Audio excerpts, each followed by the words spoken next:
Yo.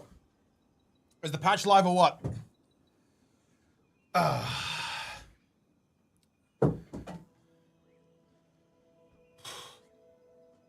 Delicious. Just had there's a kind of local bakery. They do a really good vegan pasty. Actually, it's a vegan curry pasty, which is absolutely delicious. It's kind of obviously, you know, your standard kind of pasty shell. It's got some chickpeas in there, onion, garlic, potato, probably some other vegetables as well. I'm not exactly sure what's in it entirely. It's good. I'm refueled. I'm ready to go. Yeah, it's good. Onion. Yeah. I do say onions. The onion farm.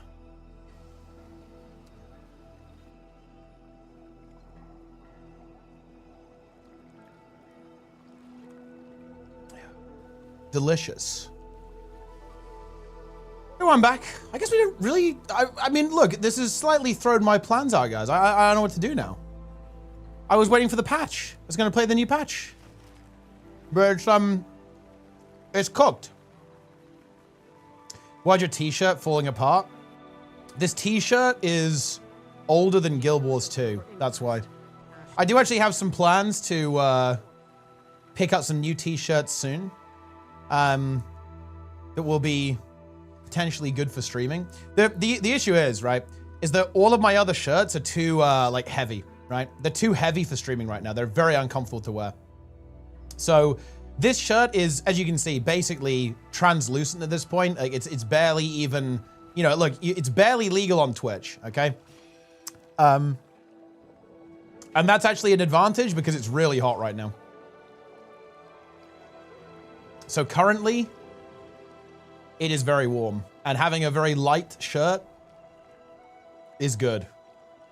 Release the notes? Ah, well, I think we're going to be releasing the notes pretty soon, are we not, Smiles? I absolutely do believe we are. We've got a bit of a fun project coming up in Guild Wars 1. Not going to spoil it just yet.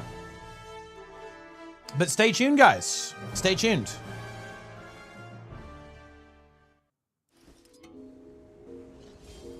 Some fun stuff. Oh, it's kind of spoiled? Wait, what was spoiled? Did Sneb talk about it or something? I assume Sneb talked about it. That's fine. It's not like private.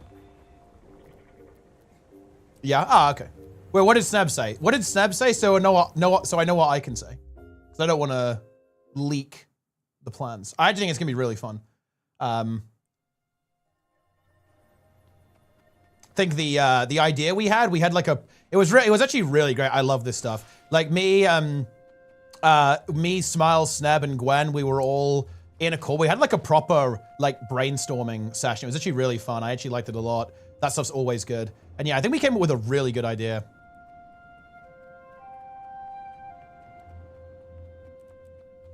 We're a Guild Wars 1 tournament? Yeah, we are. Yeah, we are. There is going to be a Guild Wars 1 tournament in August, probably, is when we're planning on doing it. And, well, I guess I won't say any more for now. I'll wait till Sneb puts together a more kind of official post, and we'll go from there. But it's a, you could say it's a bit of a warm-up tournament. You know, it's we're kind of seeing how things go, seeing what the audience is like. People are into it. Players are into it. But yeah, we're doing a little Guild Wars 1. A little Guild Wars 1 action. Still hardware issues? Yeah, but looks of it, yeah. It's, like, I think for Euro friends, it's probably not going to be out today, guys. I think, if you play on NA, you might get it, later in the evening. But, it's gonna be a while, I think. Where the patch? Indeed, yeah, thanks for the tier 1. Really appreciate that. Do you know why I need to grind, guys? I need to get Partner Plus level 2. I need 300 tier 1 subs. That is what I require.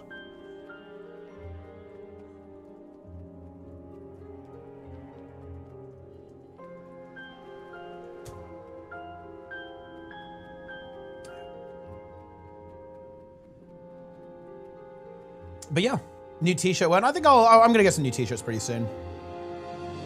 I have had some good suggestions from someone who is familiar with textiles. And I will try it out, I guess. Tenacious T, +1. Thank you very much indeed.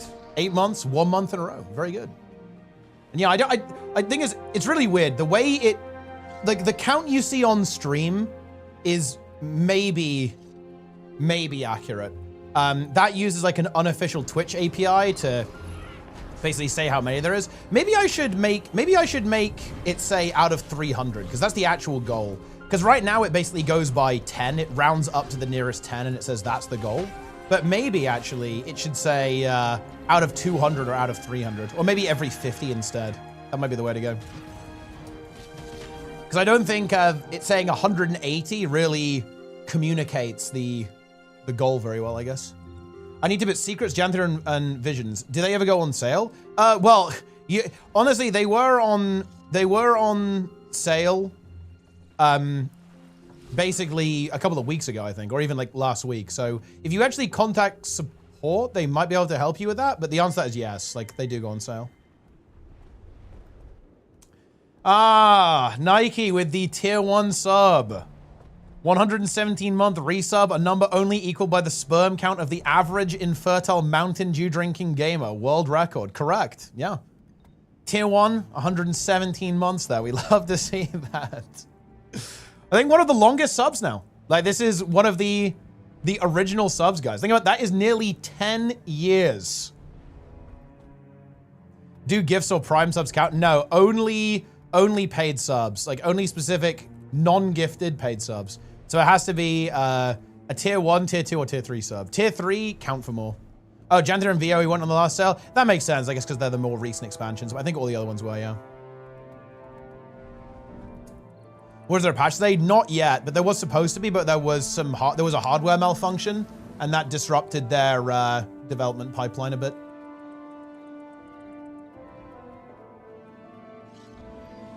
So I think they are looking to get the patch out. You know, ASAP, obviously, but taking a while.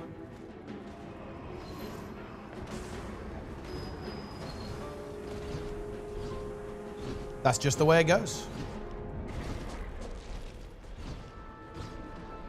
Yeah, the yak reset. It's not fair.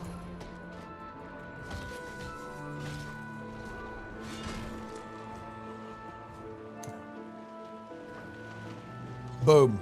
Shout out to YouTube.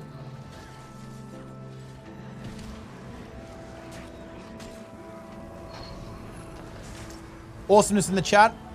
Awesomeness, please release the patch. Release the files, please.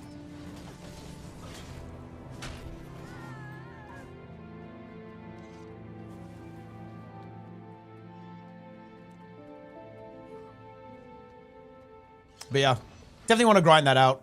Because basically, if you get Partner Plus level 2, guys, I get 70-30 split with Twitch, which is kind of insane. It's like it's a lot of just free money. So I need to get to work on that.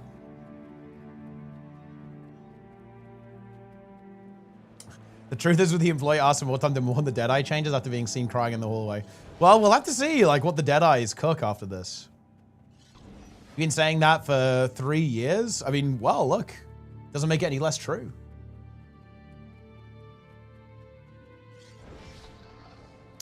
I heard awesomeness smells like French fries. Care to comment? So, I mean, that's honestly a pretty serious accusation. Enjoy the patch, because firing up the barbecue, yeah, you're going to need to wait a little bit longer, I think. But to be honest, I don't stream, right now I don't stream consistently enough to really farm out that many subs, to be honest. If I was consistent, I think it wouldn't be too much of an issue.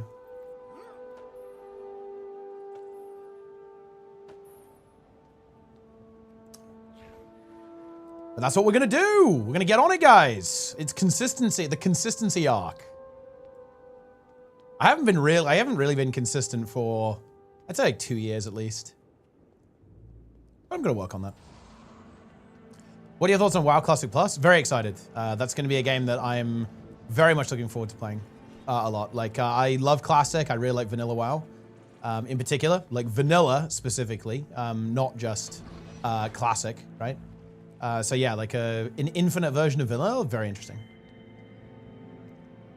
Not counting Prime subs as evil, though. I don't think it's evil. I think it's sensible from a business perspective, right? Because ultimately, like, if they gave me more money for basically taking free money, that's not a very smart decision for Twitch, is it?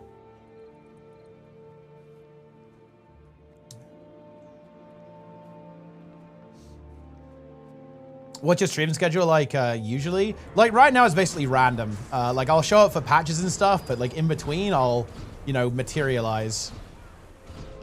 I'll materialize at random. Engagement oriented? Well, I kind of need to be a bit more, yeah. I'm not that engagement oriented. Like in general, if I don't want to stream, I just don't press the button. But you know, we've got to find some good things to stream. We've got to find good reasons to press the button. Will you partake in the token if it's offered to you? I mean, if the WoW token is there, to be honest, it's going to be hard to get over that.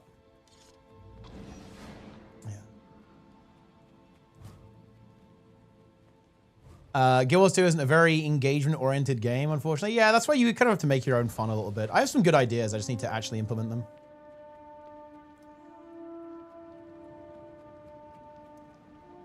New Ascension server? Nah, I'm not really a private server guy. I actually used to play on private server quite a bit. I even kind of like participated in running one, or like my own like very small project a long time ago, but not so much anymore. Now I'm a retail guy. What do I have to do to install the inventory add-on? Wait, what inventory add-on? Well, oh, do you mean? Well, I don't know. It depends which one you mean. Did the patch arrive yet? Not yet, no. But yeah, yeah, so what I'd like to do is probably go back to streaming like 6 times a week, I think. Or even 7, like during certain times. I see the bag separated. It's not an add-on. It's here. You click the cog, hide bags. I'm trying to do Chronomancer. I just dinged 80 a few years ago for wizard coins for an ascended weapon. What one should I choose? Great, so I don't want to waste money. If you can use a spear is always going to be a good choice. But yeah, like greatsword will work too. I'm actually not sure what the meta weapons are for Chrono. I'd imagine it'll be spear GS if I had to guess. Spear is also a very generally good weapon. Like basically every power mesmer builder is going to use spear. Is it true that Guild Wars 3 is going to use small groups, like no big open worlds, probably like Warframe? No. I think it's very likely going to be a little bit more akin to classic WoW. So you're going to have a big open world, but you aren't going to have like massive groups of players all the time. It's going to be a lot more around, you know, like groups of 10 players meeting up to do an event. Like honestly, just imagine Guild Wars 2, but with less of a focus on meta events. It's going to be a lot more of a focus on exploring around and like just running into random people while you're doing stuff. So you know how in Guild Wars 2, right, when you go and fight a champion, people just like show up randomly? Not like a whole Zerg, but like, you know, 5 people, 10 people. I think it's going to be that kind of angle. Like, rather than like ultra small groups or like very solo oriented stuff in your own like private little world. I think it will be, you'll still have a lot of group play. It's just going to be, again, less focus on having 50 players all in the same place. It's going to be very much more like, okay, you know, you go around an adventure and you fight things and then people show up and fight them with you.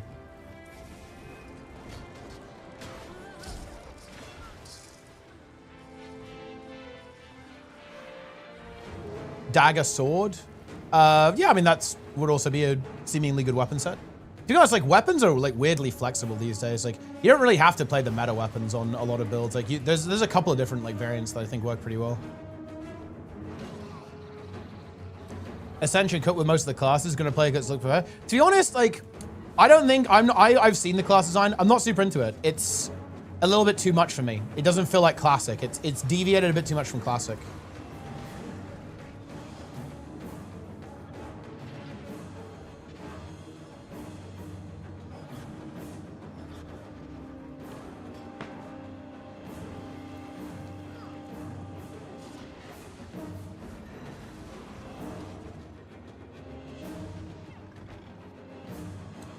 Killing centaurs in the barrens. Exactly.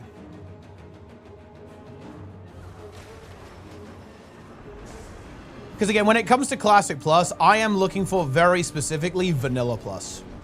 I don't want Wrath, Kata. I want Vanilla. That's what I want. Love your content. Greetings from Chile. Oh, hello to Chile. Yeah, that's... I actually met up with Darren's, who's also from Chile recently. He came to Canada. And he's going to be in Gamescom with me as well. That's going to be really fun. It was obviously awesome to meet up with Darren's for the first time. It was crazy to see him in the flesh, right? And yeah, we're going to be meeting up again in Cologne, Germany, in August. Very exciting. No, Darren's is a very chill guy. He's very authentic. Like, he's exactly, you know, it's always a relief, right? He's exactly like, you know, off stream, he's exactly the same person, which in my opinion is based.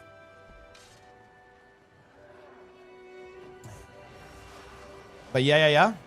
I think at some point, it's actually interesting. Like, Sneb said that Sneb wants to do like a yearly kind of meetup kind of thing, right? And one of the destinations that, you know, we might end up going to actually might be South America at some point. I think would be quite a lot of fun. What happened? There was, well, there was someone from a Chilean YouTube chat, Darren's. So I just remarked that, yeah, I met you in Canada and we're going to Gamescom. And that you're based.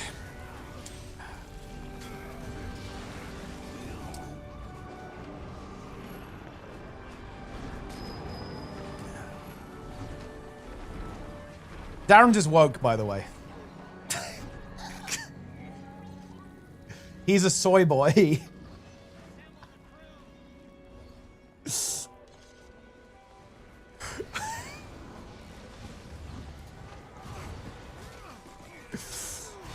They were picking them off.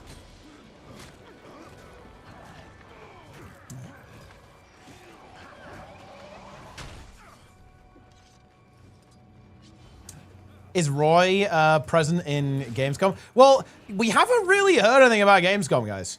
Right? Like, I'm kind of like assuming there'll be a thing there because usually there is, right? Like, they have like a yearly meetup thing. But the one in PAX did get cancelled. Now, I'm pretty sure they would have said, right, if they cancel the Gamescom one as well. But yeah, we'll see. Obviously would be very unfortunate. Dude, that immob is so fucked up. Dude, I got hit by one immob, instant death. That is a... Look, that's why you don't storm, guys. I was dead before the storm even came through.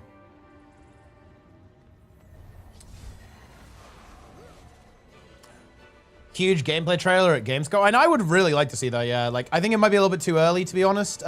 Next year, though, guys, look.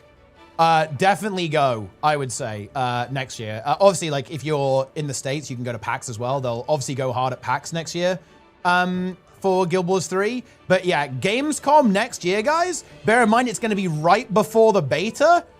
It is almost certainly going to be nuclear. Like, you are not going to want to miss out on going to Gamescom next year, I think. And yeah, I'm certainly going to be heading on over there very soon.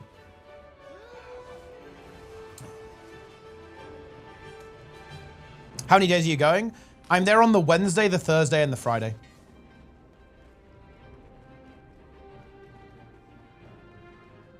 So, 3 days. It's actually, look, you guys have no busy it is. You guys have no idea how busy it is. I'm going to be having to do new WoW season, casting the Race to Worlds first, and Gamescom, playing in my own raid group, and the Glass Guild Wars 2 patch ever coming out on September 1st. So it's hell month. Dude, you know what? I'm actually going to drop a truth nuke. Do you know how nice it's going to be to basically have a very relaxing 18 months of Guild Wars 2? It's going to be very nice because not much is going to be going on there. I can kind of like really focus entirely on WoW and like working on preparing for Guild Wars 3, which will actually be really nice. Like trying to juggle both of them is very, very, very intense, right? It's also really stressful because like whenever there's an overlap, it's like, oh my God, it's so fucking horrible. I have to stream like 12 hours a day of drops and then into like another like 5 hours of casting. It's actually insane. Like I end up like working essentially for like 18 hours a day for a couple of weeks. It's fucking horrific. Holy shit. How will Lara endure? Lara will play Classic Plus with us. Look, this is actually kept on lockdown. This information is, I'm gonna leak this information, guys. I'm gonna do it now. I'm gonna leak this live. But this is not, look, this information is locked down. Lara is a Classic WoW fiend. So Lara will play Classic Plus. We're getting a Guild Wars 2 patch, new or, and there's a big Guild Wars 2 patches. To be honest, like, I think it'll be like Return 2. So it's something you can like log in and blast, but it's not gonna be anything like super serious, super crazy. Lara or Dark Lara? Well, look, Dark Lara is very rare. Like, you don't see Dark Lara very often.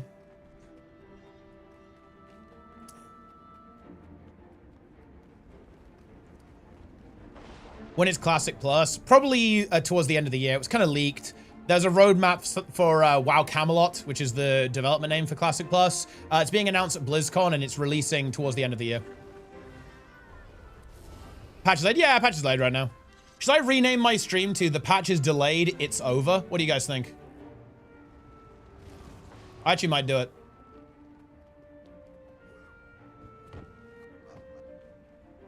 I'm doing it.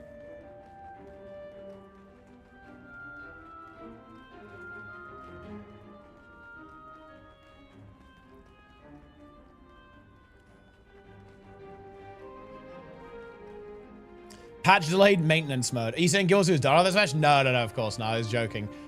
Basically, so let me explain. I actually have a couple of videos on my YouTube channel if you want to go check that out. Like a little bit of shilling there, Skelazor. But I can give you like the TLDR.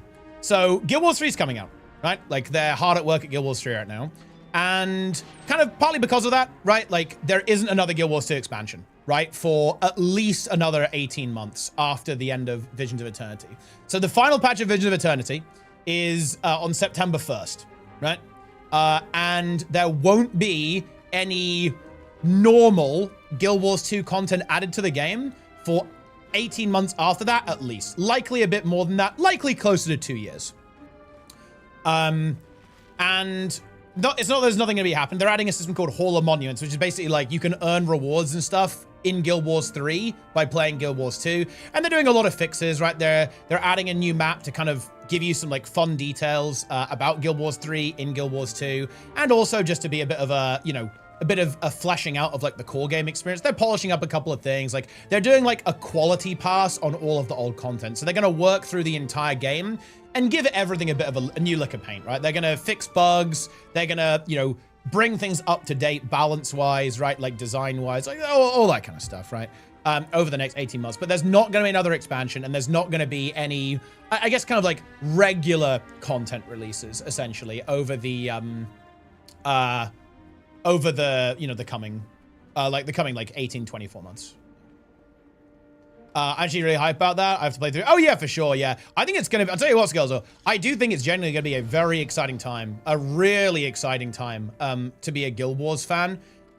Because yeah, it's going to be a really exciting to, it's going to be really exciting to kind of see that go down, to experience that hype with the entire community as we're kind of going through the game. It's a victory lap. Right? Like, it's going to be a bit of a victory lap for the game, right? Like, we're going to be going through the entire history of it, kind of playing through it all again, like replaying all the content with the community. Obviously, very exciting time. And to be honest, like, I actually don't hate it. Like, there's a lot of tech debt in Guild Wars 2. A lot of old content, honestly, doesn't really hold up, in my opinion, for their modern standards. So going through all of it again and kind of polishing things up, I think it's going to be a good thing. Like, is it going to be relatively quiet in terms of content? Yeah, 100%. Like, it, you know, I'm not gonna dress it up, guys. Like, we're not going to get major content releases in the same way that we had with these expansions, right? Like, you know, they're obviously very focused on like actually getting Guild Wars 3 to market and actually releasing that product.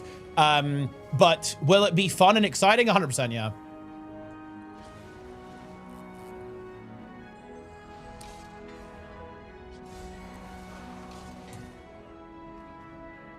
Big.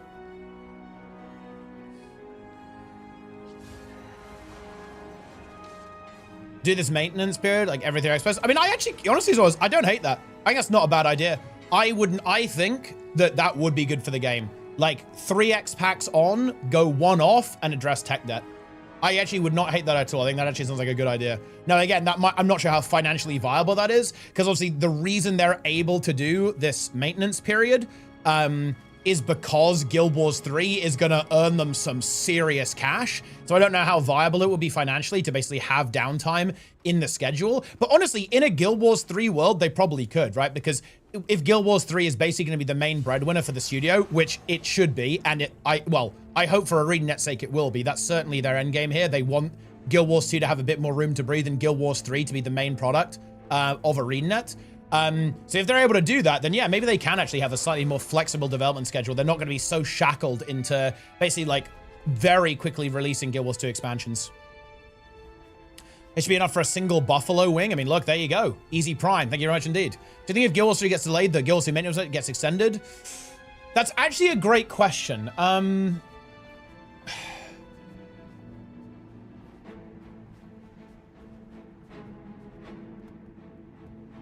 going to think about that. Let me think about that.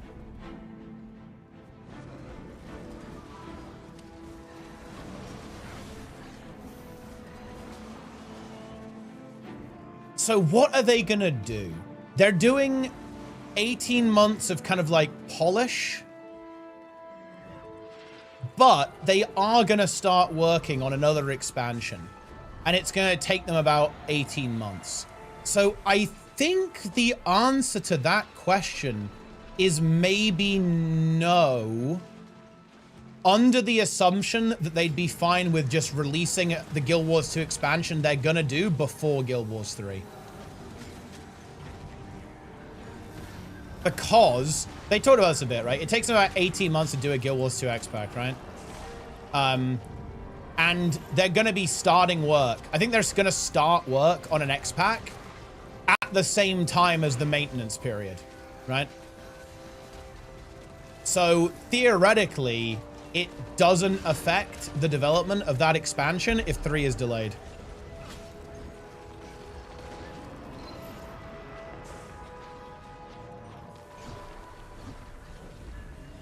But again, it might simply be a timing thing. They may simply not want to release that expansion until after Guild Wars 3's release, like purely for the optics, purely for the hype. Is that confirmed? I wouldn't say it's confirmed, but it's implied. Yeah, it's implied. The 18 months thing is confirmed, so we do know that it takes them 18 months to create an expansion. We know that. That they've said this, right? But do we know that they're immediately starting work? No, but I think that was the implication. Because of the implication. Is Guild so virtual for the new players? This game's latest release? I'd say so, yeah. It's definitely, there's a lot going on, but you'll get there. You'll be fine.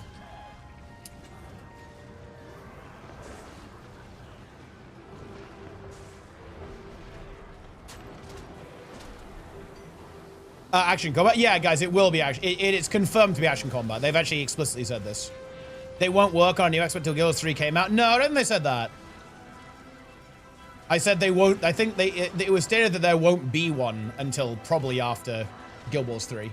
But I don't think they even said that, really. But I think the way it was worded was like, after 3's release, we're going to go back to releasing expansions.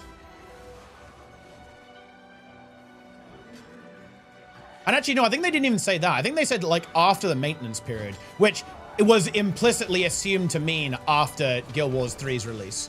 So it's actually more than that, yeah. Yeah, that's what they said. They said after... Oh, shit, I actually lived. Oh! No! Oh, hold on. Oh. We got a bunch of those kills, but it is what it is.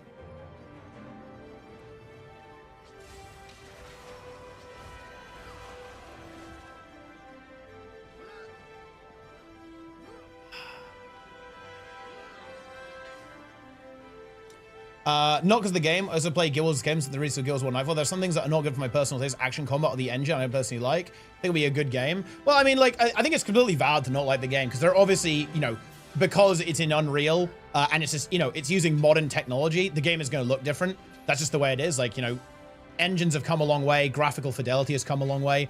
And yeah, it looks like they are definitely kind of looking to mix up the art style a little bit compared to Guild Wars 2 at the very least. They're changing things up a little bit. These are all, there's absolutely nothing wrong with saying that you don't like that, by the way. Like, I want to be really clear about this. It's okay not to like things.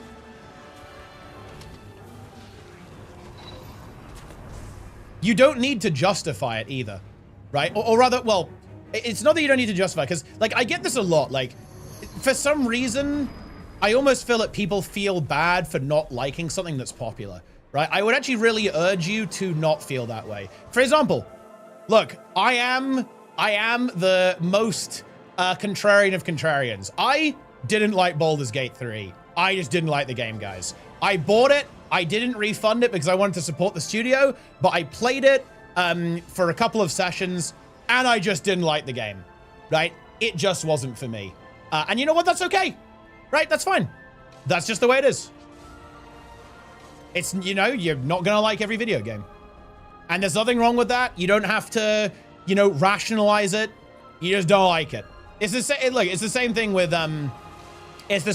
with, like, I don't like pineapple, guys. I just really, really don't like pineapple. And there is no rational justification for it. You know, I just don't like it.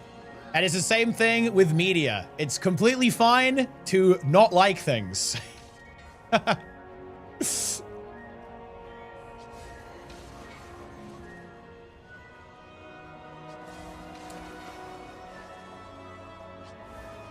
I'll tell you what we do need in the UK, though. I had this in Canada, and I think you have it quite a bit in Germany as well. Man, dude, curried ketchup is really good, speaking of ketchup. It's not really a thing in the UK so much, though. Or at least I don't see it. Maybe it is, and I'm just missing out on all the curried ketchup in the UK. But yeah, it was fucking good. We had a bunch of that stuff in Canada. It was amazing. Big fan, guys. Yeah, really good.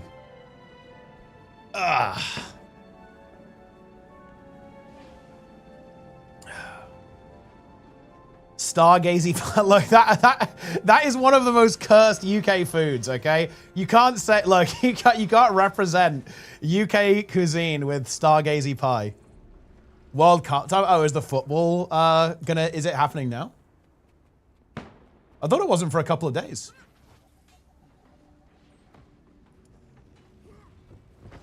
What are you doing in Cologne? It's Gamescom. So I'm going to Cologne for Gamescom. It's a bit of a meetup as well, right? I know a couple of people from the Guild Wars 2 community are going to be going. So it's a bit of a meetup. Going to meet some streamer friends. Going to meet some gamer friends, right? Just for the content.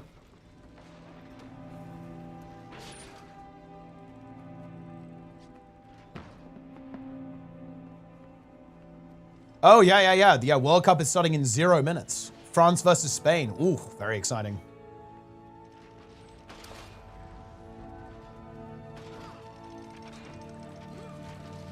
This is pretty bad. We don't really have a strong defensive force here. What's action combat? Basically think action cam in Guild Wars 2. Or think about something like Dark Souls or Elden Ring or whatever.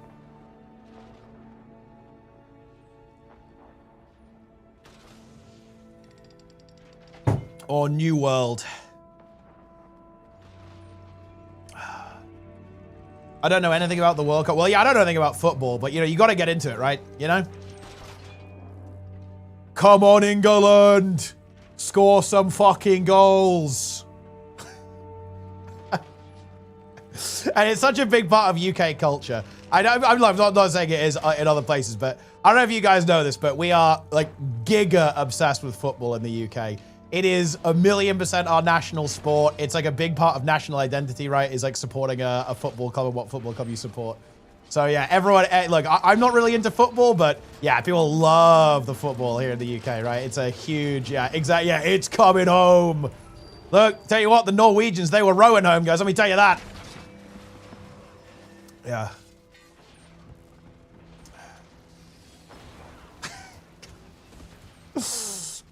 The watch party, the king is hanging the bells. I mean, yeah, like I'm sure they're into it. Yeah. It's not cricket. Yeah, we're super big into cricket as well. Of course, yeah.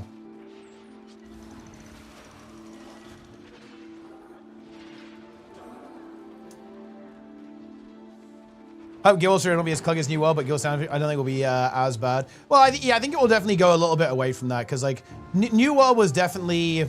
I really wish they removed animation canceling, which I think was like a huge mistake. Like the combat in New World, I think felt really good with that. Like when you got the 1v1s correct, like when you dude, I loved the sword and shield. The sword and shield was so fucking good. Because it was so skill-based. Oh my god. Like, correctly using the sword and shield, it just felt so amazingly good. Like, especially when they had animation canceling. When they removed it, it was honestly still okay. It just was quite a bit worse. Like, the ability to feint was so good in that game.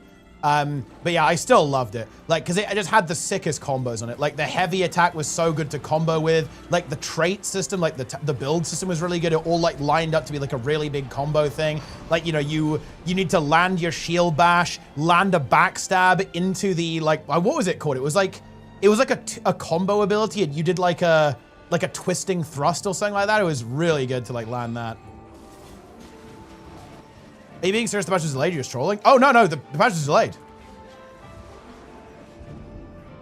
The patch was objectively delayed. This is not good. Like, we're cooked.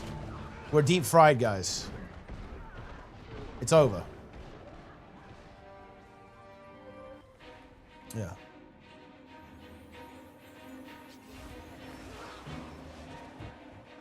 The parry mechanic will be in Guild Wars 3, sounds like it will be. I'd imagine so, yes. Something like that, yeah.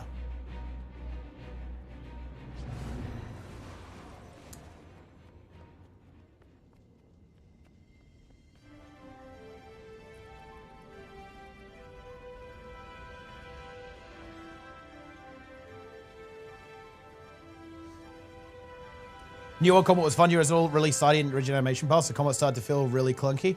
I mean, look, to be honest, I honestly didn't feel that way. It wasn't perfect, and I think that they never really got the feeling of momentum quite right. But to be honest, dude, when you had the great axe, when you had the hammer, and it was just like, ugh, and you smashed them with a heavy attack, it's like, oh yeah. Yeah, that was fucking good. And I really loved that big frontline style that you could play there. It was so good to play. Like, you know, I really like playing the Great Axe in Wars and in PvP. And you're just this big juggernaut just charging in, like throwing your gravity well out, smashing people with an execute. Oof. Dude. It, like, when you connected, right? I'm really excited for ArenaNet's take on action combat for this reason. Because I really do believe this, guys. Action combat can hit in a way that tab target, like Guild Wars 2 and WoW, just can't. It's hard, and there are big downsides, right? Especially when it comes to like how committed you can be to animations. You often end up sacrificing some fluidity. It's going to be really interesting to see how they, you know, their take on it and like how they go about kind of mitigating some of the issues with action combat. But yeah, action combat is fucking good. Yeah. Oh, that was such a great thing about New World. No! Why are you guys bringing up New World, man? I hate this. It was so cool. You could be like an axe fire wizard. Come on. How is that not good? Like all the crazy combos that you could play, all the different things that were actually good, right? Like, and these weird little combinations of different weapons and, you know, magic and actual weaponry and so on. Oh, you hate to see it. You hate to see it. So unlucky. I'm kind of new to Guild Wars 2. I full ascending gear. What should I focus on now? Kind of whatever you want. Maybe you want to gear a new character and try a different character. Maybe you want to start farming gold in fractals or having a go at some raids or world versus world. It's kind of up to you. The world is your oyster. They couldn't choose between PvP and PvE. Oh, no, they did. They chose PvE, but it was just too late. Like, they couldn't pivot effectively enough in time.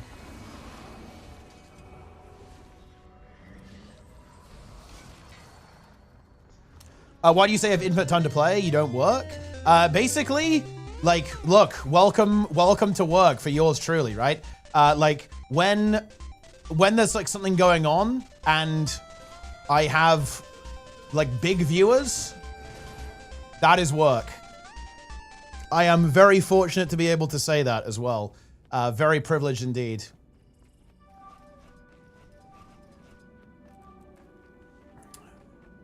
It's delayed until when? We don't know, actually, but, you know, they're working on it right now.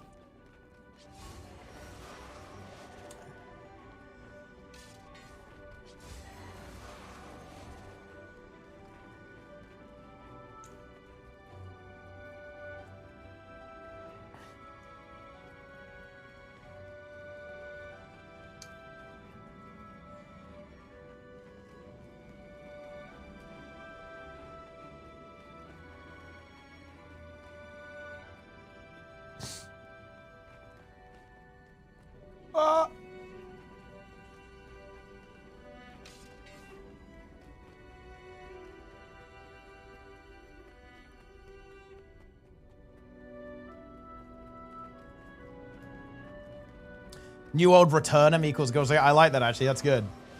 New World should relaunch? Yeah, I'd love to see that, yeah. Never touching anything from Amazon, whatever it is. I mean, yeah, like, I mean, look, I don't think they're going to be doing any games for a while. But yeah, obviously very disappointing, to be honest. Like, New World was very disappointing. I almost want to, like, you guys are making me, like, want to log in, to be honest. Like, the game is... I do want to give it a proper go and, like, clear the raid at least, because I basically quit very soon after launch because it was pretty obvious the game just wasn't for me. Like, it very clearly shifted towards PvE, and that wasn't really what I was looking for. It was, you know, it was, like, okay. I don't, like, regret playing it or anything, but it is what it is.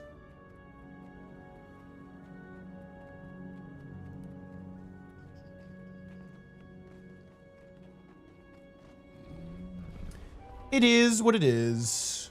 Was on custom CryEngine. What studio game is close to that? Star Citizen? Yeah. It was on Amazon's, like, fork of CryEngine, which was called Lumberyard.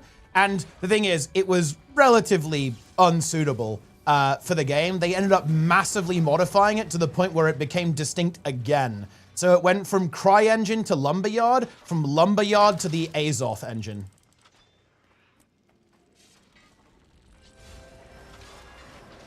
Yeah, I never played Influence Races. Because the thing is, like, when the game launched, it was basically, like, pure PvE.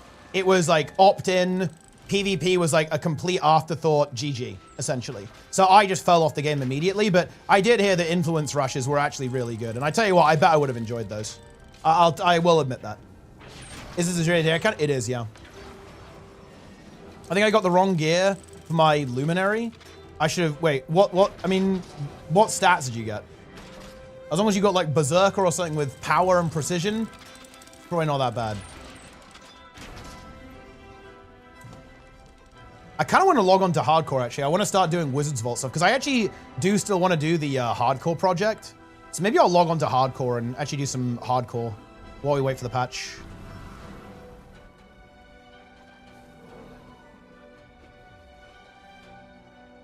HC Hype. HC Hype. HC Hype. HC Hype.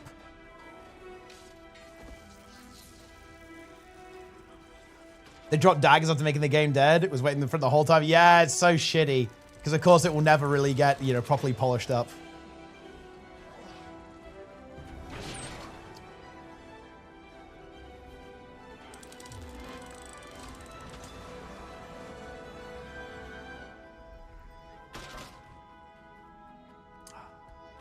Planga.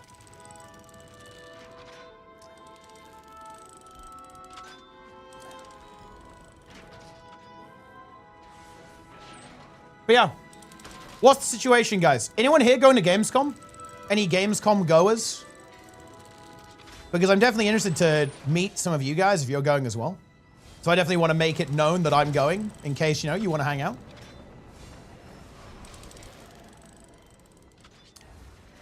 Look, Planix is not going to be flattened. Like, The Rock will not encounter Planix. We are doing Infallible. We're just going to get it done on Thursday. And then we're good. I think ArenaNet will show more Guild Wars 3 on Gamescom. I'd say fairly unlikely, actually. Not impossible, but I think it's too soon. Like, maybe if they'd actually given some more news than they have, but they are honestly not saying that much. So I would definitely lean towards no. Because, yeah, they're not really saying a lot, are they? Let's be honest. Like, they're keeping it pretty locked down as of right now. Under siege? Under lockdown?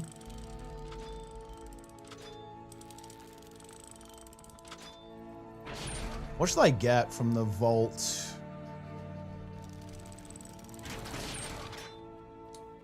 I guess I should get the Mystic Clovers. Get that done.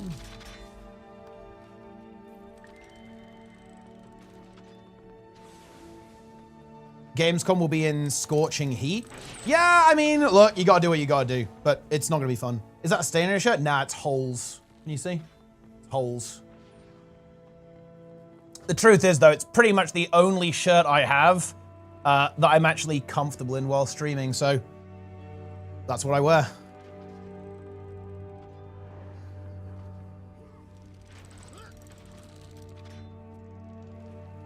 Because, yeah, right now, what is the temperature? It's not that bad, actually. It's 27 right now, so it's kind of okay. But I'm in a room with 3 monitors and 2 PCs, and it's a small room. And there's basically no airflow. So in this room, it's probably like 34 Celsius, I want to say, if I had to guess. What's that in Fahrenheit? I actually have no idea. I don't know how to convert Fahrenheit, really.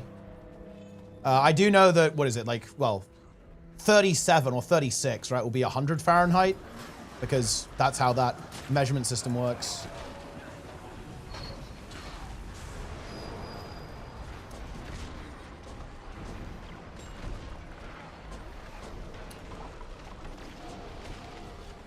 Southwest UK, that's right, yeah.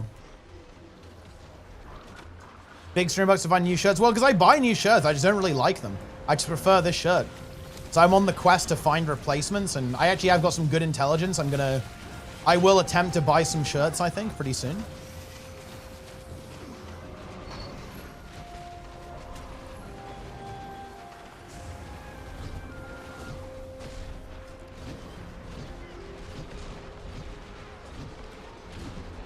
Are you a texture snob with shirts? I mean, I guess so, yeah. I'm very particular.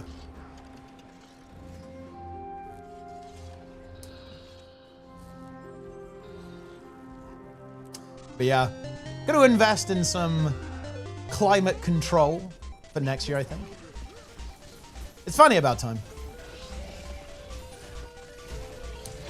Don't feel bad? Oh no, I don't feel bad at all. Like, I'm not someone who's particularly self-conscious, or, well, to be honest, I'm not self-conscious at all. It's more like, you know, I'm just very particular. I like what I like, and I don't like what I don't like.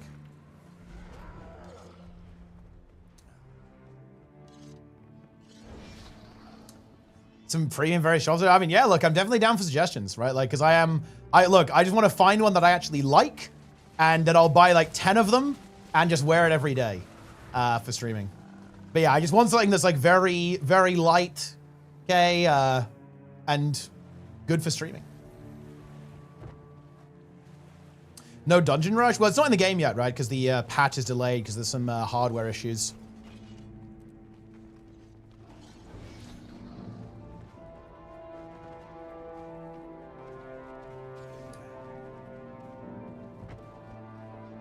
Go shirtless? Well, I mean, you're not really supposed to on Twitch. Otherwise, I would. It's funny, actually. It's one of the reasons why I actually quite like swimming. I'm not joking, by the way, guys. One of the reasons why I quite like swimming as a sport is because it doesn't involve like wearing something on your upper body. And in general, as a rule, I'm pretty uncomfortable with like anything around my neck, around my wrists, right? Or anything like that. I really don't like wearing watches. And I really don't like, you know, wearing a shirt, like, you know, with a shirt with a collar, for example.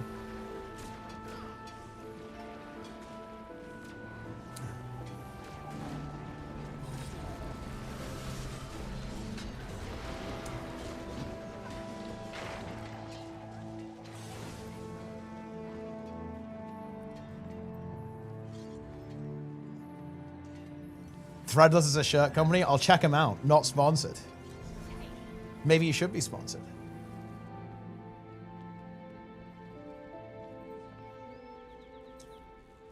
The camera only show your head then go shirtless. Yeah, that's a strat. I've seen Plenix do this. There's some good Plenix clips. Plenix sometimes is not wearing any pants, but he goes live. One time he did actually stand up by accident in a situation like that.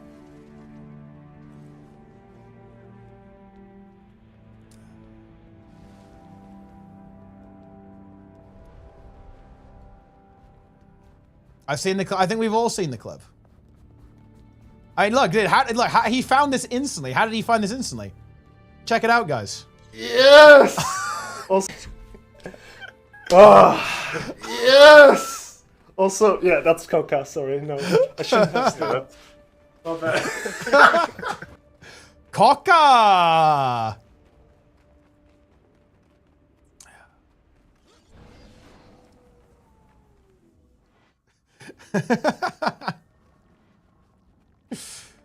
Goal France. Wait, there's no way France is up 3-0 already. That's like inconceivable. It's literally 0-0.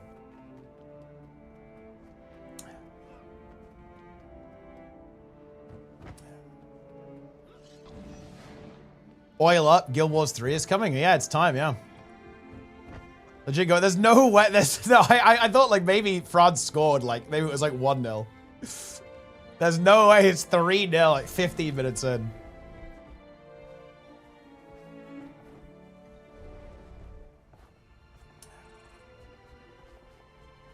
You know, if Spain pops off and eliminates the French, it could come home, guys. I'm just saying. It could come home. I think if the French win, we're in shit, which is pretty likely. But we'll see, I guess.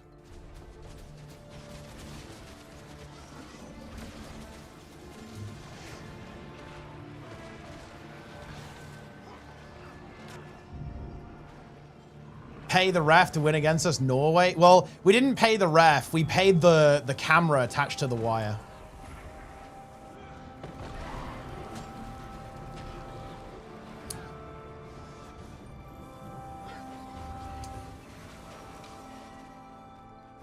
Guys with the Union Jack is crying. I mean, yeah, pretty much. Like it's pretty likely, to be honest.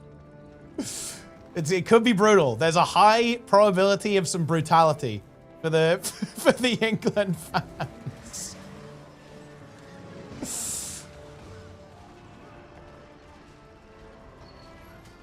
Actually, gotta kill. I have my Well of Corruption.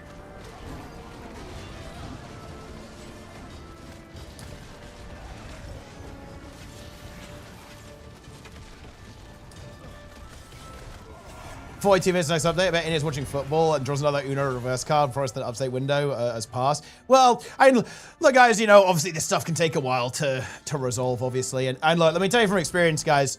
Look, I'm sure we got some software devs in the chat, guys. Let me tell you, it always takes longer than you think, okay, to iron something like this out. So I'm not gonna be super surprised, guys. Okay, I'm not gonna be super surprised if it takes a little while to fix this.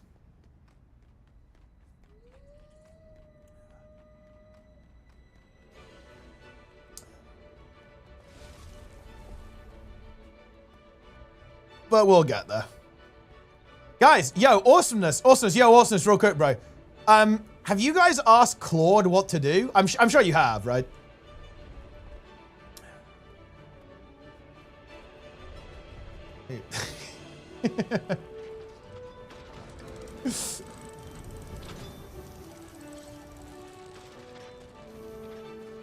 Grok, please release the Guild Wars 2 patch.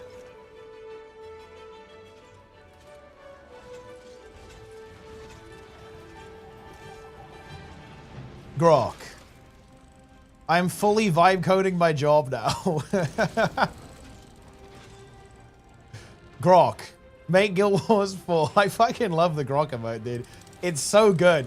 Do you know why the Grok emote is so good, guys? Because that is how all of these like AI tech bros genuinely view themselves. Like that's why it's so good. Oh no.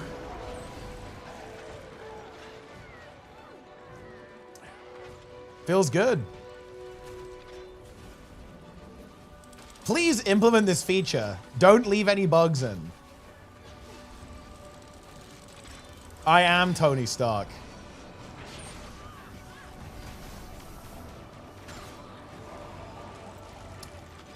Compile the data and summarize the output. At Grok, you're allowed to make one mistake.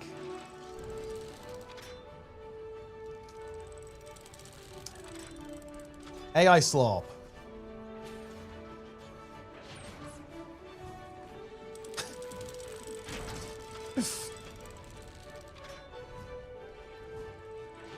I use AI to practically make every report for me at work. It's made my life so much better. Oh shit, dude, 1-0 Spain. Dude, Spain, holy. Fair play. That's fucking beast mode. Yeah, I see it. Wow. Impressive. Very impressive. Very impressive.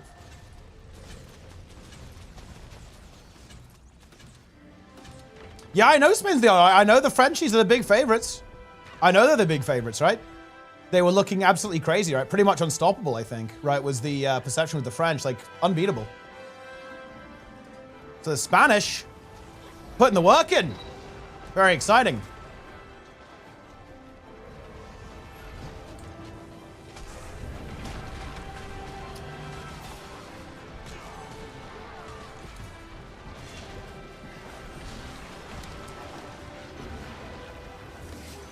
Heard Grok may actually be helping to de-nutty people. As cooked as Grok is, it's more informed than conspiracy people. May help de-conspiracy, de-radicalize. Well, it always happens, right? Because, like, isn't this what's happened multiple times? Like, Grok gives the wrong answer, right? And then Elon fixes it.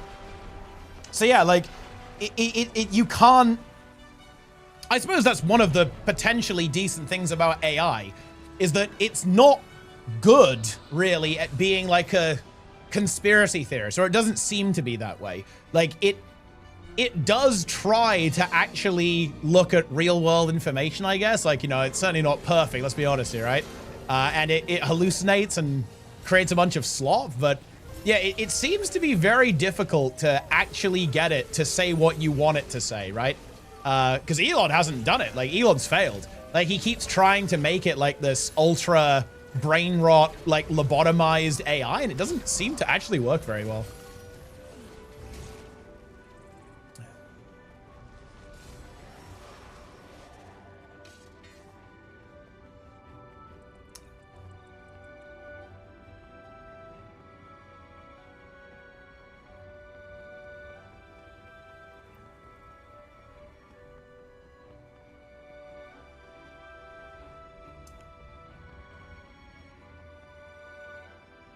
I stopped sharpening my ceremonial knife to watch the stream. Wait, what the fuck are you talking about? I mean, that's crazy.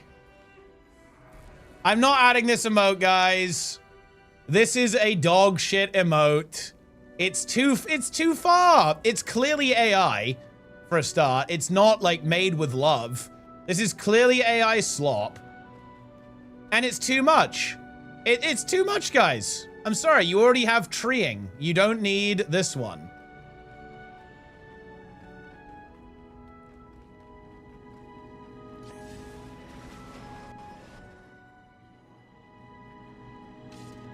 Look, you guys have treeing. Use that one instead. Or DLSS tree. That's also a good option. Shrimple as.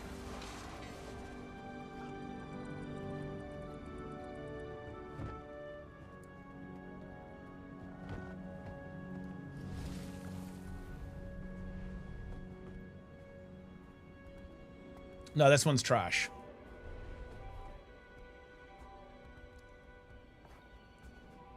Check out this YouTube comment, guys. Patch delayed. Hope has been abandoned indeed. I guess that is my stream tile, to be fair. Patch delayed, it's over, abandon all hope.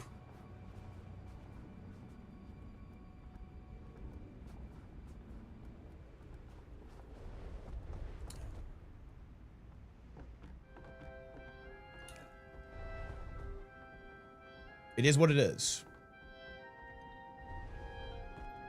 Well, anyway, I guess we're gaming.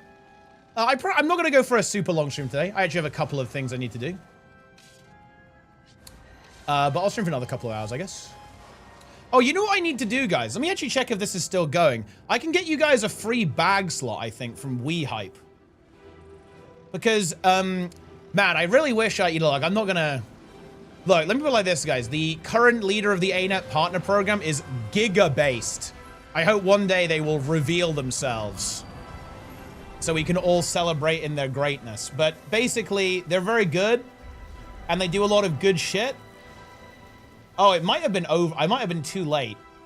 That's my bad, guys. I kind of forgot about it, but to be honest, the WEHYPE site is a little bit difficult to navigate. Let me see if I can actually find it. But yeah, like the ArenaNet partner stuff is very based right now, and you get a bunch of free shit. Hold on. Oh yeah, look, yeah, July 8th through to July 31st. What are the actual rewards? Oh! Look at this, guys, yeah? Win exclusive rewards as I stream. Each milestone unlocks a new reward, and lucky winners are randomly selected. Oh, wait, wait, why is it going? How is it even go- what is this? Wait, how did you guys find this? What? Apparently we're on transmutation charges right now. Well, you guys need to get in on this now. Apparently, wait, who won the bag slot? What? These people won the bag slot. Well, apparently it just went. I don't know what to tell you. WEHYPE? What is this? What do you mean how is it slop? Wait, how did you guys even find this? Those people aren't real? No, they are actually. I know some of these people. I know these account names. This looks wait, no, it's not sus. It just means, look, guys, Linker won. Look. Alcar won. I guess my bot was just linking this and I just forgot about it or something.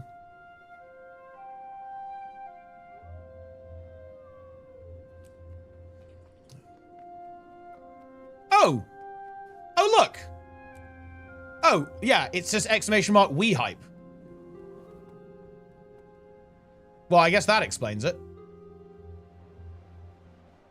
So yeah, if you sign in, guys, and you get involved, you'll get this. Easy.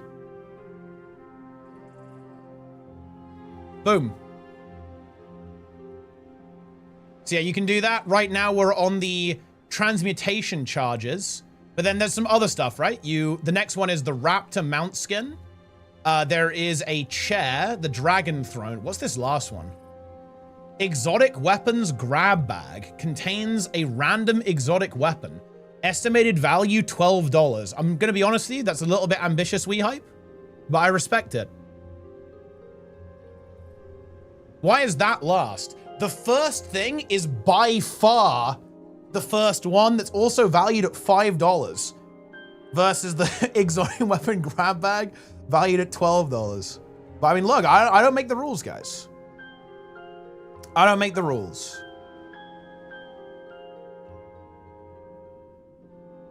Oh, wait, what do you get? Wait, do you... Oh, look at this. You actually get 2 heroic boosters here. Revive orbs and a teleport to... Oh, and that's pretty good, actually.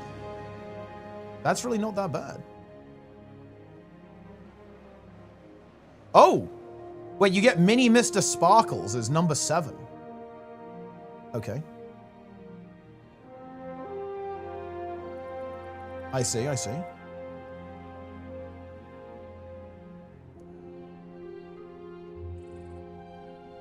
Yeah, you can join. Look, it's not a scam, guys. You can see that you're joining. I can see more people joining. By the day, by the millisecond. Sognus has joined. Are you guys getting in here or what?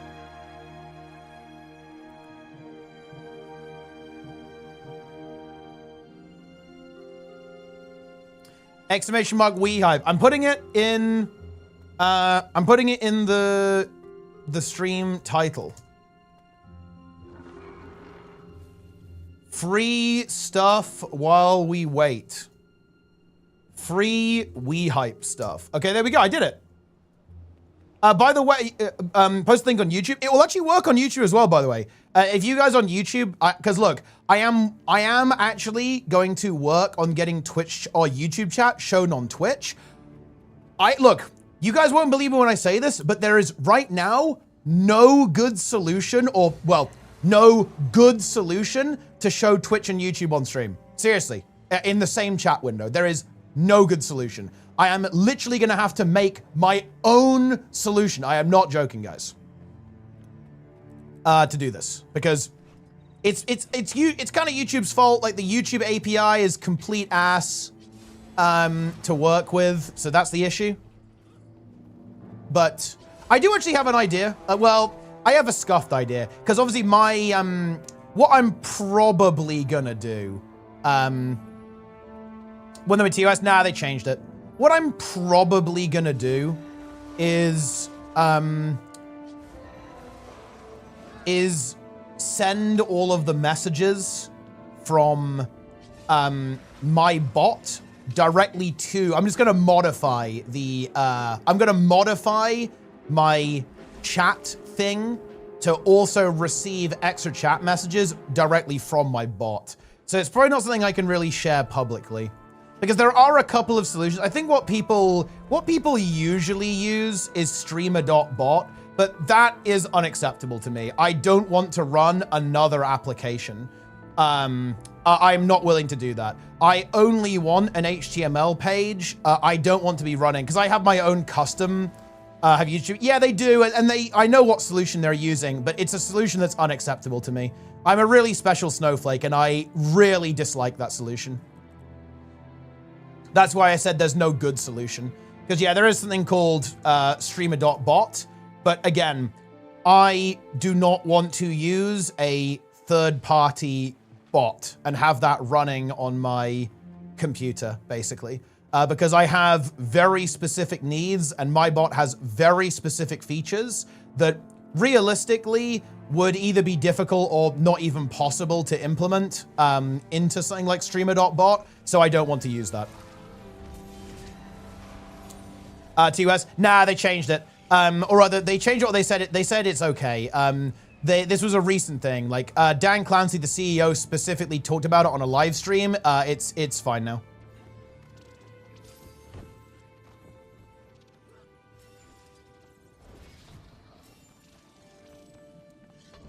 It's all good.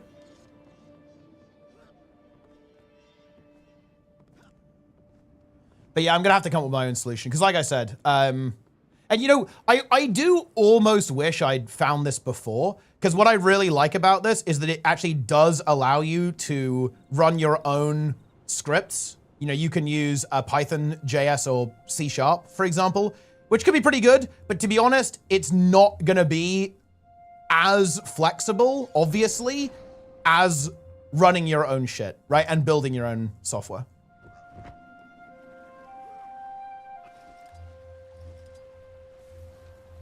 Because I'm not sure, for example, I'm not totally sure, for example, well, I don't know. I'd have to investigate this, actually. I don't know, like, how much it would let you do with the custom scripting. Like, if you're, for example, if you're allowed to use external libraries. Because I would obviously want to use external libraries in this, but maybe it would let you do that? But, yeah. Regardless, I'm also a bit of a simplicity nut, guys.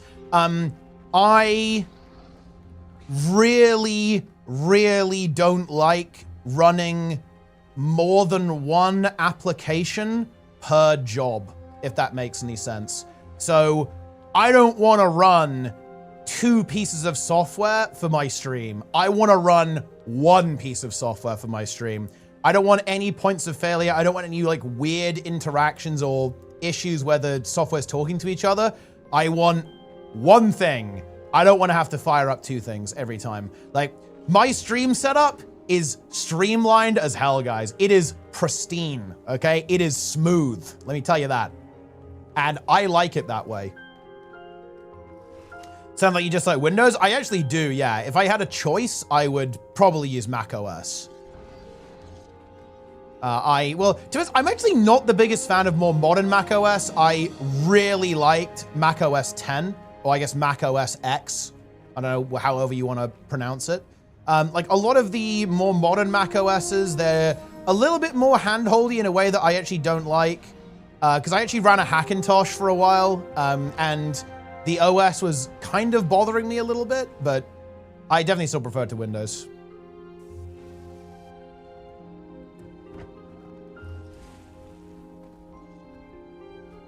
The really annoying thing with, to be fair, this is obviously self-inflicted, right? But it was really hard to get my CPU working with, because I made a Hackintosh, right? So I didn't buy a Mac.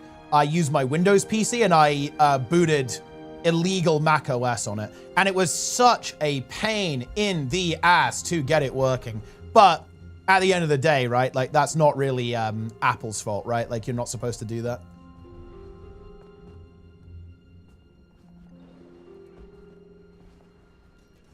I ended up moving away from that. Like I decided not to do that. The use case, by the way, is because I really like editing software on Mac. Like ScreenFlow is the software I use to make all of my videos. I've kind of replaced it with Resolve these days. Like Resolve is actually very similar to ScreenFlow in many ways, which I obviously really like. But ScreenFlow was so much more streamlined than a lot of other editing suites.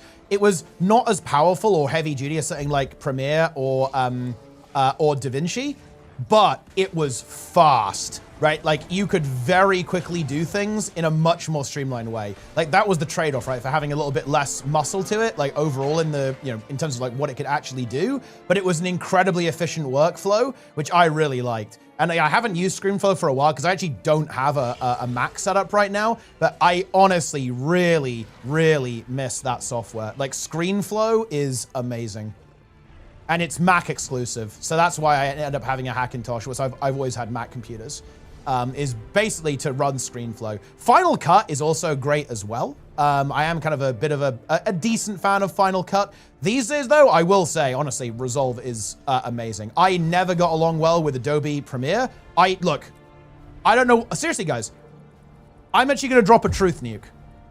If Adobe didn't have such wide industry adoption, people wouldn't use it. Adobe isn't good. Fact. Resolve is better. Fact. And it's free, which is crazy. If you want to unlock all of like, you know, some extra special stuff, then you can, you know, you pay, and look, based company, you pay a one-time fee instead of a fucking subscription for software. Fuck you, Adobe. Holy shit.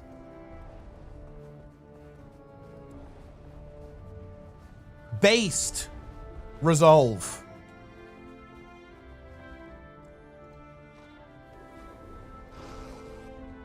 I hate submodels, okay? I despise submodels for stuff that shouldn't be a sub, okay?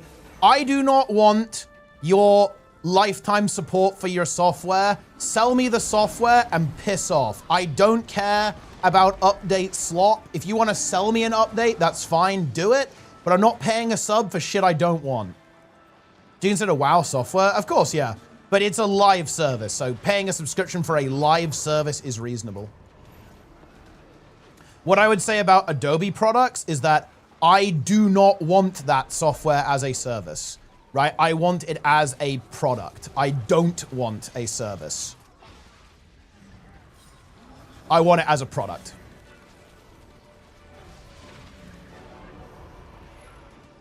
Or at least have the option. Like, for example, if I could opt out of all support, all updates, all that stuff, that would be fine. If people want to pay for support and stuff, that is completely okay with me. I've got zero problems with that. But I want to buy a version of Adobe and I don't want to have to pay monthly just so, oh, but look, you get the new version for free. I don't give a shit about the new version. If I want to get the new version, I'll get the new version. If I don't, I won't. I do not view editing software as a service.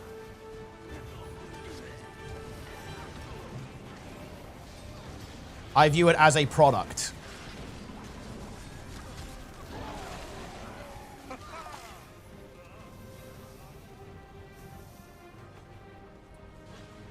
But I don't think Adobe does. I don't think Adobe does perpetual licenses. I could be mistaken. They certainly didn't when I didn't, because I used to use some Adobe products and basically stopped doing it when they went over to the Creative Cloud stuff, and that became like the only way to like actually interact with their software suite. But yeah, no, I'm completely fine with that. If you have an option to have a perpetual license versus an ongoing sub, that's completely fine. That is no issue. In fact, it's better, right? It's objectively better because that gives people the choice. Because some people really do value, for example, a lot of artists I've spoken with actually really like the subscription model because they, obviously they do artwork as a business, like that's their business. So for them, it's great, right? Because it's very cost efficient. Like it's simply an expense that's part of running their business and earning their revenue, right? But for someone like me, where it's not my business, it's just very shit. Because I don't really care about having the absolute latest and greatest editing and like photo editing software. I just want to have something that works. Kieran with the tier 1. 5 billion year sub. How do you run backwards with the camera moving? It's something called about face. So you hold left click, you bind a key to about face, hit about face, and then this happens. Do we get update notes? We did not. Which is a bit of a shame, but it is what it is. Ah, yes. The combat video. Oh yeah, I changed that won't work anymore. I changed it so that commands don't fire other commands because I thought that was a bit stupid. But yeah, exclamation mark combat, boom. There we go.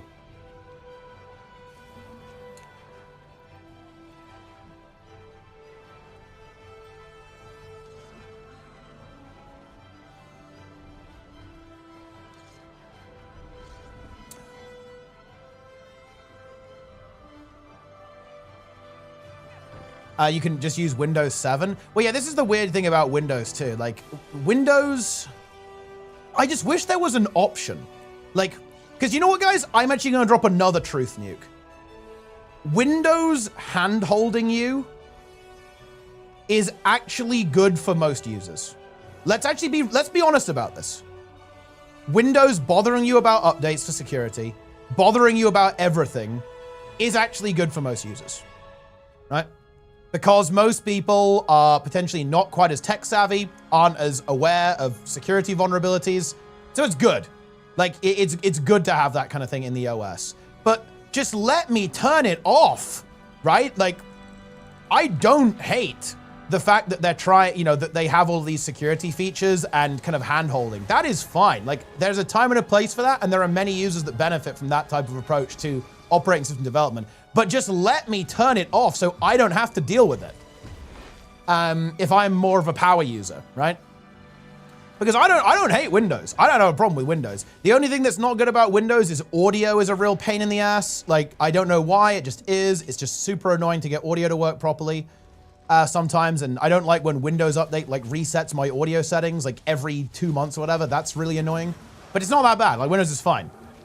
But what I don't like is all of like the slop that you just can't get rid of.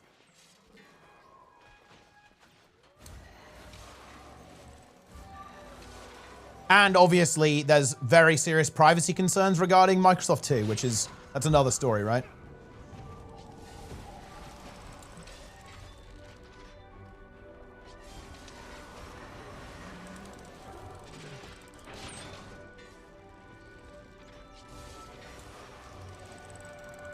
Skelling 3? Wait, what is Skelling 3? Clutch 2v3 with Rat King Skelling. Yeah, it's right. Clip uploaded to the official Boyce YouTube channel.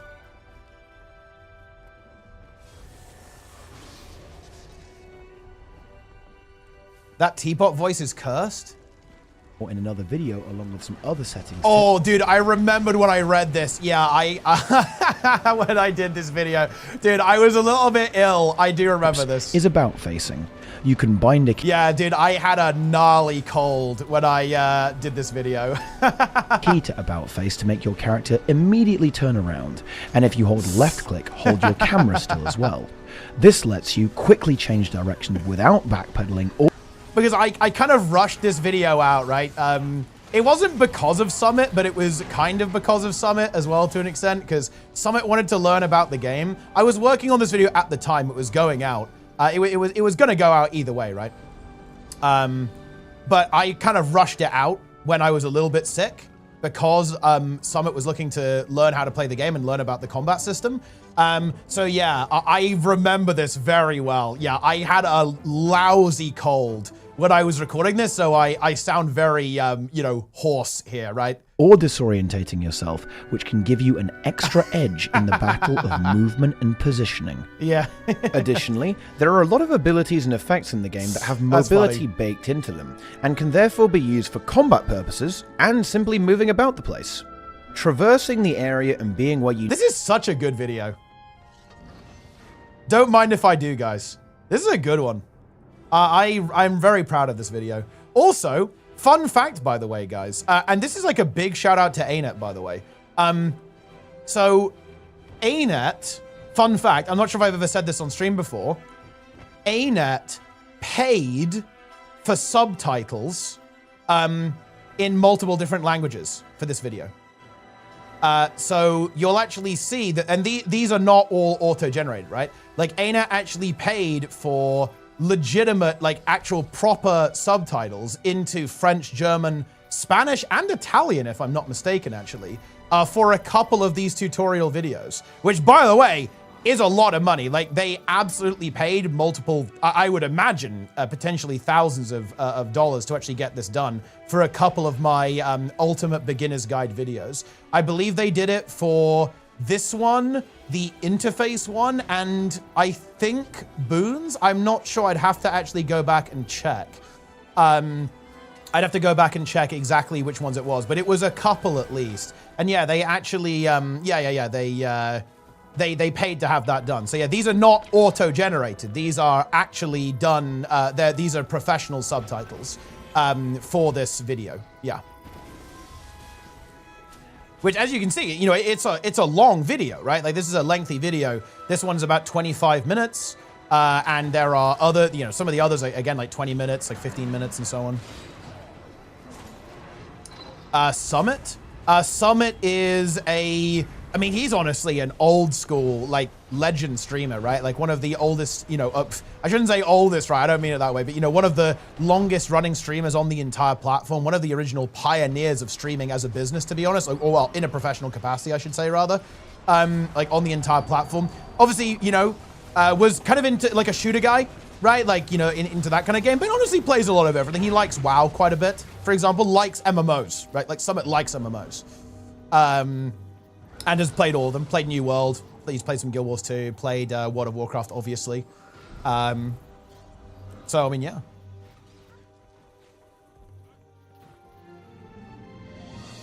Did Summit crash out and rage quit the game? No. He left pissed? No, that's not true. I hate this. Look, you know, small MMO communities don't realize how off-putting they can be to people who don't play the game.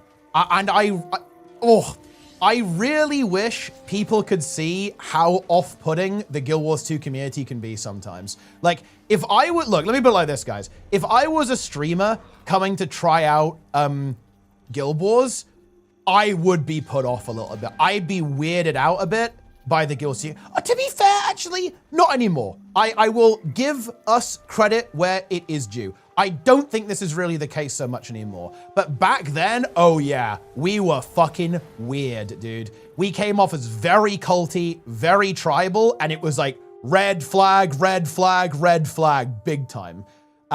So, yeah, it was unfortunate, like very unfortunate. Oh, guys, you should see this weird shit that went on. And this was, I really hope that people aren't reading this. So for example, one thing that I found very upsetting is we did some sponsored stuff, right? For Guild Wars 1 recently.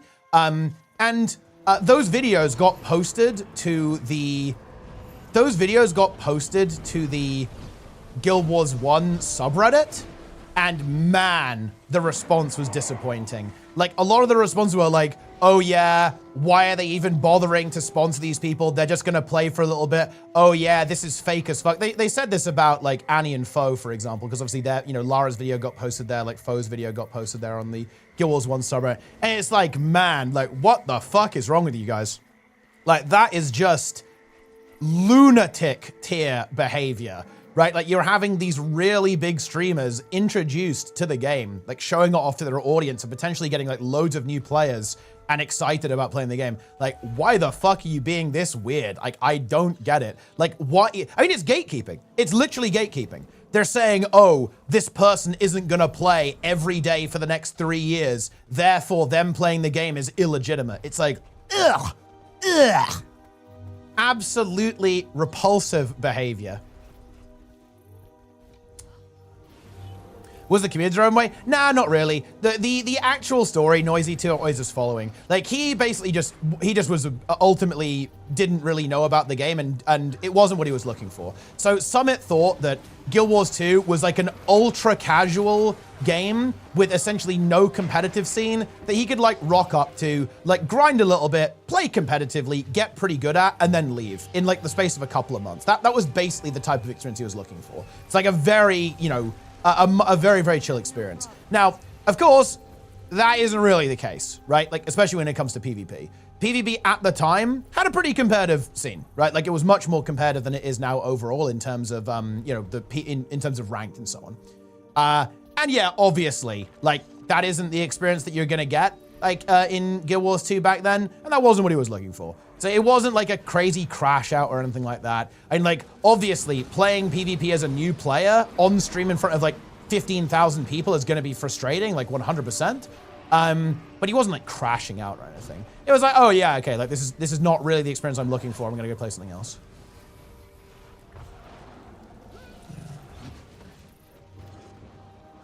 Yeah, they did. Yeah, I read those threads as well. It's like so disappointing. It's like, what is wrong with you? Like, I don't get it. Like, why gatekeep that way? Really, really weird stuff. It was a disappointing read. Let me put it like that. It was a very disappointing read. And also, okay, look, this is something that I personally find a little bit offensive. Okay, and look, it is very unfair, in my opinion, to consider these streamers bad faith, right? Like, is it true that it's a sponsor operation and that obviously we're being paid? Yeah, it was. Again, guys, I'm fully happy to disclose this. For the stuff I did with Foe, I was paid 2,300 euros, right? Which is insane. It is honestly a ludicrous amount of money for basically an hour. You know, I think we had like 2 hours of work, right? It's crazy. But that's the reality. Obviously, we were paid to do that. But that doesn't mean it's bad faith. It doesn't mean that you're not legitimately interested in giving it a fair try, right? That's obviously not how it works. And to be honest, for what it's worth, I really do think that, you know, Foe is very genuinely interested. And obviously, like, Lara was paired up with Annie. Annie, look, to say that Annie is not genuinely interested, I think is kind of laughable, given how much Annie played the game outside of sponsors as well. Right, not certainly Guild Wars 1, but certainly Guild Wars 2, right? Like, Annie's played a whole bunch of Guild Wars 2, right? Like, before sponsor and post-sponsor as well. So, no, like, I just, like, really, I just really dislike that approach, to be honest. And I get where it comes from. Like, there are definitely a lot of, like, you know, kind of sellout types, right? For sure. Like, there are people who are bad faith about this stuff and just don't really give a shit about the game. But actually, I really disagree. I really disagree, actually, with like the streamers that actually played Guild Wars 1 and 2 recently, that they would fall under that category. I just fundamentally disagree with that. Like, for example, me and Foe actually went overtime. We instead of playing for 2 hours, we actually ended up playing for nearly 3 because he was enjoying the game. I was like, yeah, fuck it, we'll play a little bit more until I go on my like regular lunch break that he was doing. So it's like, yeah, I don't know, it's very I don't like it.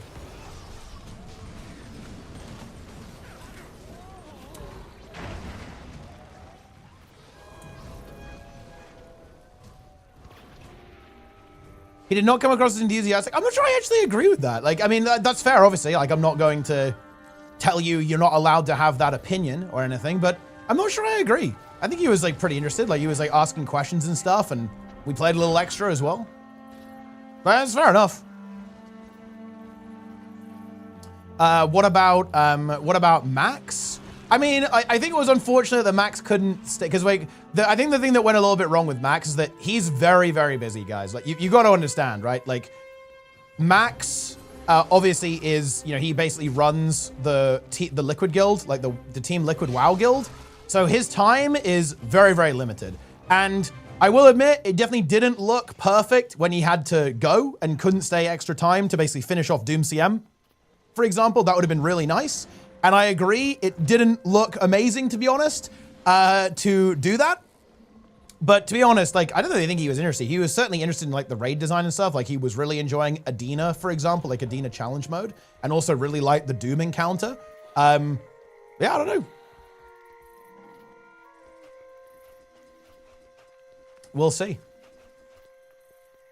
But again, look, I don't know what to tell you. Like, he literally runs a professional gaming organization. His time is going to be limited, right? It is what it is. But where did the tag go? Whatever.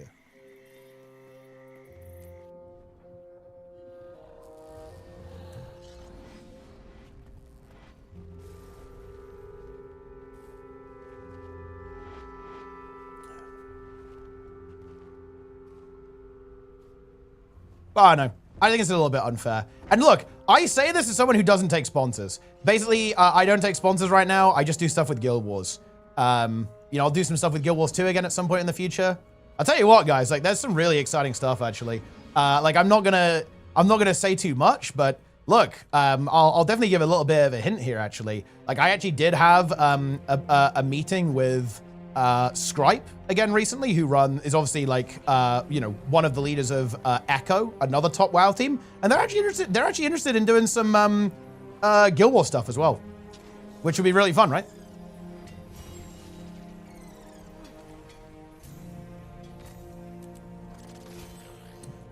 We take a Greg sponsorship. I mean, look, probably not, honestly, but like, there's definitely worse things to be sponsored by. Greg's is a national institution here in the UK. Of course, of course.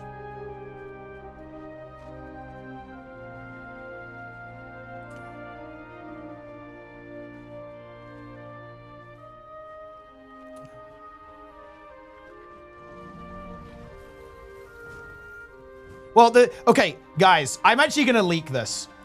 Oh, dude, it's so painful to not do this stuff. So I actually recently got a gambling sponsor, guys. Let me actually quickly check the exact number so I don't make it up.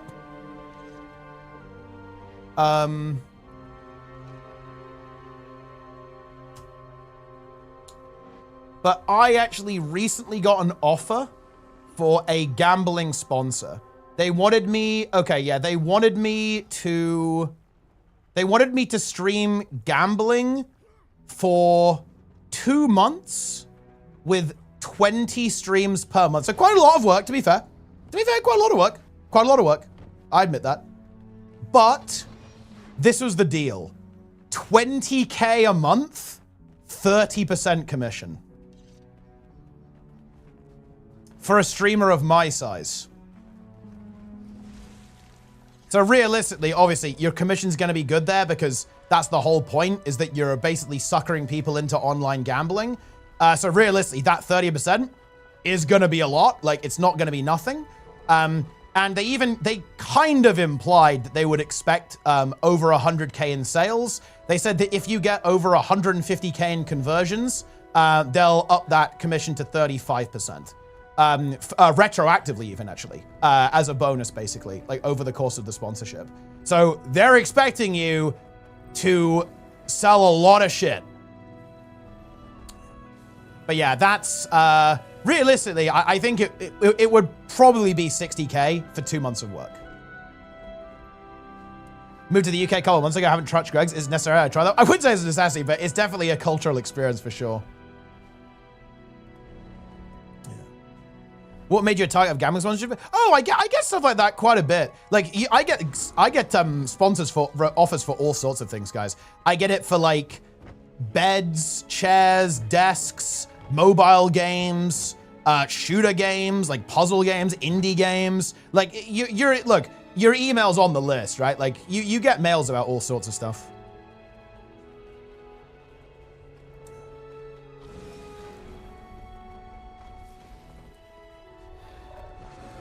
But yep, not gonna take it, guys. I will grit my teeth and not take it. Imagine if you accepted them all. Oh, to be clear, if I actually did sponsors, I'd be a millionaire now. Actually, more specifically, I'd be a multi-millionaire.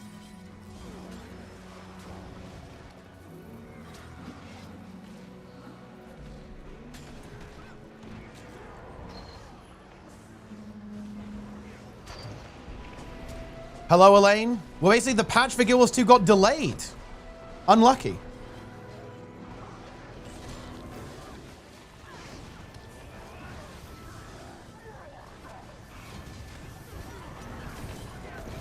Elaine delayed the patch, correct.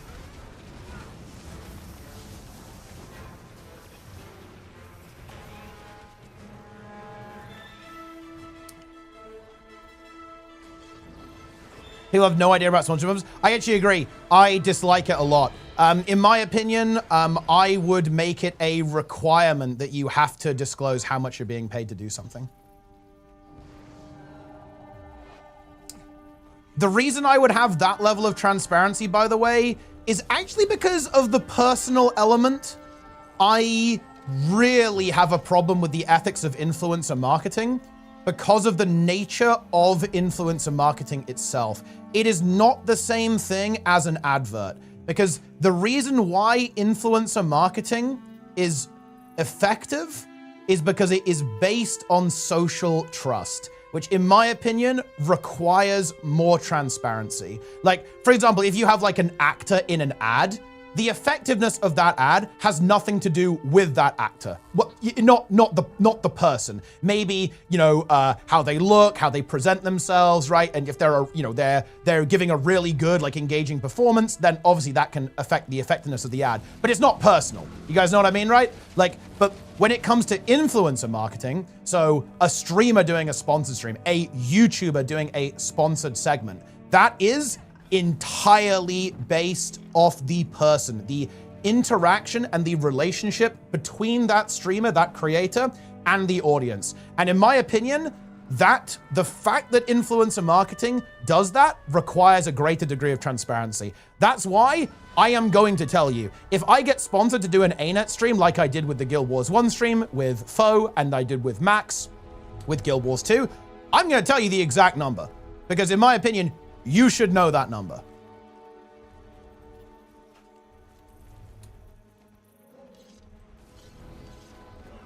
Again, just because of the nature of what influencer marketing is. More so, I would go a little bit further as well. Like, in my opinion, I think you should also see the terms.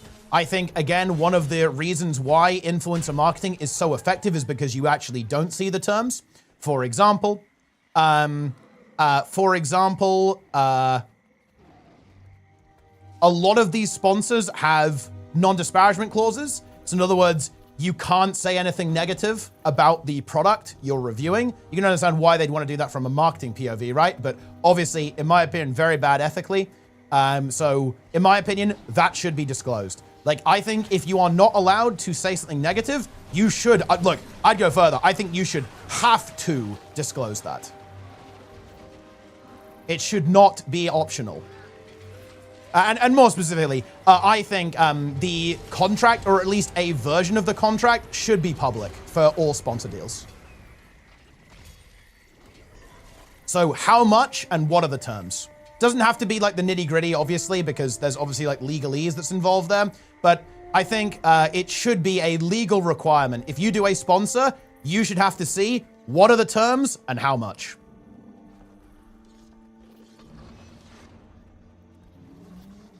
Honestly, maybe not even how much. How much is less relevant than the terms. I think I like to say how much, but it's not actually that important. The terms are much more important, obviously.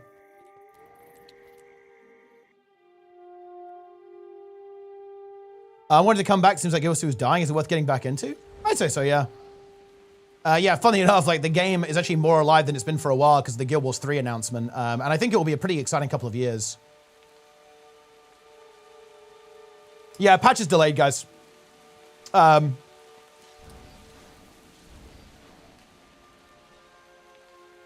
it's delayed 24. Oh, it's delayed 24 hours? Oh, shit. Yeah, we got the next update here. After reviewing the situation with the team, we decided to delay today's update until tomorrow. We're talking our usual release time of 9 a.m. Pacific. That's really annoying, dude. I have to raid in WoW tomorrow. What the fuck? Whatever, man. Our technical operations team has been working since last night throughout today to address the network hardware failure and the service disruptions that followed. We made a lot of progress and things are more stable now. However, we're still seeing intermittent issues, haven't had long enough stable service to complete our normal release process. We want to make sure we're best positioned to respond quickly if something unexpected comes up. But there we go. It's a very sensible decision, to be honest.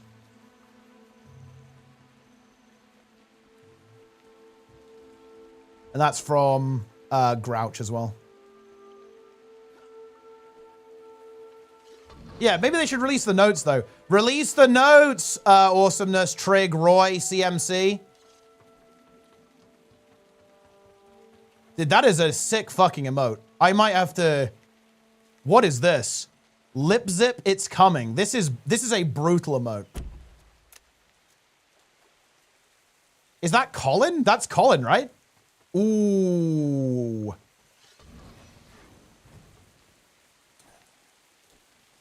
I like that. I like that. I do like that. Oh, I see you play Classic, by the way. Very nice. Level 1 Orc. Very good. Wait, you're playing you play HC. Ooh, nice. Let's actually remind ourselves of this brutal HC clip featuring ArenaNet developer Awesomeness. Oh. I'm gonna let him walk in front, so if there's a stealth enemy here, he gets it, and I don't. Get me the fuck out. He died. That's on HC, by the way, guys. Awesomeness didn't aggro that stealth mob. The rogue was on 1 HP. The rogue died at level 41, back to level 1. That's probably like 60, potentially 80 hours of work. Back to level 1. This is HC. This is permadeath. Walk in front, so if there's a stealth. This character was twinked out, by the way. You can see he's got the fiery enchants there as well. Brutal. The enemy here, he gets it, and I don't. Get me the fuck out. And there's actually a little detail here. You can see when he mouses over him. Here, he gets you can see that he has like a tiny sliver of health. I'm gonna let him walk in. See there, guys? Look here.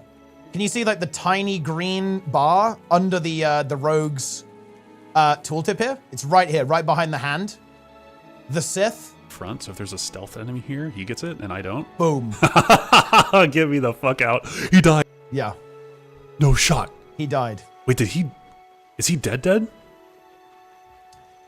You know, I'm actually look, I don't know, this is not related to Awesomeness in any way, guys, but I have to drop this. Quick reminder. Sneb drove 4 hours after running a full marathon without showering in a car with no AC in like 28-degree heat. With 2 other people also in the vehicle who ran a marathon, or at least one.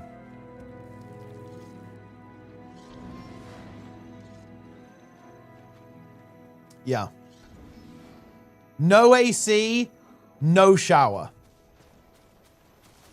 So to be clear, guys, he ran the marathon, or the half marathon, sorry, and didn't shower.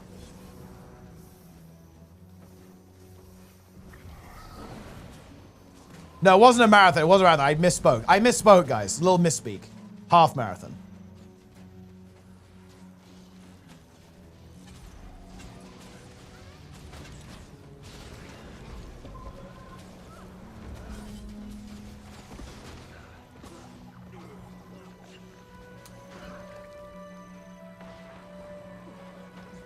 Who does that?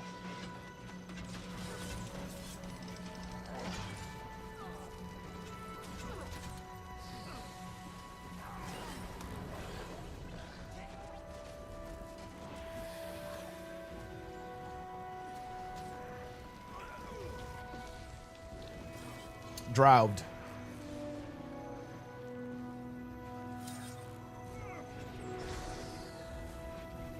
You know, it's funny. I was actually expecting to be a lot more tired. I wasn't that tired after the half marathon, guys. I was expecting to be, like, dead. But it wasn't that bad.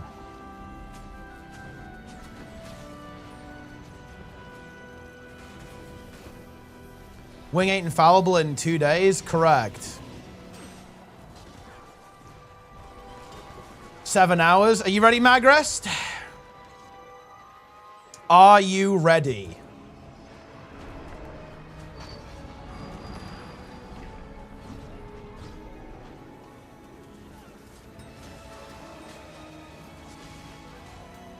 Will Jester have refined his vile DPS by the time we get there? Will Sparse psychologically break before we get there? I'm locked in. I'm here ready to go. I think I basically got it down now. I think my DPS is pretty decent, at least, on the Scourge. I think, honestly, in retrospect, I should have played Ritualist, but whatever.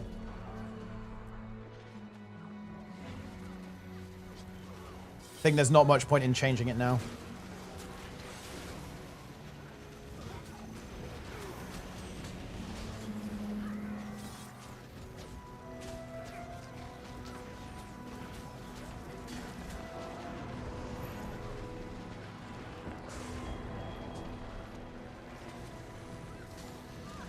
To beaten him to death? Not really, no. Because I'm only playing very casually.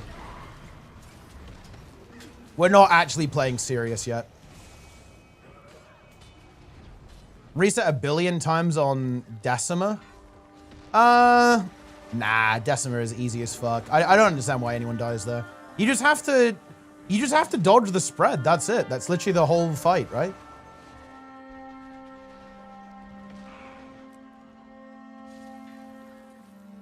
You get to keep your stacks. Yeah, it's pretty good. Like, I think the DPS should be pretty decent on Aura. It's also very unlikely to die, so I guess that's pretty good. Like, you know, it's very hard to die on the Scourge. The only time I die is if like, I get knocked and then have to run out with a Sulfuric. That's pretty scary if that happens. But that won't happen because people will just press their stability properly.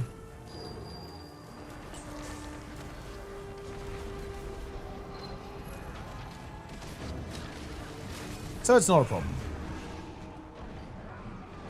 Love to do Necros anywhere. Wow, don't let that dissuade you. You're in good company. Maybe this will happen again. Gross said, don't worry, I'm gonna do more shit than you. Don't worry, I got you. Nice one, Mag. Said, don't worry, I'm gonna do more shit. Wait, did Magras go down here? Oh yeah, Magras goes down here.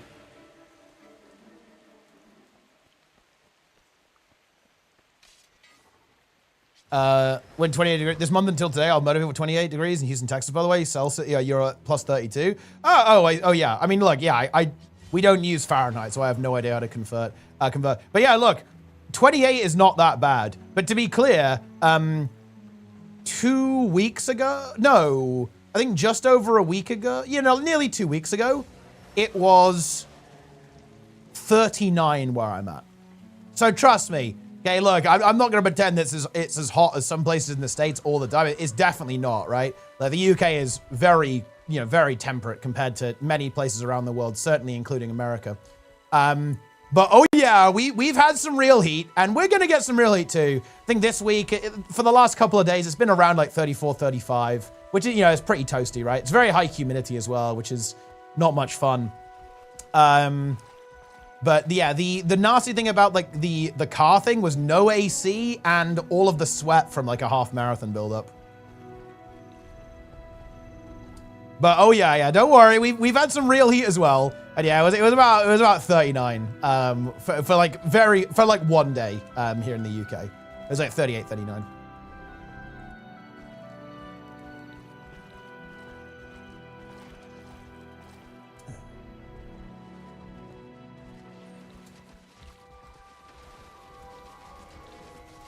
And yeah, a lot of places in Europe right now are kind of in the mid-30s.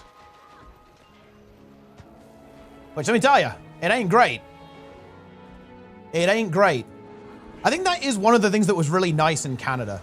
Because it was quite dry compared to the UK. It was weird, actually, because I've never been to a drier climate before, guys. I've only ever been to, you know, relatively humid places. What was nice is that I was hot, but I wasn't, like, covered in sweat, if you know what I mean. Because it you know, because of the lack of moisture in the air, it doesn't, like, linger on you in the same way.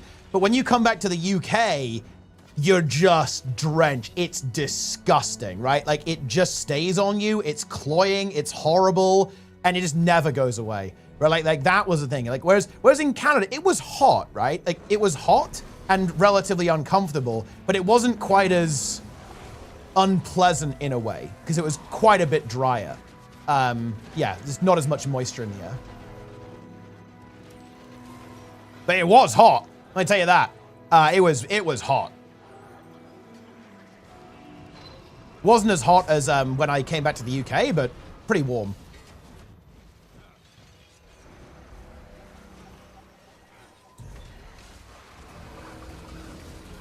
Without sweat? No. I know. You do. What I mean is, no, you obviously sweat, right? When you're in a drier climate, you obviously sweat, but it kind of doesn't, like, stay on you. It just, like, evaporates away really quick.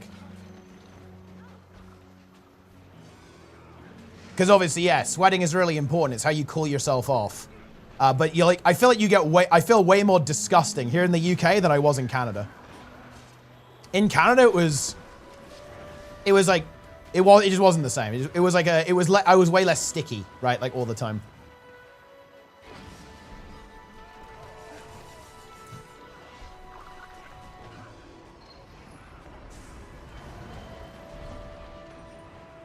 I spent life between Phoenix and Houston. I can tell the humidity is actually a bad part of the heat. Being in 39 in the desert is nowhere near as bad as 39 humidity. Oh, yeah.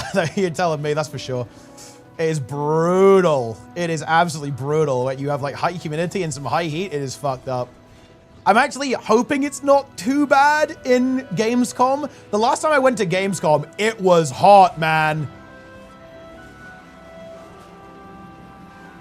It was really, really warm. Because it's August, right? It's August.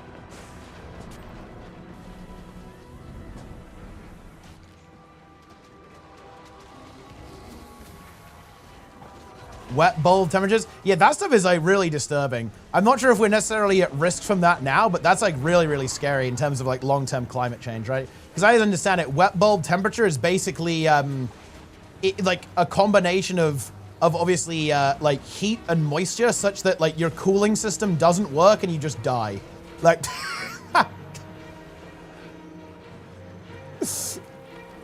which is obviously suboptimal, guys.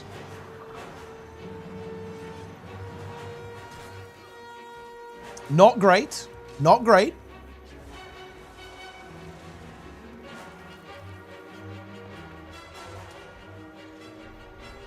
Climate change and the front page. Like, we gotta fucking sort that shit out, guys. Let me tell you that. Because it's getting bad, right? Like, it is, you know.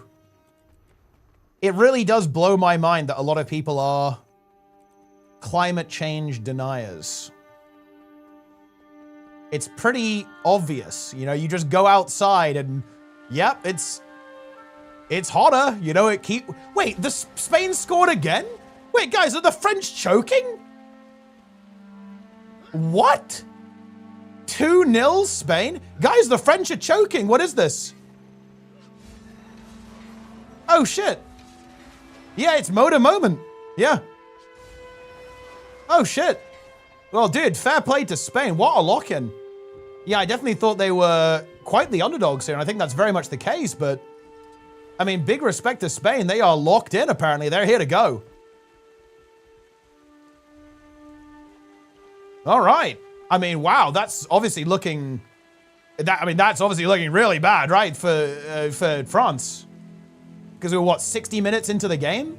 And down 2-0? That's... I mean, yeah, that's a challenging position. 100%.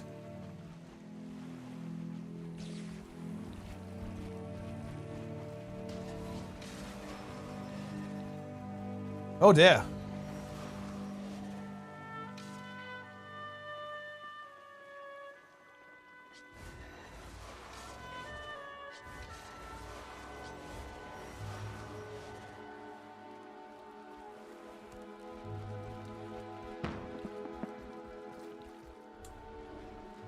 Oh boy.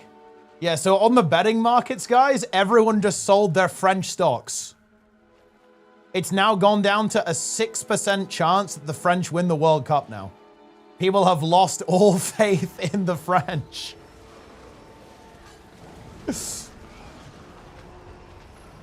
Wow, exciting. What is this emote? Disco. Wait, what the fuck is this? Wait, what? Why is it me with a camera?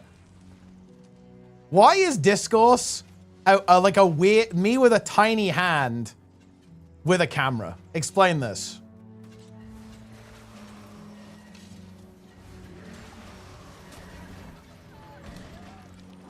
You know what, guys? Let's actually do a Discourse stream. Let's do a full react to Rupert Lowe on Joe Rogan. How about that? Sound good to you guys?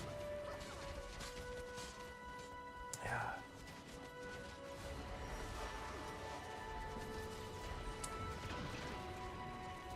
Let's do it. Let's do it. I think we should do it.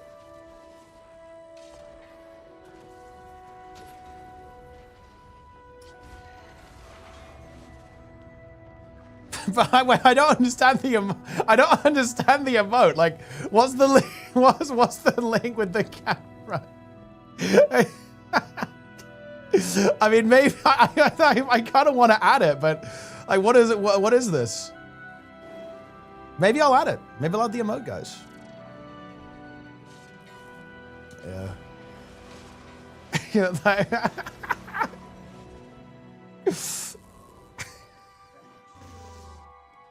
All right, I'm gonna save it. I'm gonna save it for later. Oh man, that's funny.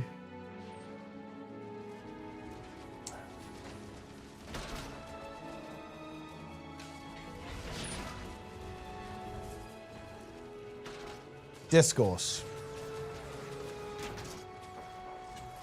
And it's not looking good for the French guys. Like, what do we think? Wait, guys, are there any French in the chat right now? Any French gamers? Like, how are we feeling? How are we feeling?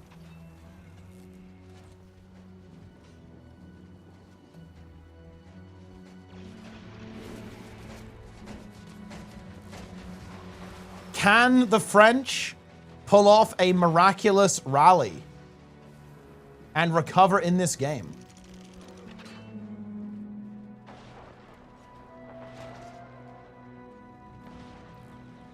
It's going to be difficult.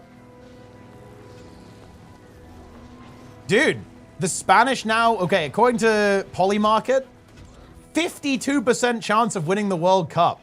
Wow. People are really confident in this Spanish performance.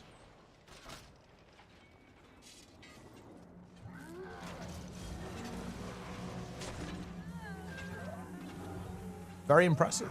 Very impressive.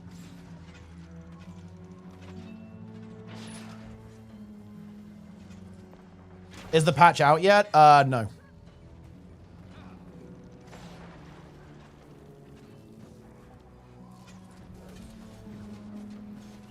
So, okay, we have, well, I guess there's 2 matches left then.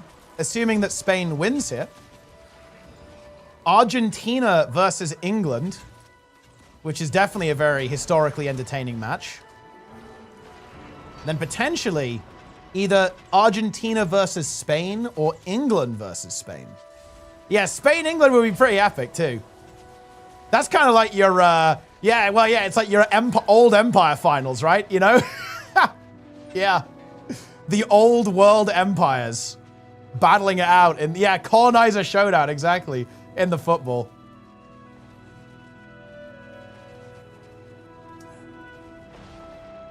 Yeah, there's no patch until tomorrow, guys.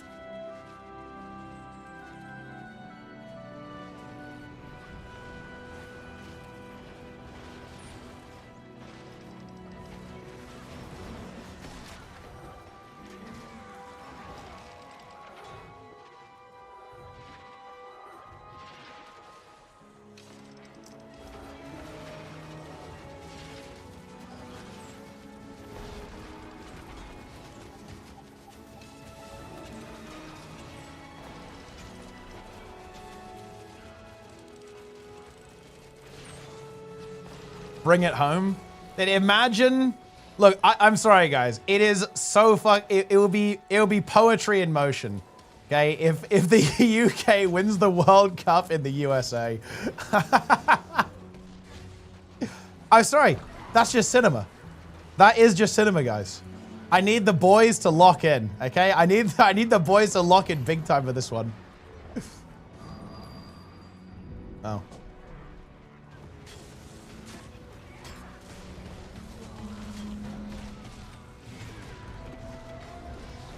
Hmm.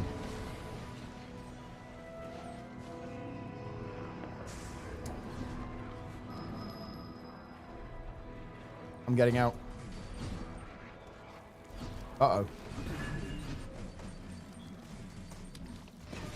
I don't really want to go back and fight because we're just going to get baited, right? It's a bit of a misclick there, I think. Didn't de-target for the spearfall.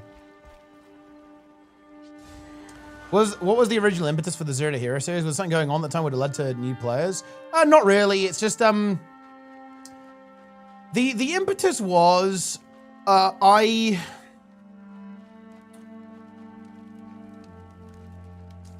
find guide content to be suboptimal. So you know, this is kind of a reflection of my own personal preferences, but learning is fun, but learning in a fun way is more effective. So my goal was I wanted to kind of explain some things. I wanted to explain things to people, but in a way that they almost wouldn't realize it was happening. Because guides, I very rarely watch guides. In fact, I essentially never watch guides. I find them quite dry, to be honest. And I've made some, right? Like I don't hate them. You know, there's definitely a time and a place. But I prefer edutainment, if that makes any sense. Like edutainment. And that was kind of my goal with Zero to Hero. I wanted to... And also I wanted to, like, guides are typically a little bit contextless. Like, one thing that I really disliked about my own guides. So I was looking at my own content, my own guides, and I thought, this is dumb. Because I am showing how to do a raid boss with 10 people who are really good at the game and really know what they're doing. This is useless. And that was very frustrating for me. And I didn't like that about my own content. So I wanted to come up with a way or a content format where I could honestly do something that was really fun and like a little adventure that people could follow along with, but I could also convey information in an entertaining and, well, hopefully entertaining and a little bit less dry manner.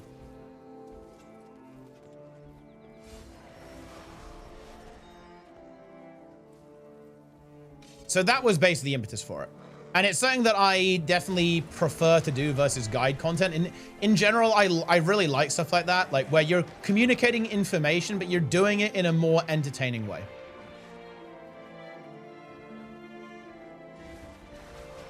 And yeah, like if you watch that series, yeah, it's obviously not the most concise format, right? It's very, very long form, right? But I'll tell you what, if you look through that series, it will tell you how to practically approach anything in the game. And that was also something that I wanted to talk about. I didn't want to just teach people, you know, didn't want to give a man a fish, right? I wanted to teach a man to fish.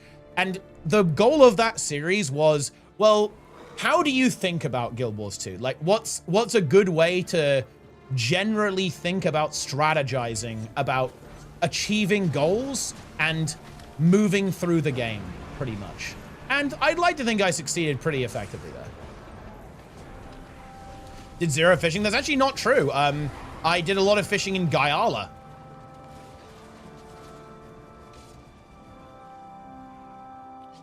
Because the Guyala fishing was really OP. Alcar in the chat. Grouch is trolling. Gamer.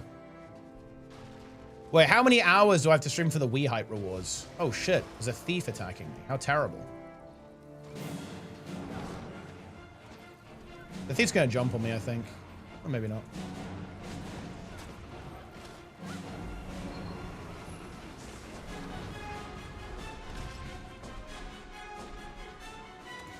Let me see. Oh, I've done 4 hours out of 6. Wait, how many hours do you need to get all of it? I think I need to stream a lot, guys. We only have until July 31st to get all of these. How many hours is it in total? It doesn't, does it say?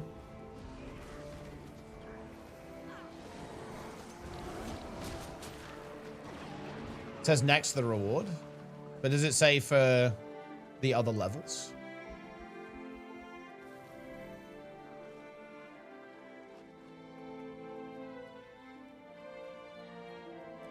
It doesn't? You get stuff for stream? No, you guys get stuff for watching my stream. Well, I stream a certain number of hours. You guys enter the giveaway. It's basically ArenaNet sponsored giveaways on every Guild Wars 2 stream with WEHYPE. So in other words, if I stream, you guys get like a free bag slot or whatever. This is probably bad. This is definitely bad.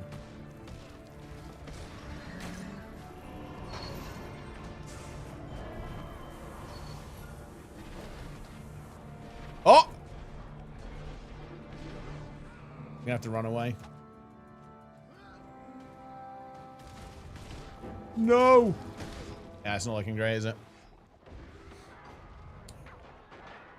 Was the very first one you have to cut? Yeah, I actually, for what it's worth, I did give that feedback to them. I actually said it's a little bit weird that the best reward, like by far, is usually the first. I gave that direct feedback to the WeHype team. But I guess, you know, they didn't change it, is what it is.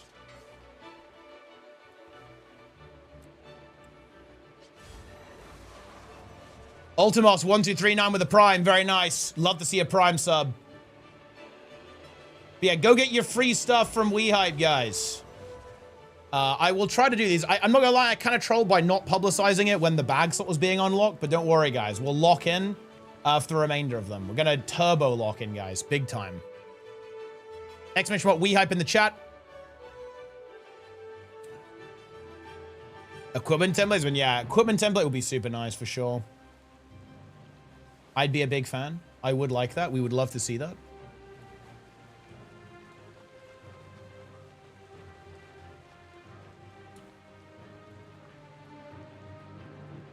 Guys, be honest with me. Is France over? I believe it to be the case, guys. I think the French are essentially GG'd out of the World Cup. I think the probability of recovery is essentially 0. It's over. It's over. French worms out.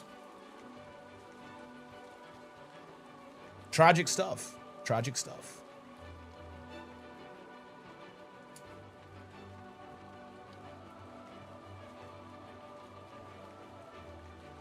It is weird, isn't it weirdly similar to the story of the French worms in Mota?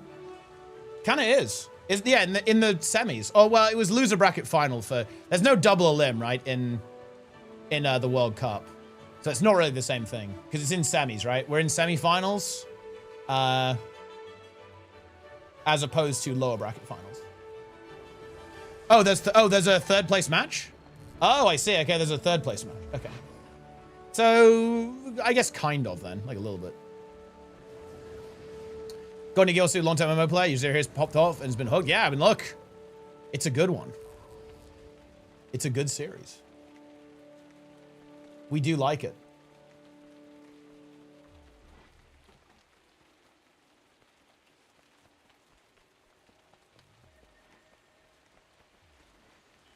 I just got a comment about someone who doesn't understand how Scourge works. How interesting.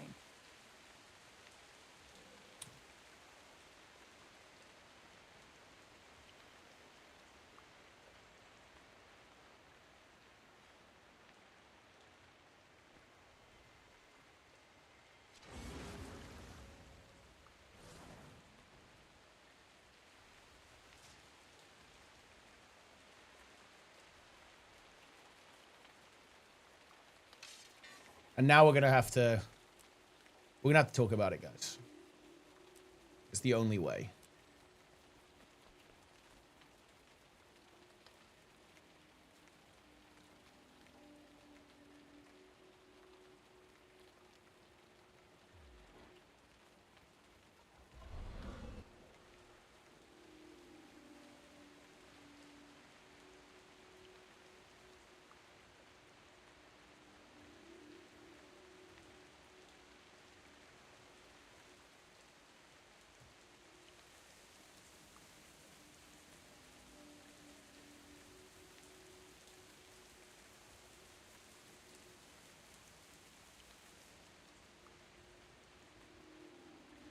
Nope.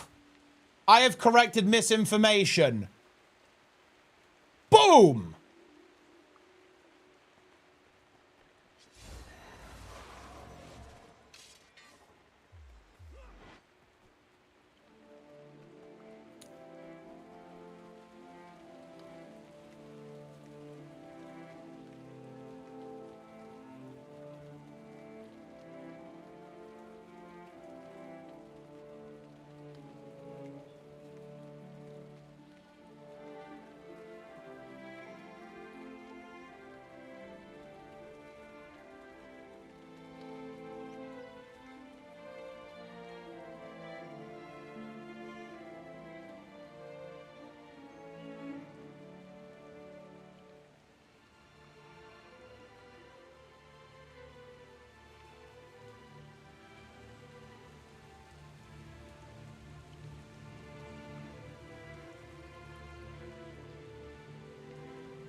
Sorry, guys. I just, look. When people say things that are confidently wrong, it's got to be dealt with. I hate to say it. It's got to be done.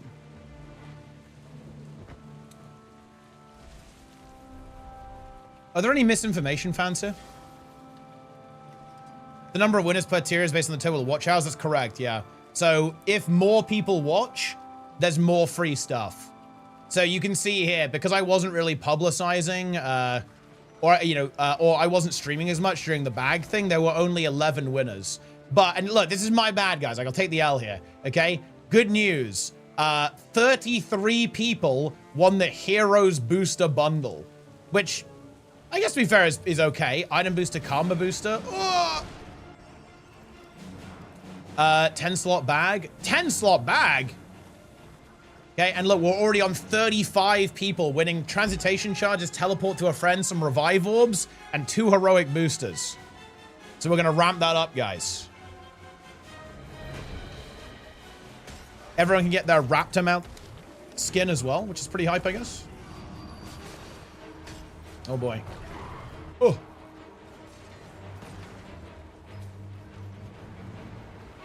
Man, this is a crazy situation.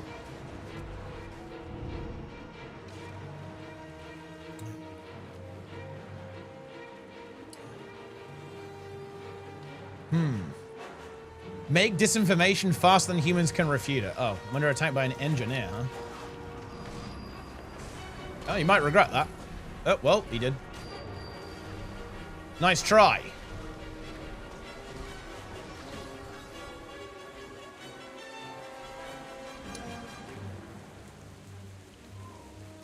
But yeah, roll up, get your free stuff.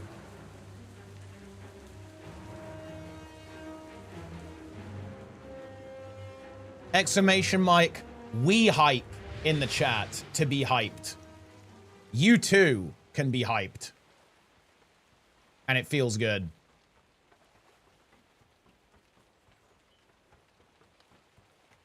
Are you hyped up?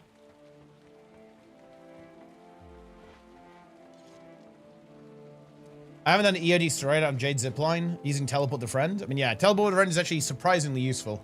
I think I have the permanent one on my main, at least. It's more useful than you expect. It's kind of weird, though. Like, the cooldown only expires when you're logged in, which is a bit weird. Need to watch the stream from Twitch. I think the number of rewards only go up if you watch from Twitch. But you can still enter from YouTube. You don't actually have to watch on Twitch. Some important buffs nerfs in the patch. Oh, yeah, there's some pretty big reworks. I think there's a lot of crazy stuff that's going on in the patch. How many YouTube viewers? So right now we have 174 people watching live on YouTube. The peak for today was 282 just after the patch drop. The patch was supposed to drop, then people kind of fell off because, yeah, GG. And then people came back a little bit for the updates and announcements and stuff. Look, YouTube was crazy though, guys. Let me tell you this. When Guild Wars 3 got dropped, there were 10,000 people watching on YouTube. It was wild.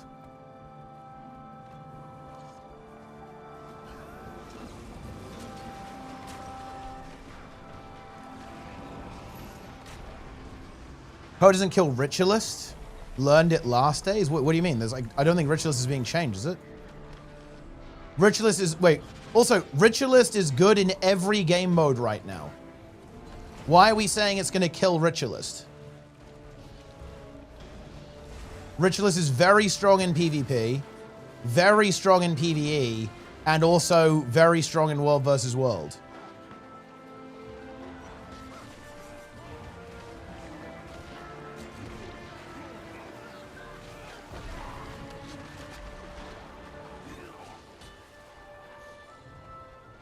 So I wouldn't be super worried about Ritualist.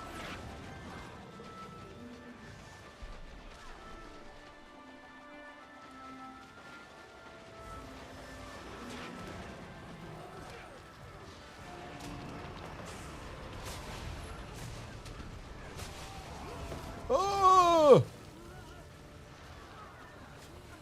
Get me out of here. Oh boy. He actually mistimed his distort.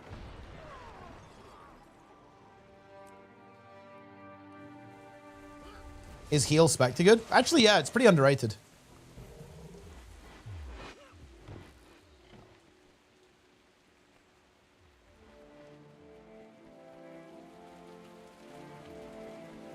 We have a loopback audio echo. Not gonna lie, that is, I hate to say it, I think it's you.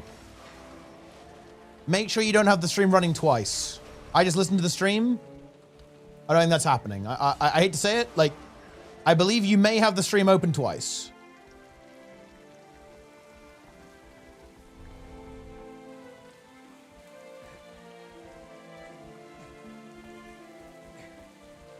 Might be the 2K thing. Also a possibility. 2K beta. Maybe not be on 2K. Could be being weird.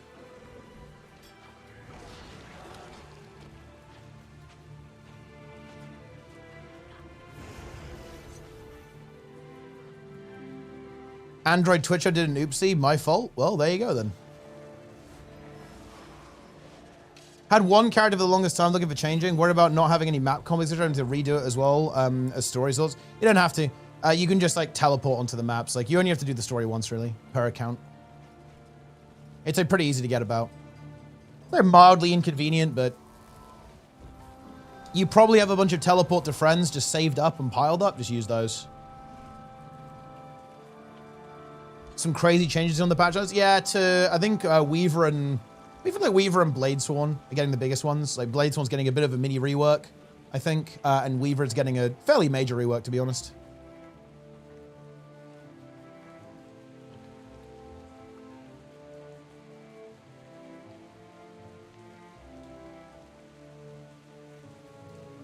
Dogsworn, yeah, Dogsworn is coming back, guys. Feels Dogsworn, man.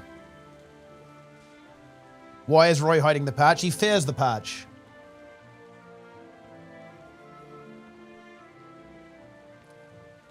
They fear the patch. They fear that the game is dead.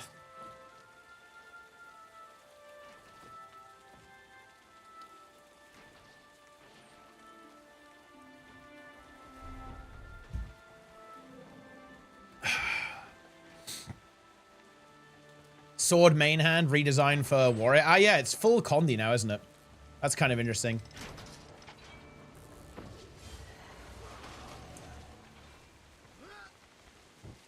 Does anyone here actively want maintenance mode? Who would prefer it?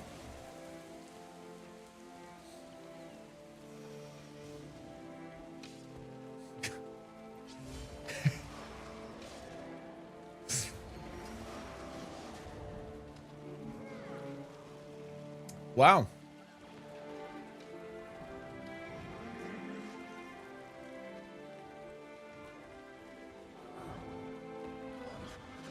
Dude, if we pop off and lock in Wing 8 Infallible on Thursday, that's actually pretty hype. Means we really didn't spend that much time on it, actually. I think we're playing pretty well, to be honest. I think people aren't getting along with Willbender very well, but that won't be an issue for the... like, honestly, Wing 8 is the only wing for Infallible that you're relatively restricted on composition.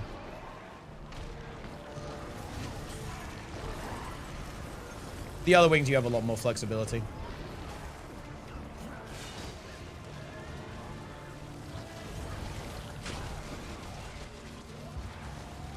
How supported will PvP be in Guild Wars 3? It's a very big question. I'm not sure.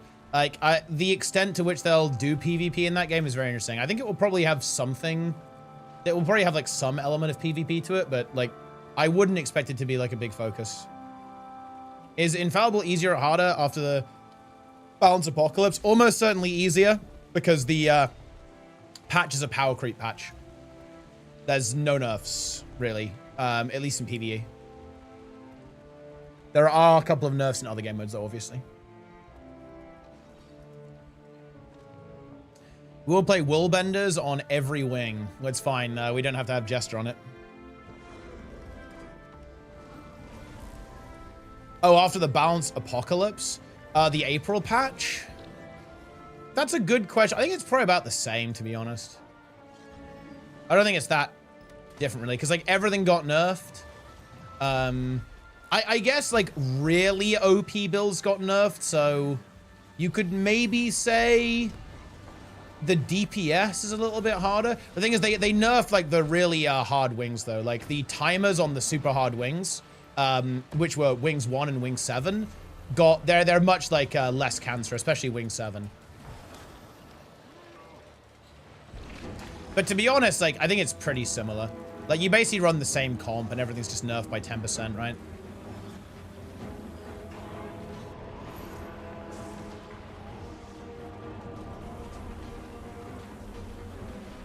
Nothing super different.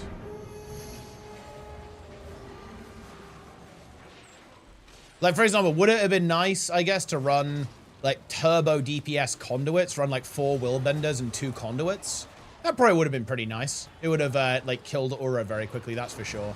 But, on the other hand, like, now you get to run double Necro, which is very safe. Because, obviously, Scourge didn't get nerfed. So you can just play Scourge. And that makes things, in my opinion, like, extremely safe. Because of how strong Scourge is. So, I'd say broadly the same.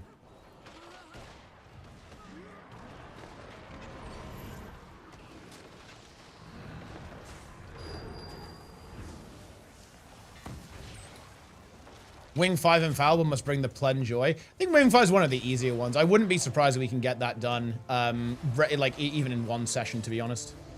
Because all you have to do, like, if you want to do Wing 5 Infallible, it's don't be a complete incompetent and fuck up statues, right? You need to be able to do split statues consistently. Like, if you can do that, you're fine.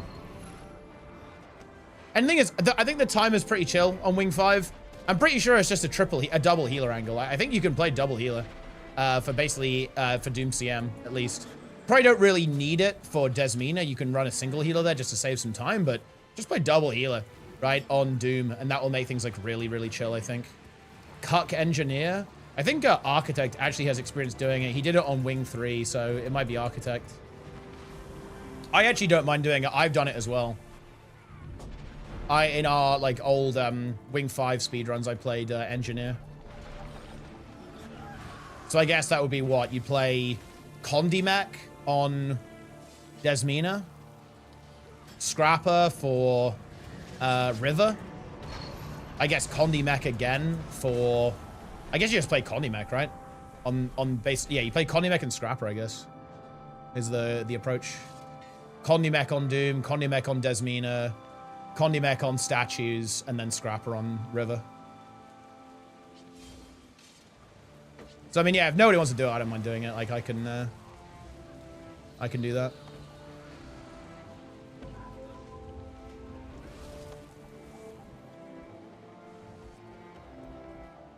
Condialac Amalgam. Oh, that's true, actually, yeah. Condialac Amalgam would be pretty good. Because that build is very, very juiced, of course. So yeah, we can do that. I mean, I can play that build. I know that Nico likes that build, so we could probably have Nico do it as well. He is a Condialac Amalgam Enjoyer.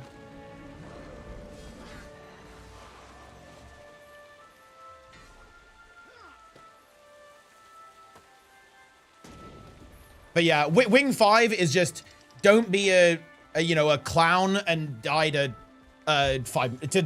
split strategies. That's where the time save comes from. Other than that, it's do competent DPS on the other bosses. Don't fuck up the transitions. Do a decent strat on River. I don't think it even has to be perfect. Just don't do it badly. And then I think you're all right. And then just do decent DPS on Doom.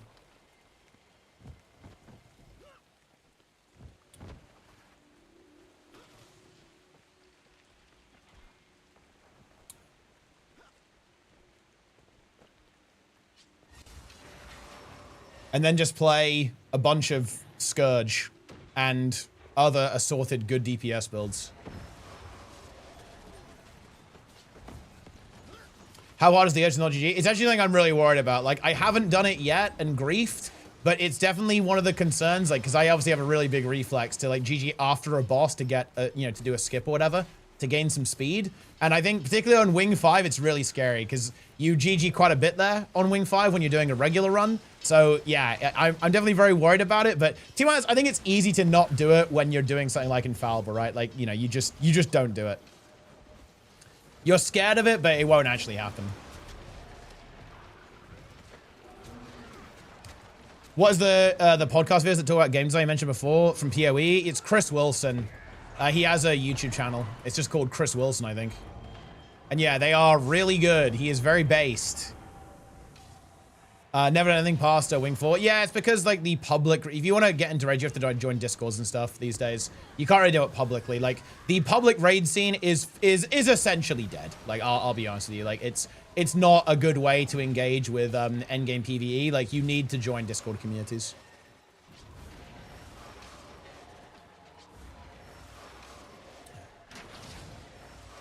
But yeah, we will come up with based strats for all of the wings. It's probably going to involve a lot of Ritualist, a lot of Scourge, Amalgam, and Luminary. And it feels good.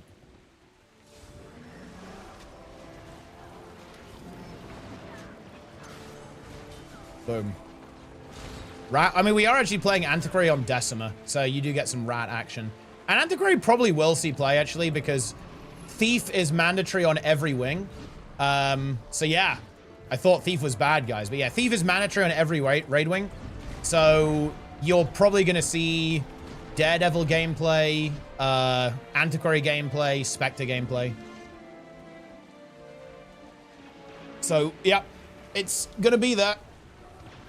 Is Connie Scourge viable now? When I played it, it had been nerfed into the ground. It was always viable. It definitely did fall off a little bit because it got out-power crept by every other build becoming ridiculously overpowered. But now that the game's been de-power crept, yeah, Scourge is extremely good right now, I think.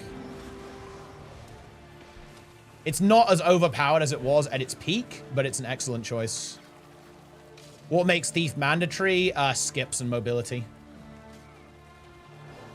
So basically, it's very, very good when it comes to speedrun strategies. Thief Portal and the fact that it can just like zip around so quickly is... It basically is mandatory in every raid wing for when you're doing something like Infallible. France 0, Spain did. The French have not even scored a single game. And it's over, right? Like, isn't it just game over?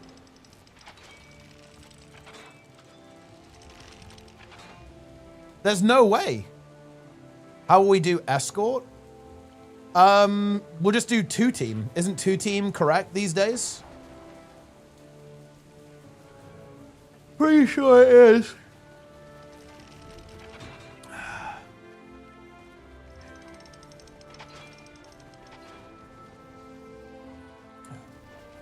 So yeah, you just do 2-team.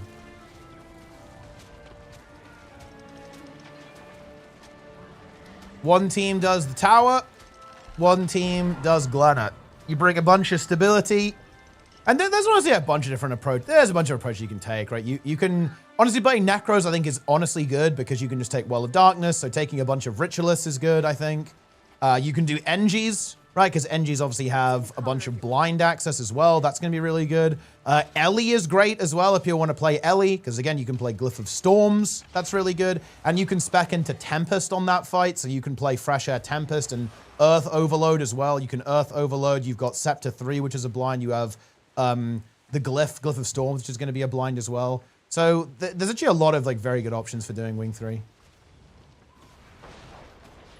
The only thing that you're never going to get rid of is you need some kind of tower build. Typically a Mesmer, but you can do it on Druid as well if you want to do that. Wing 1 on Infallible is one of the hardest. It has one of the hardest timers, yeah.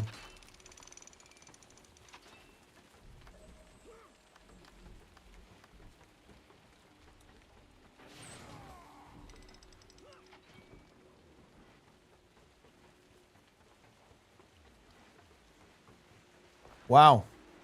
And what a match, guys. I believe the Spanish have achieved victory. Nice spec. Oh, yeah, Tempest is one of the best. Tempest is one of the best elite specs in the game. No question about that. Would anyone even dispute that? Nope. How many of like the new currencies? I have 500 Shadowstone fragments. That's pretty good. How many of these reward tracks have I done? Man, I have so many of these. Look at this, guys. I have 39 Hero's Choice chests. So I already have nearly 2 stacks of the enchanting stones, and I assume the sap as well. Yeah, a little bit less chromatic sap. But I have 39, and that's only on this character. I have more on my other character as well. So yeah, I have got so much of this map currency from just like playing PvP and Wolves. And 22 Castoran gearboxes. Holy. That's crazy.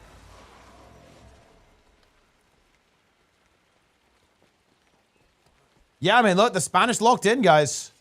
I think a bit of an upset. Like, I think people were certainly expecting the French team to have an advantage. Ellie mains are very good at disputing Tempest viability or Ellie viability in general. Yeah, I mean, look, there is a reason for that. Like, the reality is that Ellie players are the same average skill level as the rest of the community. And to be honest, like, does Ellie like require more skill at a baseline? Honestly, yeah. Like, in other words, the skill, the effectiveness floor is much lower. Like, if you're an average skilled player, you are going to do quite a bit worse on Ellie.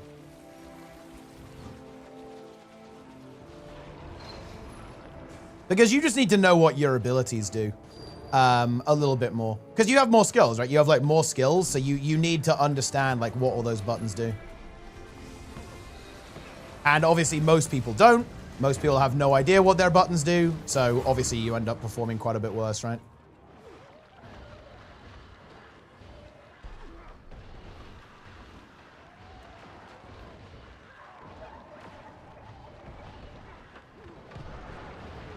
It's interesting because Ellie right now, I don't think there are really that many Ellie builds that are that hard to play. It's just that there's like a bit of a skill flaw, right? Like until you get over that skill flaw, you're gonna be pretty useless. But like, I'm not gonna lie, a lot of Ellie builds are pretty fucking easy these days. Like they're nowhere near as hard as they used to be.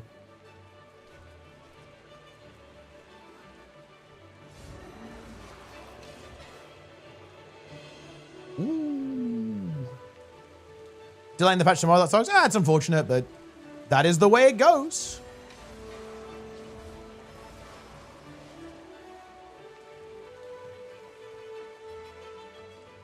But yeah, to be honest, I actually think that skill ceilings are never an issue. Like a class being very difficult to master is not a problem. Like the problems with classes is always skill flaw. It's actually really interesting. It's why people say WoW is easy. Like, WoW is easy because its skill floor is very low. The game is super easy to learn. The way all of the classes are is very intuitive. Like, you know, you get this proc, this makes your button really strong, right? Like, all that kind of stuff. Like, you have your big cooldowns and you press it. Like, it's very easy. Like, the classes are really intuitive. Like, super intuitive to play. And they're very hard to master, right? But the thing is that people don't perceive skill ceilings. This is a really important thing to know. Players only perceive skill flaws. So in other words, how difficult is it to get some kind of baseline effectiveness by playing or learning something? Skill ceiling is irrelevant. Nobody experiences that. So when you have Ellie, the problem with Ellie is its skill ceiling that different from other classes? Honestly, not really. There are harder classes to actually play quote-unquote correctly than Elementalist, certainly now. And certainly in competitive modes. It's not the hardest class to play correctly by any stretch of the imagination. But is it one of the classes that takes a bit of getting used to? You have to get a feel for it? Absolutely, yeah. Like you're gonna have, there's more of a learning curve at the start of the skill journey because it's just got more skills, right? You have 20 abilities to interact with on your weapon skills, or potentially more if you're playing Weaver. So there's obviously like a lot to kind of absorb there when you're picking that up. Ellie is low amount of bullshit when it comes to weird cancels. To be honest, like that's just not important on any class. Like people tend to fixate on stuff like animation canceling, but to be honest, it's never relevant. Well, I shouldn't say it's never relevant. It's never relevant if you're a normal player. It's only really relevant if you're playing at a highly optimized level. Like even the really egregious ones like Guardian, right? Like Guardian Greatsword was really infamous for this. I'll be honest with you, like animation canceling is not why you're doing bad DPS. It never was. It's a small min-max thing for very try-hard players, which is fine. It's fine to do that, right? Like, you know, it's fine to even think that's not the best design. I think I'd even be kind of inclined to agree that it is a bit jank, right? You don't want like unintuitive weirdnesses in your rotation, but it was never like an actual like, oh wow, animation canceling is preventing new players from doing good DPS. No, that is simply not a thing. That has never been the case on any class in the game.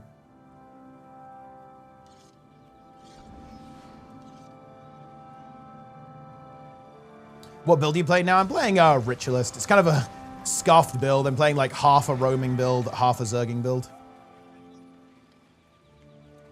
Ellie is really difficult to learn and it's a bit frustrating. The perception will never go away. Well, I think there is something to that though. Like the thing is that Ellie got power crept in one very specific way. Ellie got power crept in terms of its actual throughput. It does insane DPS. But here's the thing, like doing insane DPS isn't really that good in this game. Like you're much better off having a bunch of sustained power creep like Ritualist or Scourge or basically any VOE spec like Luminary, for example. Right, like that's what is OP, or feels very overpowered. And Ellie didn't really get that, to be honest. Like you don't really have, you don't have that type of power creep. You don't just like shit out like every boon in the game just by existing on Elementalist. If you did, people would feel it's way easier. It's just that Ellie isn't as overpowered in very noticeable ways as other classes. Ritualist is laughably overpowered. And so is Luminary as well. Luminary and Rit are the two really egregious examples. They are comically overpowered in what they actually do as classes. Ellie just isn't that way. And Evoker very much isn't that way. Tempest is a bit that way actually now. Tempest is legit really good. Yeah, Amalgam is like this too. Amalgam is just, you know, outrageous with like what it actually can do.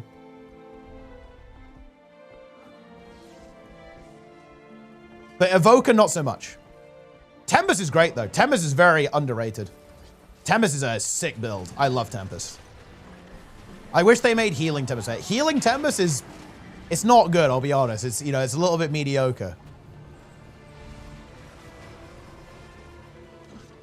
What will be the hardest class to play in your opinion in any given game mode?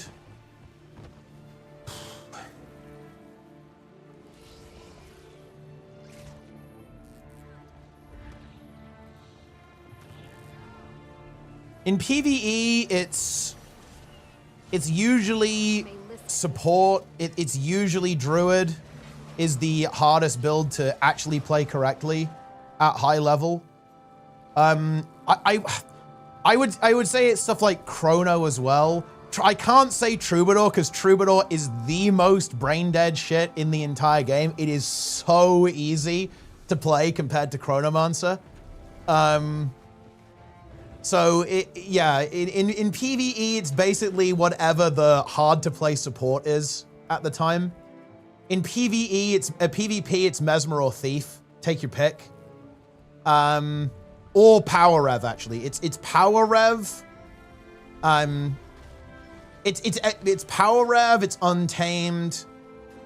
It's stuff like that. Mesmer, Thief, that kind of thing. In World versus World, it's actually really hard to say. I actually think playing support is really hard to do effectively, or some of the more squishy, aggressive melee DPS. So playing something like a Holosmith really well is amazing, I think, in World versus World. And also, like, a really good Firebrand is a big deal. Like, if you, like, a highly skilled Firebrand, I think is a big skill gap between just, like, a mediocre or, like, good Firebrand. Or stability support player. Based on my class choice, looking for Engineer, Dual Axe, Warrior, Thief. Well, I mean, why not all three? Make them all.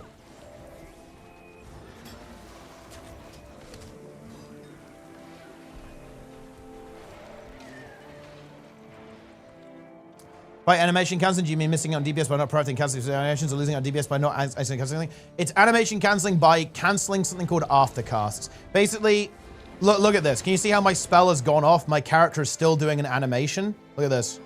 See that? Look how it like resets. Basically, this game has a concept of aftercasts. Like in between your ability cast, your character will basically have some do nothing time that is actually theoretically optional. Some of these aftercasts can be cancelled. Either by directly cancelling the spell after the important part has gone off, or simply by like chaining it into another ability. And if you do that, you can basically get like a minor effectiveness increase. I think one of the really interesting ones is actually Ranger Longbow 5. This is one of the really weird ones. Wait, I'm not sure if they fixed this or not actually, but Ranger Longbow 5, all of the damage actually finishes way before the actual spell animation finishes. So what you can do is you can do a portion of the animation and then cancel that animation, and you essentially suffer no DPS loss by doing that, and obviously a DPS gain because you can get onto your next animation quicker. Now, I want to be really clear about this. This is a minor min-max. This is not something that you should ever care about. Like if you're picking up the game or learning it, it is not relevant to you in any single universe ever. But it is obviously a mechanic. This is true. Yeah, Necromancer Greatsword is also definitely a culprit of this when it comes to animation cancelling too. That is definitely the case.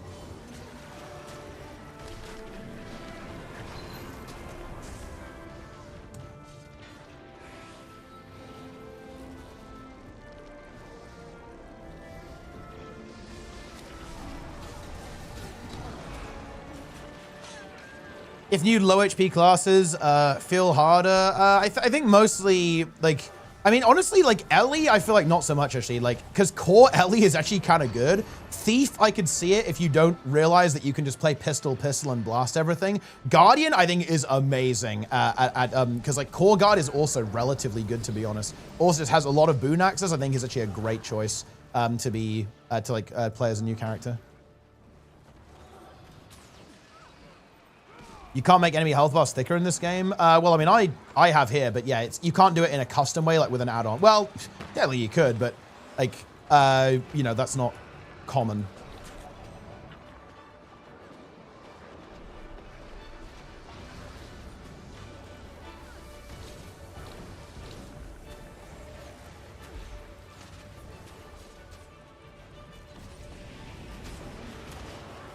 And cancel aftercasts want to pistol. I mean, to be honest, I mean, I obviously do that rotation like that way, but to be honest, I'm not really thinking about like canceling the aftercast perfectly. Look, I don't think about this stuff, to be honest. Like, it's just not necessary.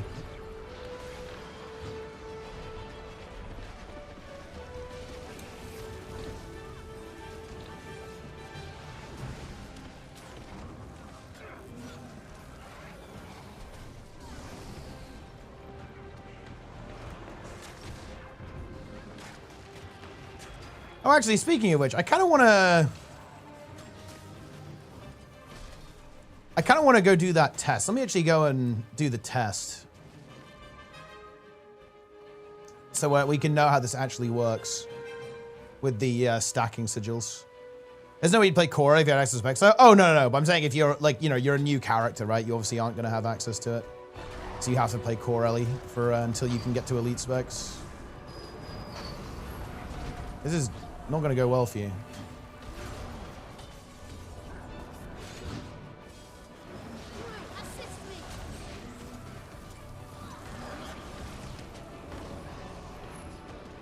Goodbye.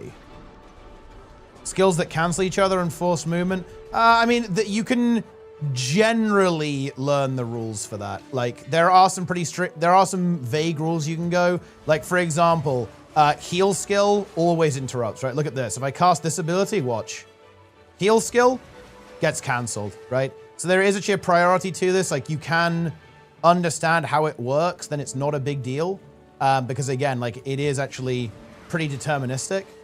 But yeah.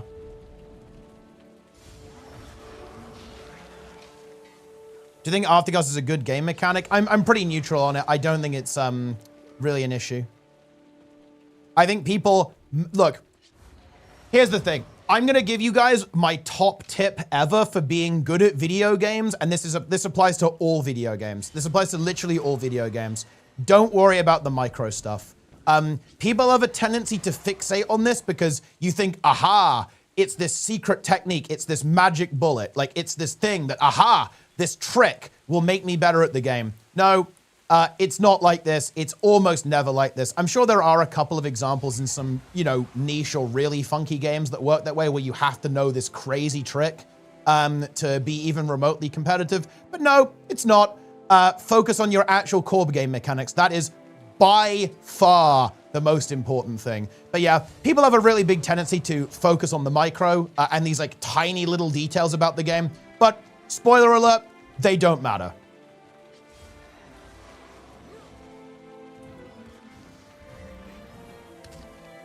And to be honest, they're actually less important in reality. They can look more important than they actually are, because people will typically do like a build demonstration in a very controlled environment or on very easy content. When you're in progression, so when you're learning a new fight for the first time, I'm gonna be real with you. This stuff just doesn't matter. You're not gonna be doing this. You're gonna be playing the fight, you're gonna be avoiding things, you're gonna be like learning and observing and watching.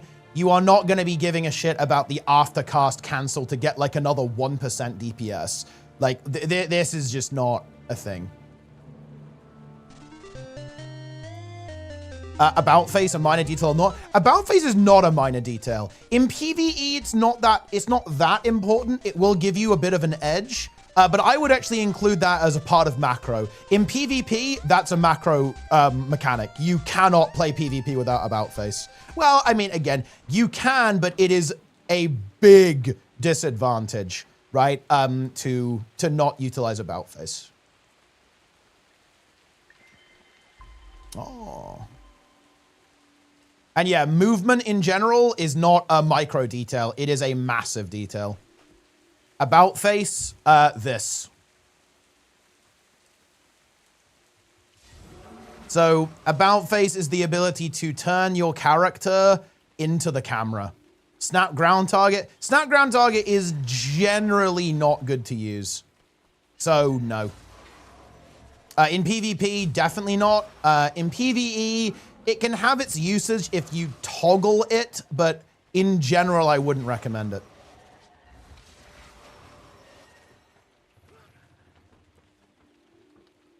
Anyway, I wanted to go and test what happens if you open Decima on Wing 8.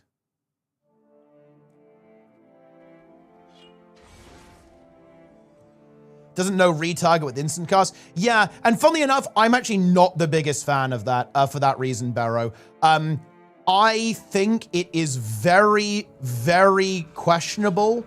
And I'll actually demonstrate to you to this guy. I'll demonstrate this to you right now, guys. I think it is a major issue that changing this setting fundamentally changes how your abilities work. That is not me being hyperbolic, by the way. And let me show you. So let me equip a staff real quick and we can do this little demo.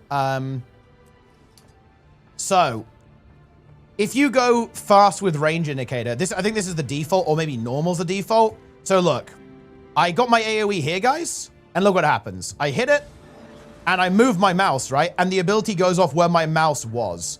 But look what happens if I play instant. So I press 2, and the mark ends up at the end of my mouse movement. To be clear, that is game breaking. If you do not use this, you are at a colossal disadvantage. Like, or, to be frank, unplayable. Like, in PvP, if you're playing against someone who's using this and you're not, GG. Assuming equal skill, nothing you can do. Like, you will lose. Assuming it's relevant on the build. It's not relevant on every build, right? But it's relevant on some builds. Right, let's say you're playing Grenade Engineer or Necromancer with the staff. This is just GG. Assuming equal skill, you will simply get out-mechanicked by a setting. You will lose to a setting, and there's not much you can do. And that, to be honest, is a bit sus. I will admit that. You know, that is a bit weird. That the ability just works differently, depending on if you change the setting or not. And yeah, I think you need skill targeting for it to work, right? Yeah, you need skill retargeting as well. So yeah, it's worse. You need 2 settings enabled to trigger this effect. Oh, yeesh. Not good, right? Yeah, not great. The other thing is, by the way, is that, okay, this is the real cancer, is that this is actually optimal on certain things, but it's also not optimal on other things. For example, sometimes you want retargeting, other times you don't, because certain abilities can't be retargeted, others can. It's also not obvious which ones. Oh boy, I will admit, this is actually bad. Like, if you want to say something that's actually problematic design about Guild Wars 2, this is definitely one of them. This is an issue. Because it's not consistent at all, it's situational, and it's a setting that fundamentally changes how your skills work. Best of both worlds? No, you don't actually. You don't get the best of both worlds. It doesn't behave the same way, and I'll quickly show you why. So, if you do this, can you see how it still goes where my mouse was? Like this? It's because it still takes the position of where you start the cast. The fundamentally broken thing about the instant cast is that it looks at the end of your animation. Or where your mouse is at the end of your animation. This is fundamentally broken. Whereas the other one only looks at the start of your animation. Anyway, let me quickly test this. So if we open Decima, is Greer here as well?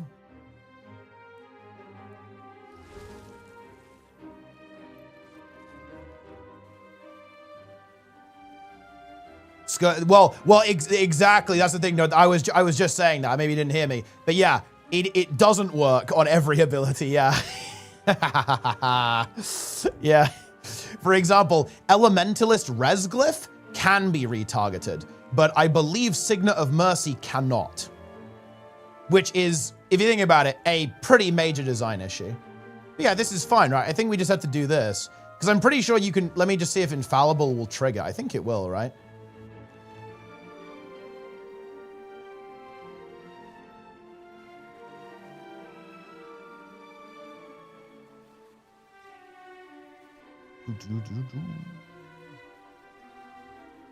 Yeah. I'm programming. No, I agree. Yeah. No, like that's why I actually view this as problematic. It wouldn't be. I wouldn't have an issue with it if it always worked like this on every casting type, right? If it worked the same on all 3, that's completely fine, right? I got no problem with that. The issue is the inconsistency. The fact that it doesn't work on every spell and it doesn't work on every setting, and you need 2 settings specifically enabled to do this. Like, all of those factors are not great.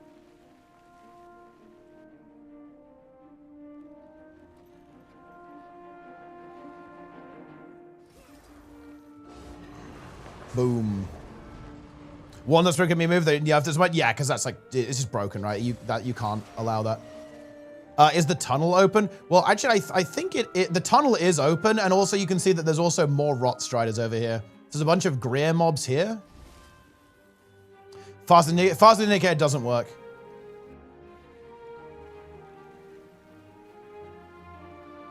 Why does it work like that? It's a quirk of retargeting. Because what's happening is it checks the target at the start and the end. So it basically retargets with instant cast to the end of the animation. It's just a quirk. It's logical if you think about it, but it's definitely not intentional. What do you think about skills? Do not immediately start when you're using another skill after it. Wait, calls not immediately start. Can you give me an example? Am I dumb? I'm not sure if there's any ability like that. How do you get Relic of Caracosa? I'm pretty sure it's just like an achievement in Sota, right?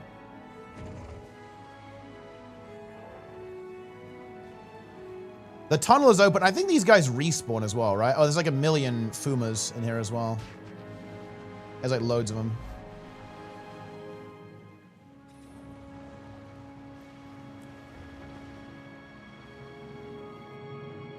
Made a quick video. Dude, I was considering doing that. Okay, dropping a nuke. I'm nuking Darren's.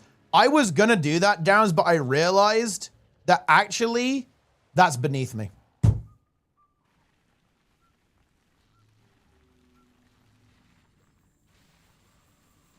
Yeah. I won't stoop to that level of slop.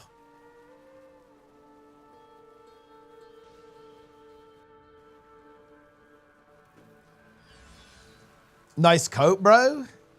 It's not copium, bro. Maybe I should. You think I should have done it? You think I should have made a slop video about this?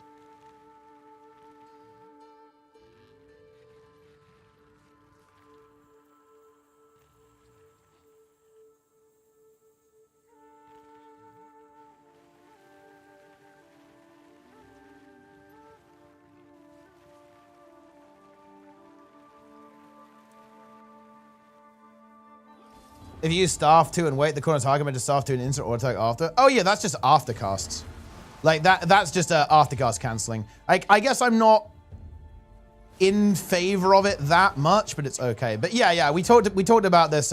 It was the previous topic we were talking about aftercasts. But yeah. So if you do that, right, it takes a while because look what's actually happening here. Like, look what's happening. So you can see here, you do this, and can you see this like second part of the animation after the ability's gone off? Like the way that the game works is the following. You have a wind-up animation and then an aftercast. Like the spell goes off after the wind-up animation, then the aftercast happens. And then nothing can happen until the aftercast is over. But if you do this, can you see that you can even see it on the character here? Look at the character. Can you see how that animation is curtailed? Yeah, this is aftercast canceling.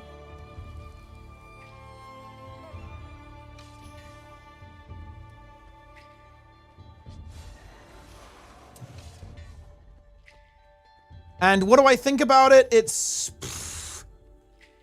I mean, it's fine, I think. I don't really view it as like a huge issue. It's a bit weird. I would not disagree with that, but is it a huge problem?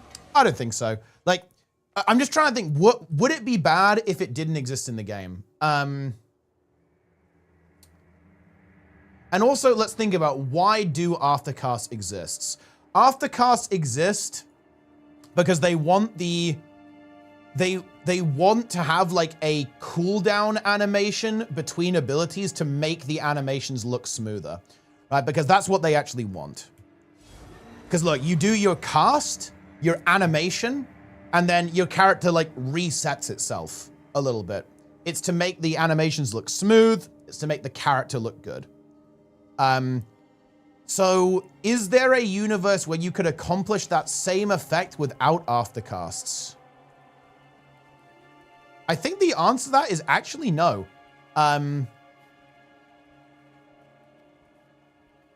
Because you don't always want the ability to go off at the literal last frame of the animation, right? Do you? You want to have you did a cast and your character resets itself and moves back to a neutral stance.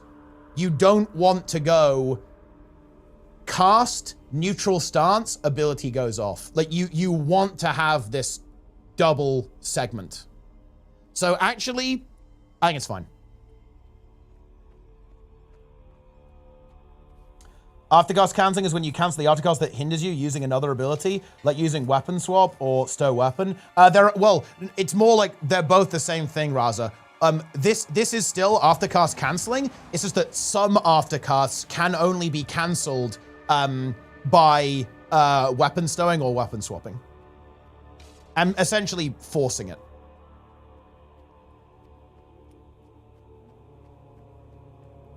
When the main animation is close to 0 time, this is true, yeah. Like, that's where you have to be careful of. You don't want to make the actual animation itself be shorter than the aftercast. That's when things get really weird and start getting a bit not great.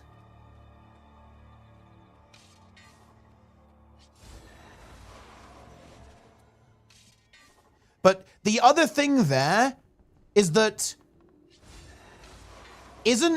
no, you do want that. I think, actually, isn't the correct answer that you almost, like, shouldn't be able to cancel GS4? Because isn't it kind of cool to have an animation where you stab something into the ground and then a symbol appears and you actually have a long recovery time after that? I don't think that's bad from a gameplay or RP perspective. I actually think that you want to have abilities like that, but it must be illegal to cancel it. I think. Yes. Because if you allow an ability like that to be aftercast, cancelled, then cancelling that aftercast becomes really important. Makes weapon swap feel horrible though? I don't think so. It would just be different. Weapon swap makes it so you can always cancel them. Yeah, I think in an ideal world, you just wouldn't be able to do that.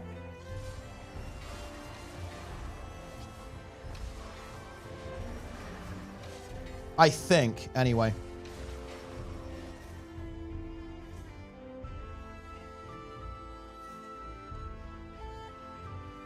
You should be able to cancel, but it shouldn't cast the ability. But that doesn't make any sense, though. Like, if the casting, if the casting is like stabbing the sword into the ground and it has a recovery animation, it has to cast in the actual, actual animation of casting the spell.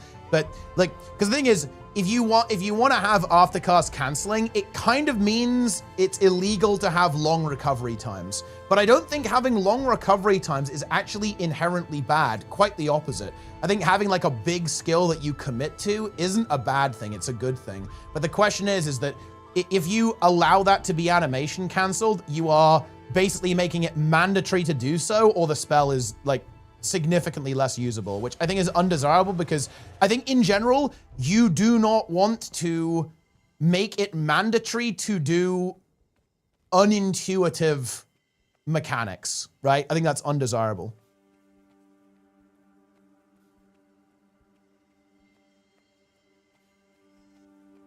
I think it's fun getting the timers on cancel just right, having very variable customs was good. GC being the opposite, where everything is like exactly 1 second. I mean, kind of, but I'm not the biggest fan of gimmicks, to be honest.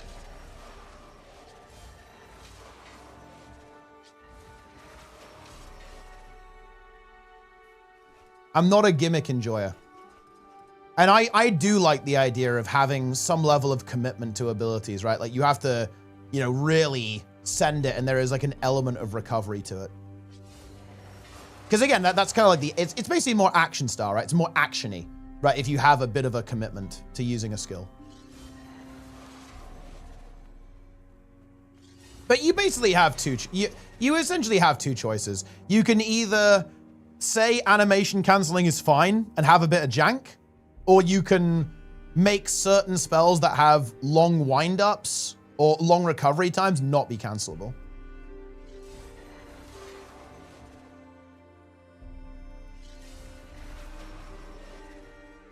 But it can be both, though. Like, for example, one thing that they removed from New World that I thought was really good is that this is how they did it, right? I'll open up Paint, because I love Paint.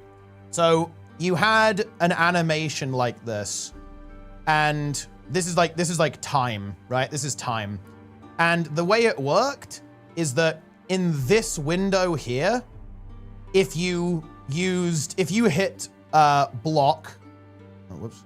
If you hit block in this window, it would cancel the animation. But like after a certain point in the animation, you are committed to it. I think this was very, very skillful, by the way, very skill expressive. And it was really fun to actually get the hang of and get good at. But after a certain point, you are committed, right? Like that's your thing. Like you have to then actually, you know, swing your sword or cast your ability, right? So this actually felt pretty good. And they had, you couldn't do after cast canceling, right? You could do pre-cast canceling here as well.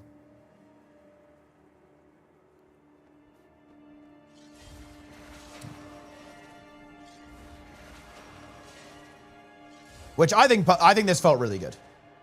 But again, that's an action game, so it's not quite the same thing. Is Gravedigger, because the skill checks for the reset core and impact, and you can't queue it into itself. And I can't do it. I love Gravedigger. It's feels like such a good spell. What I love about Gravedigger is that it basically is funnel, right? You can, if there's an ad nearby below 50%, you can reset your Gravedigger cooldown on that ad to funnel more damage into your primary target. I actually realized something like that.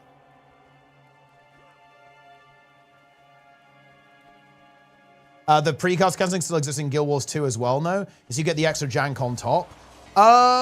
Yes. With weapon stowing. But it's actually a bit more extreme though. You can do it at basically any, there's essentially no commitment in Guild Wars 2. Like you can pretty much always cancel your abilities. Like you don't ever commit. Like no matter where you are, you can always do like a weapon stow like this, right? I think weapon stowing is a good mechanic though. Like I actually think that the only problem with weapon stowing is that again, it's not an official mechanic. This is actually an unofficial mechanic. Which is bad, by the way. Unofficial mechanics, bad. Hollow Forge 2, that's actually because of the nature of, I think, yeah, with a lot of movement skills that you can't unless you do a weapon swap. You can do it by weapon swapping. But that's because like Hollow Forge is fucking weird. Like for example, you can't weapon stow in a Firebrand tome. You have to use escape to cancel, which is fine, by the way. It's the same effect, but again, it's another issue with consistency. That it's actually a really bad issue with consistency, to be honest. Like the fact that weapon stow works up until the point where it doesn't, not great. Now you can say there is a reason for that, and there is. It's because you're not using a weapon, right? You're using basically a kit. So it's a little bit of a different situation. Realistically, if you're going to have a mechanic like that, it should be consistent across all other things. It shouldn't work differently. Like you shouldn't have to go, okay, I need to hit escape to weapon stow here versus using weapon stow to cancel my animation in this specific context. You have to know that. Otherwise, again, you're at a pretty big disadvantage, right? Yeah, it's because Hollow Forge is a transform. Well, and look, you're kind of getting the issue here. Do you know why it works? It's because Hollow Forge is a transform and therefore works that way. But a lot of things aren't.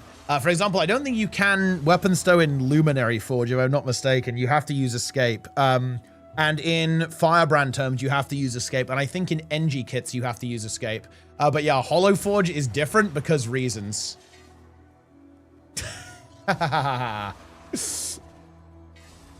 Oh, you can stow Luminary? I guess so, because it's the same as Hollow Forge, isn't it? It's basically scuffed Hollowsmith.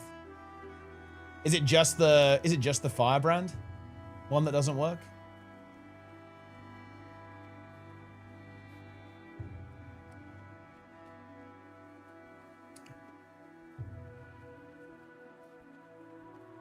But there you go.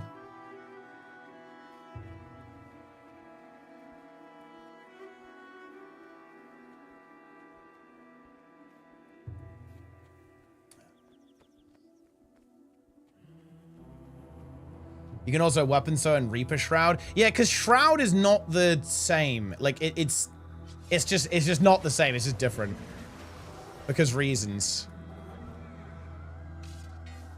So yeah, there are just so many edge cases. Like I'm not gonna lie, I don't know all of the edge cases. You can see I wasn't sure about Luminary. I wasn't sure if you could do it in Luminary or not because again, like everything's an exception, which is not great.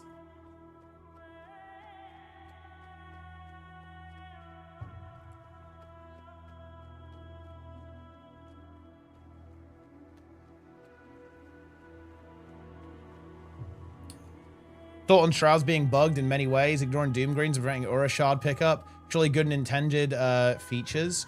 I mean, it is what it is, bro. I'll tell you. Just enjoy it. Fucking enjoy that shit.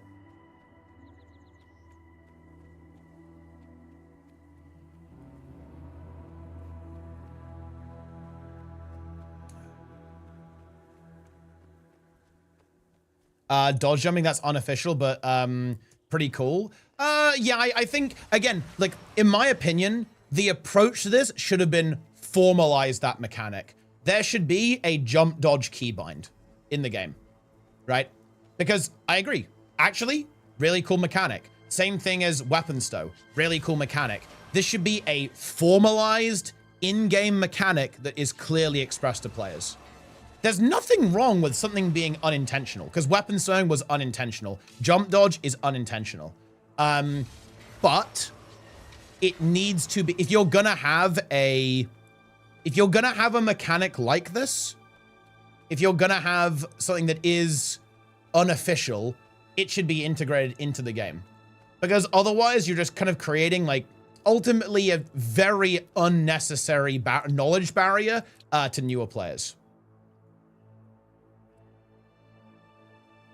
With dodge roll without keybind is harder to do. I mean, yeah, but I mean, a lot of people just macro it. You're allowed to. You're allowed to macro it. So if you really care about accuracy on dodge jumping, you can simply use auto hotkey.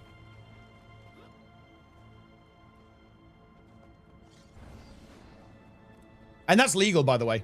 It's legal. Like, they've explicitly said you're allowed to, you know, you're allowed to do it.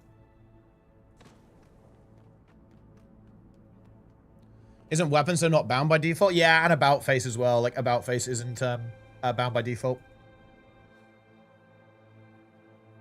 Jump movement skill? Yeah, jump movement skill is also relevant. Guild Wars is on sale for 30% off alongside either Northwestern. Buy today. Oh, that is a good sale, actually. Definitely worth picking it up. Guys, buy Guild Wars 1 using my referral link. Wait, does this link actually have Guild Wars 1 in it? It does! Oh! Oh, dude. Oh my god, the starter pack. Wait, do I need to nuke the starter pack, guys? I'm not sure if I ever did a formal nuke. Because I really do believe this has got to go. It is really bad that this exists. I think it's a bad look for ArenaNet, to be honest. If I'm being honest, guys, I think it's kind of a bad look.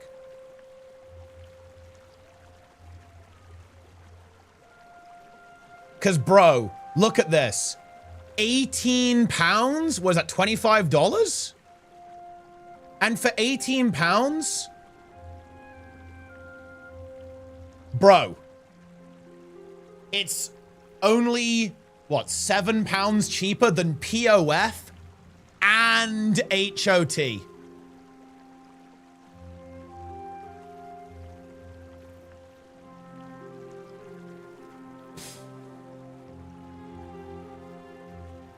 It's fucking rough, man. That's rough.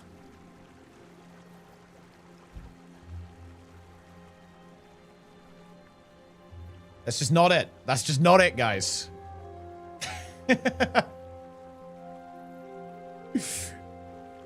And what is it? You get the Raptor, basic gliding, bank tab expansion, upgraded bag slot expansion, total makeover kit.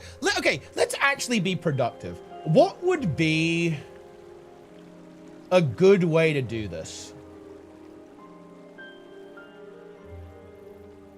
So their design goal here is we want to offer a purchase that gets you out of free-to-play. So in other words, you don't have the chat restrictions. You're trying out the game in core. I mean, it's just the price, isn't it? Isn't it just the price? If this was €5, $8, it's no problem. It's just the price, isn't it? There's nothing wrong with this on an idea level.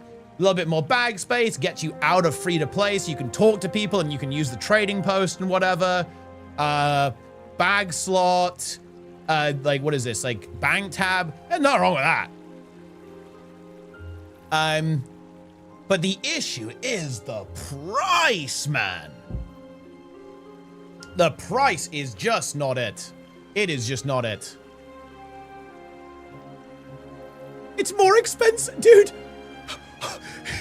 Guys, it's the same price as Prophecies, Factions, and Nightfall. Off sale. When it's on sale, it's more expensive than Guild Wars 1, Prophecies, Factions, and Nightfall. And that is, I mean, oh my God, that is cooked, guys. I'm sorry, that is not good. Half the price? It's much worse than that. It's about 2/3 of the price. Make HOT and Pathfinder the most. Yeah, for sure. Yeah, like I mean, I think the dream would be that HOT was even made free to play, and like Pathfinder was very expensive, very cheap, right? So it's like a really great introductory purpose to like unlock the mounts and stuff. I think that would be good. A single set of equipment and build them is almost the price of Reforger on sale. But I mean, at least that's not in like the store where new players are looking at it. Yeah, obviously the MTX in Guild Wars 2 are pretty expensive. But it, like this just, it's just not a good look. I shouldn't get the starter pack for the mount. Traveling is such a pain. If you're just starting out and you're looking to get a mount, buy Path of Fire and HOT. You get the Raptor almost immediately. So what you want to do, well, this is I'll tell you, this is an option, right? Buy this, amazing value, 2 expansions for 26 quid or like $30 or whatever. And then play like the first episode of Path of Fire. You'll instantly unlock the Raptor. And then boom, that's it. You can just go back to whatever you were doing.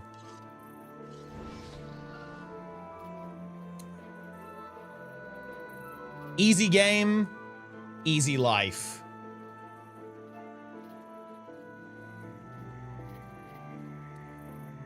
Oh, you get the Raptor if you buy any expansion? Oh, wait, do you? Oh, well, there you go. You don't have to do that then. Wait, just buy the expansion and you get the mount.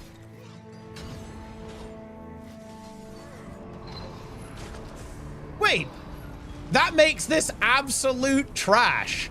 It's like 50,000 times worse, no? That makes it so much worse.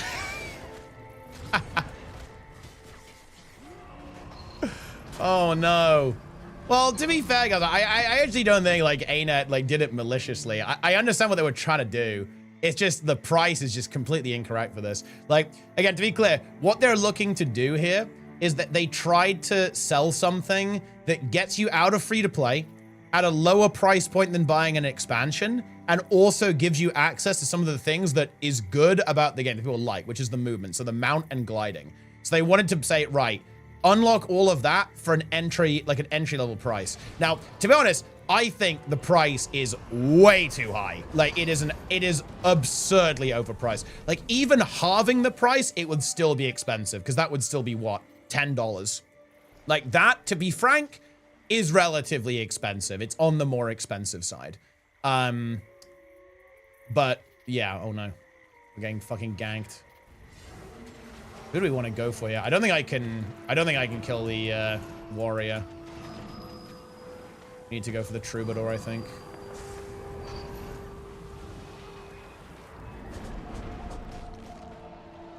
This warrior's pretty tanky, pretty durable.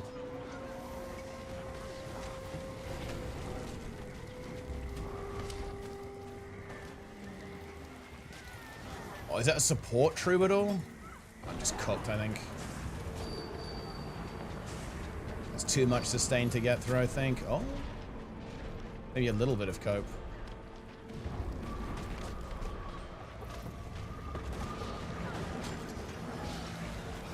Yeah. It's a lot of cope. Unlucky, yeah. Oh, there's a necro in there as well. Harbinger too.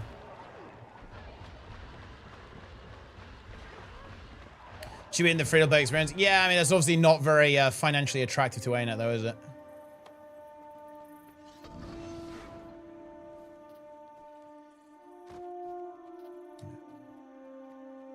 $5 for Raptor access, gliding in a bag slot with 20 slot, and for $5 one-time purchase or free account. Yeah, for sure. Yeah, I think something like that would be really good.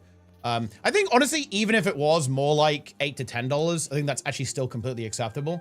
But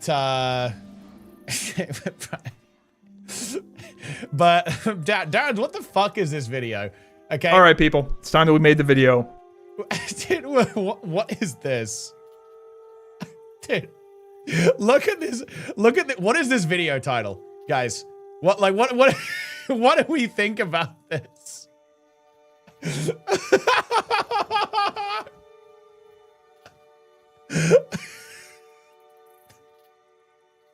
Why we need to make fun of Aeon 2 players? You're just poor. I need your help. Holy shit. This guy, he's not a fan. Not a fan. Yeah.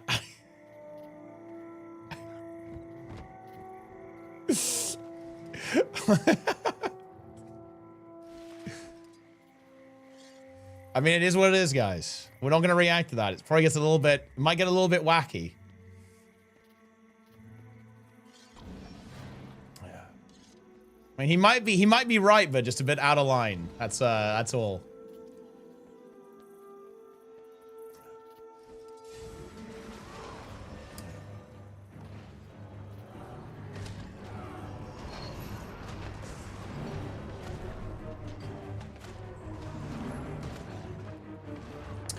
Oh, you guys just reminded me that I actually really want to make a video about like ArenaNet partner and what it actually means and what it's all about.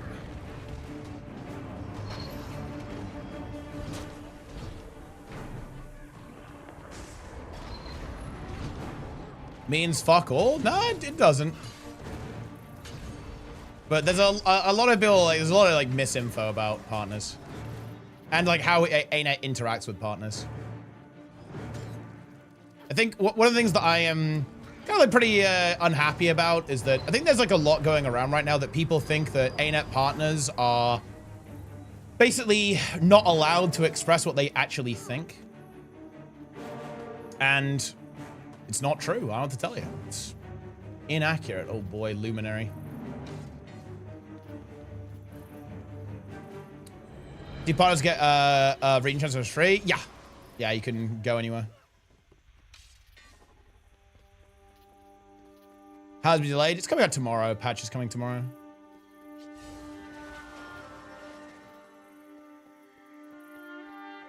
Is weekly tea time gone? No, I just got a little bit bogged for a couple of weeks. Honestly, there wasn't really anything to talk about, but I'll be back. I have my plans. Let me cook. Ah, Jester. Why are you typing plan despair, Jester? There will be... Look, do you know why it will be plan despair? I'll tell you why it's plan despair, Jester. If you log in on Thursday and your DPS is dog shit. If you do shit DPS on Thursday, you are the Rock and Plenix is Yoda.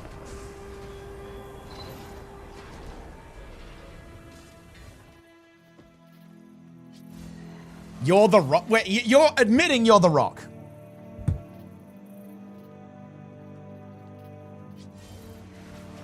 Listen, Magrest is pumping. Me and Magrest are dominating the meters.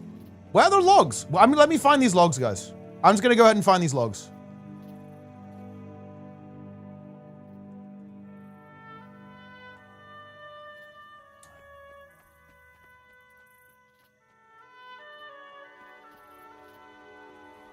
Let me find the log. Wait, I can't find the logs.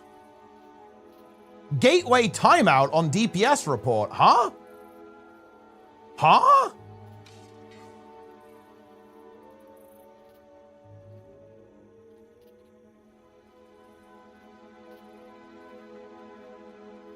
What is this? Dude, the logs aren't working. It's over. Yeah, dude, DPS report isn't loading for me.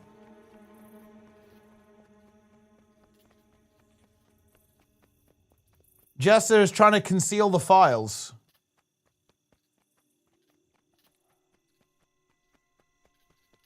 Let me tell you, there are files. Jester.zip. Bro. Wait, oh wait, I can't remember. Wait, what was the zip about? Because I know it was a Smash drama, right? Who was the drama about? Man, I think that was a really messed up one. That one was like really bad.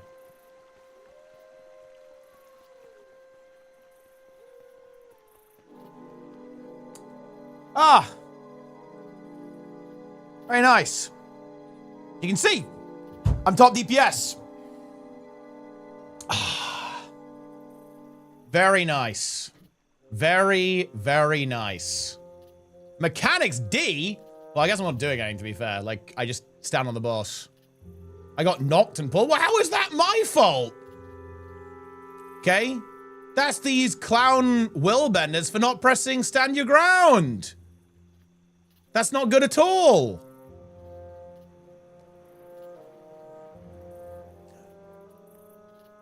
Look at that. Me and Magrest dominating the meters, guys. Pampa!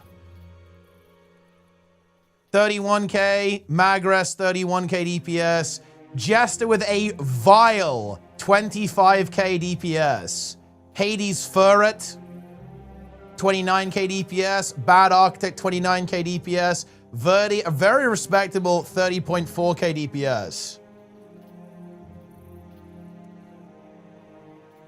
Yeah.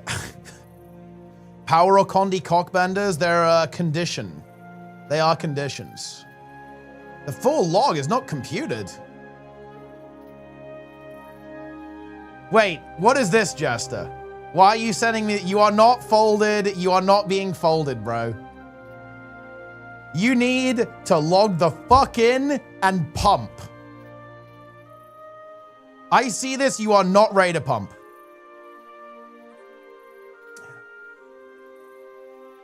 Jester, damage D.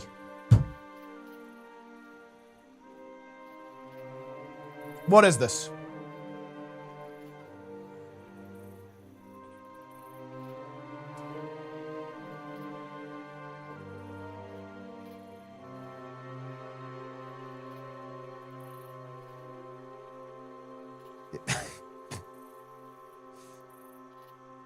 You guys need to bench. Like, you need to be benching. Otherwise, Ura is going to take 17 years to kill. Look at Magrest. He is the model citizen. He doesn't even talk. He's literally non-verbal. He just logs in and pumps. Link the Decima log, Magrest.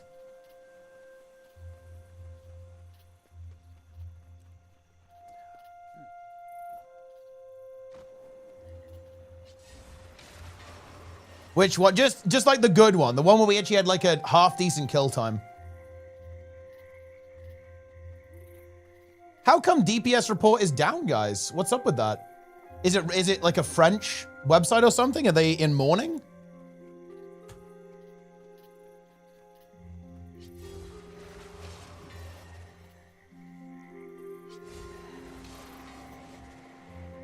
This one is fine? Well, what do you got here? Oh, of course you link the one where I don't pump. Are you kidding me, bro? My fucking damage is dog shit on this pull. But I guess it was fine. 6 minutes 41. It's decent.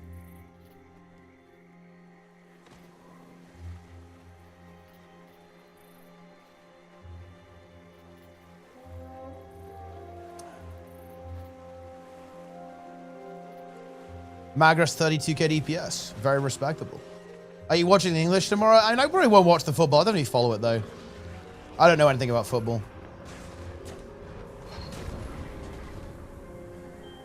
It's 2 seconds faster.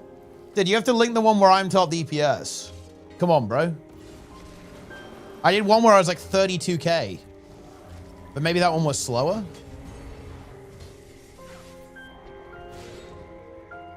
After playing WoW Classic Era the last year, it's nice watching gw2 streams, listening to gw2 music, nostalgia. Yeah, I mean, it's nice to come back.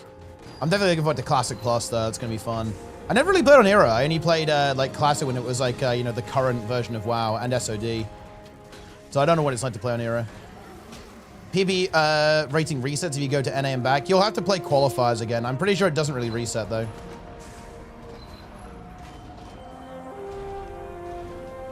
Jester, you need to be ready to pump by Thursday, or you are essentially admitting that you want to put Plenix in a vice, okay?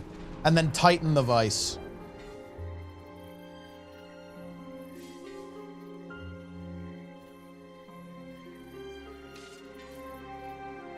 Plenix loves it? You think he loves CBT?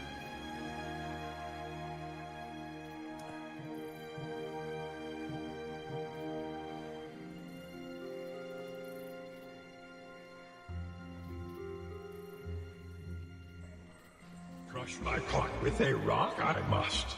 Maximum pain I must endure. Okay, here we go.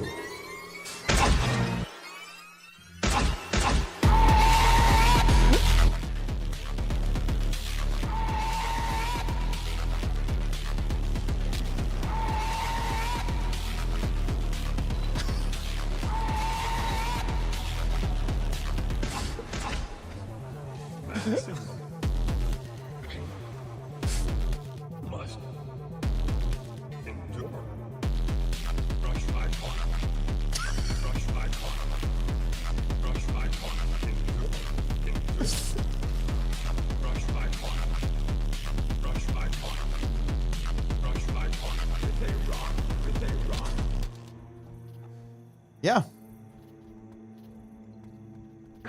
Crush my cock with a rock, I must. Maximum pain I must endure. Okay, here we go. What do I play it in the car in the UK and say nothing? And look, he'd understand.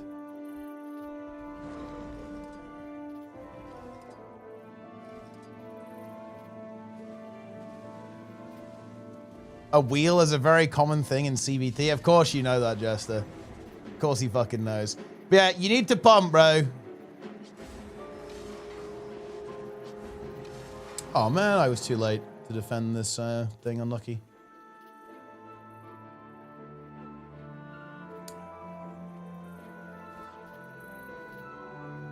But we are not going to deplete. We're going to lock in.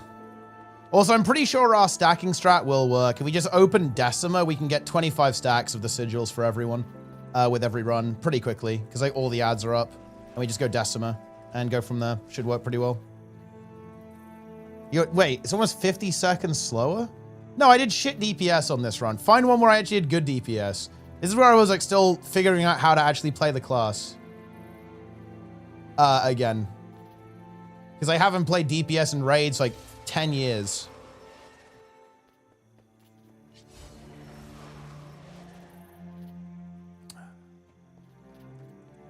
$77% a lack up time.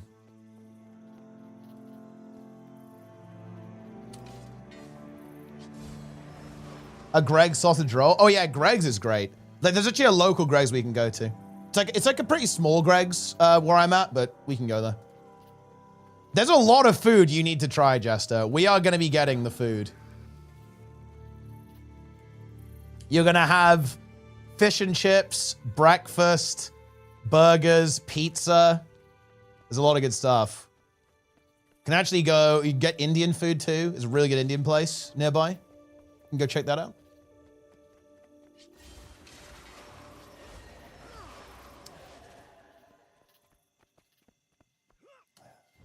Your bowels are ready? Yeah, the question is, will Plenix's be ready? Yeah, beans on toast. You guys are going to trial some real beans on toast, okay? Some actual high-grade beans on toast. I've got to say, beans are very different. Because, you know what, guys? Okay, this is actually a stream of Truth Nukes. Truth Nuke. Canadian beans are really good. I like them a lot. I'd go as far to say that the Heinz beans in Canada are better than they are in the UK. In the UK, they're relatively sweet. They're a lot more savory. Like a very savory kind of tomato flavor in Canada, which I actually really like. So well done, Canadians. Isn't it time for you to raid as the 11th man? The problem is that, look, I'll be very blunt with this. I would do that under the assumption there was a player who could actually replace me in the group. There isn't right now, so I would never do that. Doing an 11th man is only worth it if you don't compromise the skill level of the group.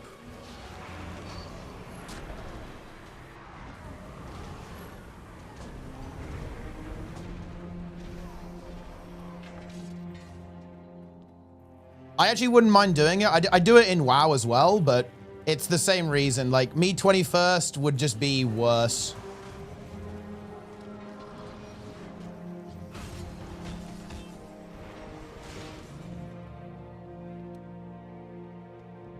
Buy you a can of Estonian beans? Yeah, you definitely should bring them, yeah. 8 out of 10 people admitted to shitting themselves. It is true. Like, a disturbing amount of people on our raid team have confessed to that.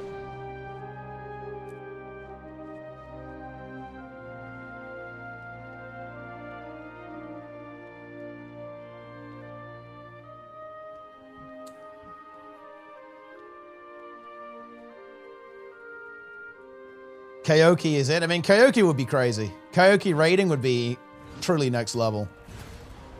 What is that website? I was looking at gw2 Wingman. Also, hello, Logpile. What's up?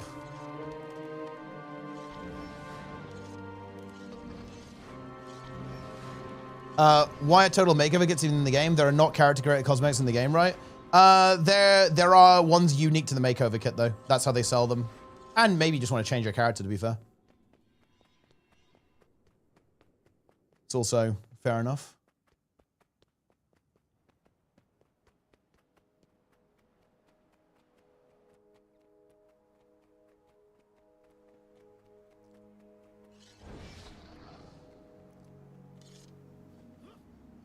What's your order at the Chippy?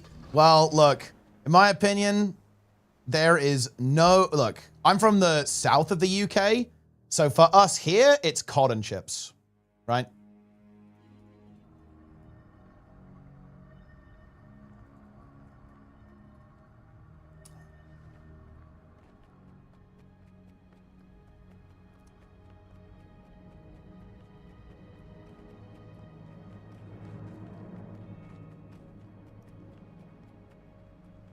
Let's see. Ah, here you go. Finally, here's me doing some, like, half-decent DPS. I could have done a lot better here as well, actually. It's very dependent on the phase timing, actually. If we did more DPS, I wouldn't have to hold Plague Lands. Because what I do on these logs is I end up holding Plague Lands quite a bit. And yeah, I mean, it is what it is. But if we were faster, that wouldn't be a problem. Why am I seeing D tier DPS? Jester, why are you D tier? You need to pump, Jester. You need to pump. Pumpa! You do the shard too. So this is Decima. There's no shard.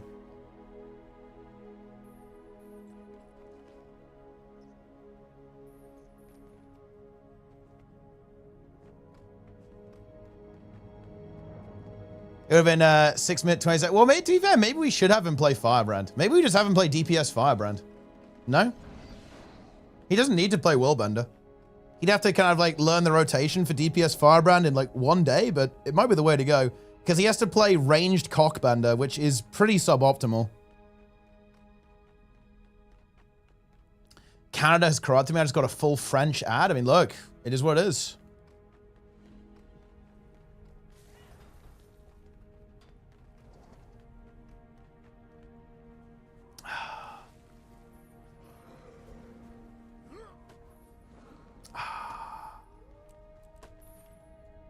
Wait, what? Give me the log.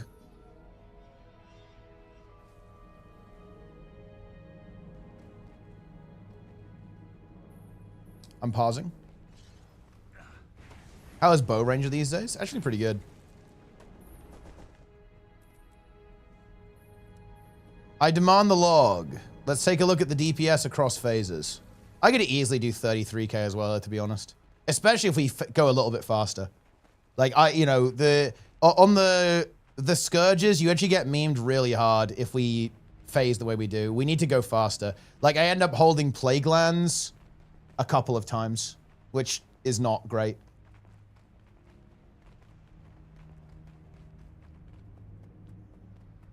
Max DPS is 33k. Yeah, that's what I would expect, to be honest. I could 100% do that as well. But you'd need the phase times would have to be a little bit faster. This was mediocre as well. I actually remember this one. I remember this log. I didn't actually play super well here, to be completely honest with you. Like 32k on with our comp should be basically guaranteed, I think, in my opinion. So yeah, 32k is what I'll probably shoot for when we're actually doing real runs. But 33k is definitely possible.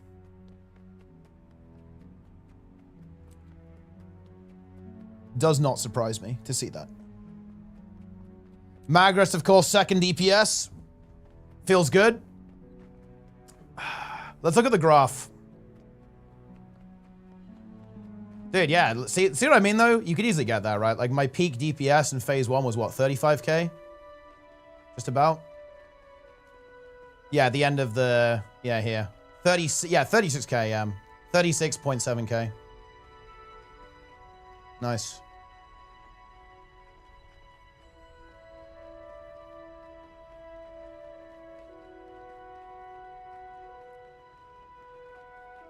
Obviously, you lose quite a bit of DPS when the boss goes immune.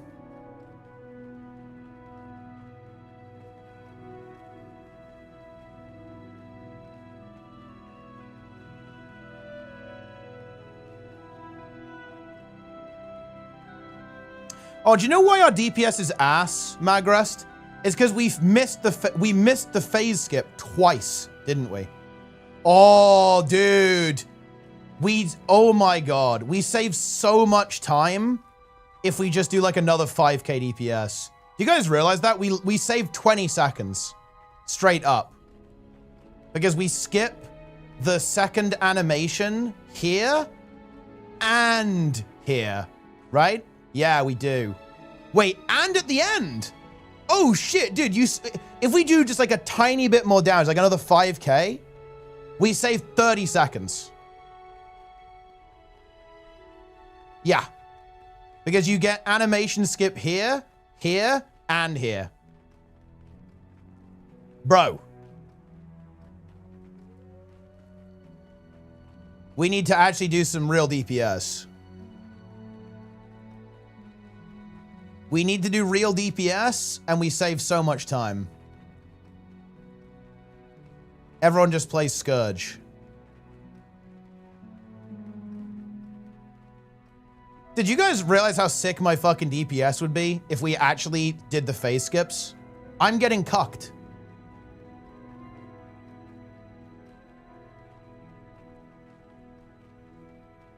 Because, I sit on, well, one, we have big downtime, right? In the phase. We lose 30 seconds of just kill time because the boss goes immune and it finishes its arrow animation.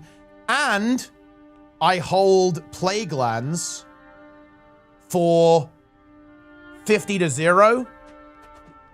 And wait, no. What is it? Like 80 to 70 or whatever it is? I can't remember. This part here. I hold it for this part, but that shouldn't be necessary if we do the skip. I hold it there and I hold it here, which is correct, by the way. I'm pretty sure anyway. I'm pretty sure it's correct. Because then you get it on exposed, which is worth the delay. But this delay theoretically doesn't need to happen. Because if we can basically skip like a big part of this part here by just phasing earlier.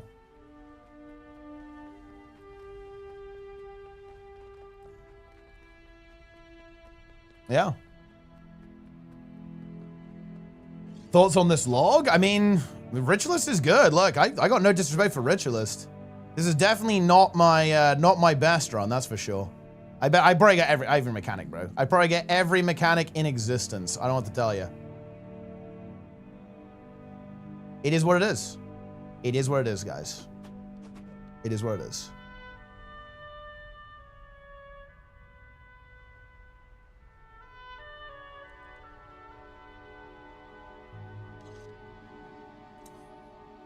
A decent kill, actually.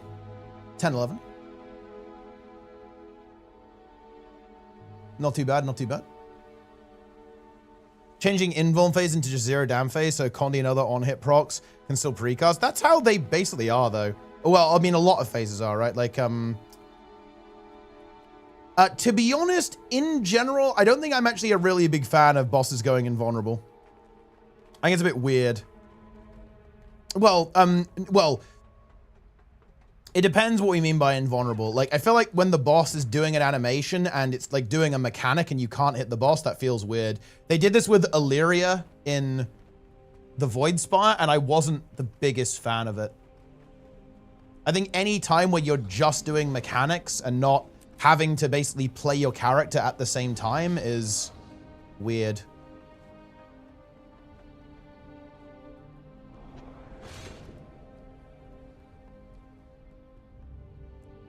There's a lot around me. Yeah. I don't think I'm a big fan of it, Grim. I'm curious what your take is. Like, I'm not super into it, to be honest. It doesn't feel good, I think. For example, think how much more based it would be if you had to DPS during the puzzle phase in Old Lands Court. That would be crazy.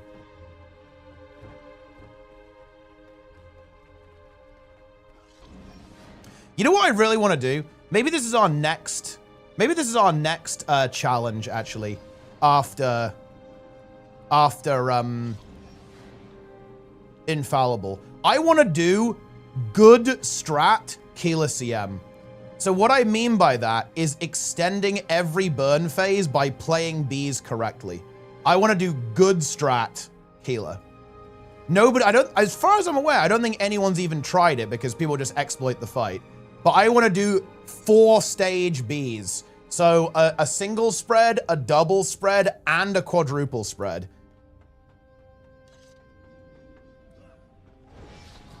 Wait, no! No! They nerfed Prop Paladin! Dear God, no. Wait, hold on. It's fucking over. Wait, Instrument of the Divine now shares a choice node with Solace. What's Sanctuary? Dude, I don't know what these fucking trait names are. What even is that?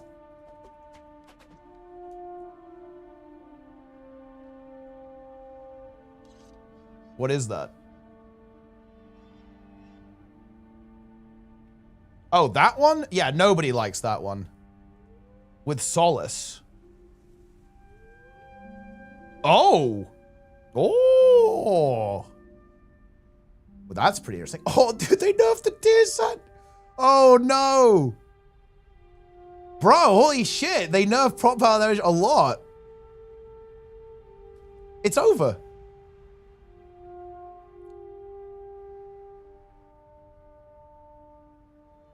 Resto Shaman nerfed? Okay. Oh, never mind. No. They're nerfing Totemic. Okay. Healing Rain increased by 20%. Healing Wave. Bro. I'm not sure the Resto Shamans are going to like that, guys. Well, okay. Oh, wait. They're nerfing Totemic, but they're buffing Healing Rain and Healing Wave specifically. Oh, no.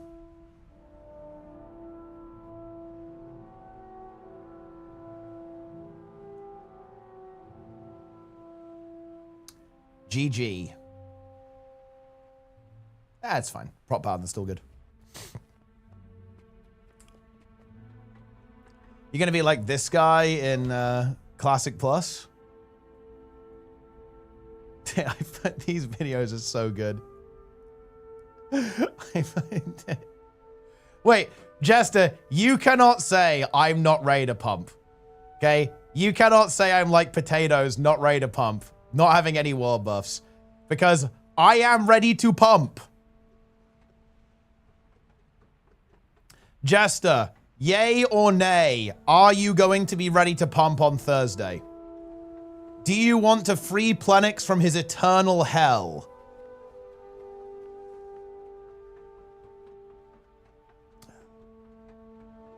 Elaine in the chat.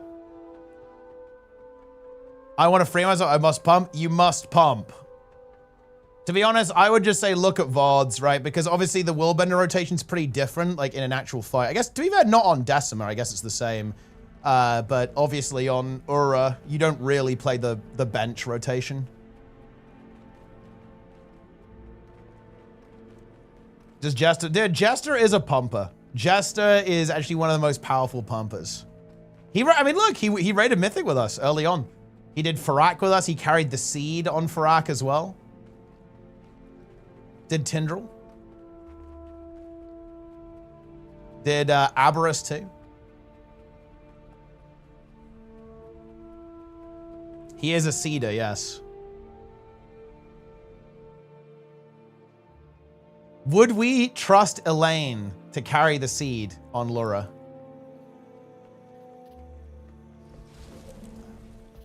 Oh yeah, you were the duck guy on Council of Dreams.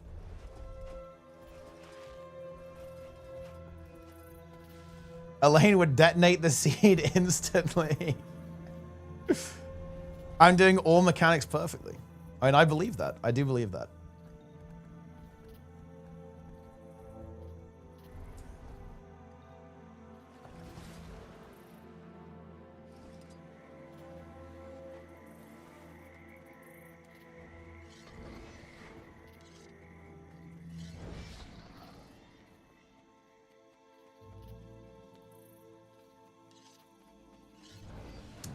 I have hands? No, you definitely pumped Elaine. We were destroying those keys. It was super easy, super chill.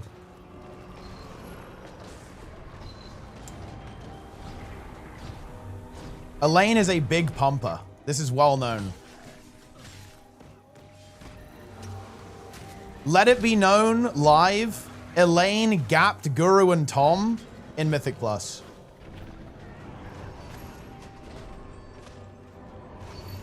Patch when? It's gonna be tomorrow. Normal patch time.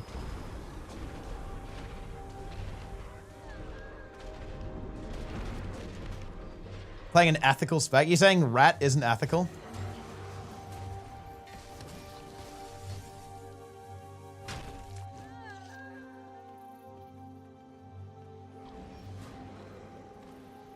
Rat is top 3 unethical? That's crazy.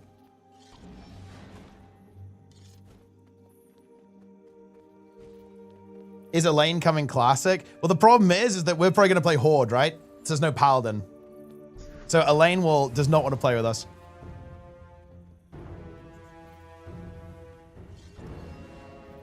Elaine hates us.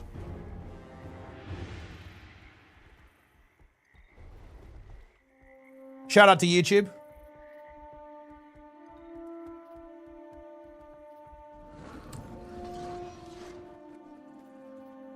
Although, look, I'm not sure if Jester's going to play Classic Plus. Because the thing is, if Jester can't, like, dress up his Blood Elf, I'm not sure he's going to want to play. And look, you guys know what he does, right? Who's got the image? He likes to turn his Blood Elves. Yeah, see, Awesomeness knows. He knows. He knows.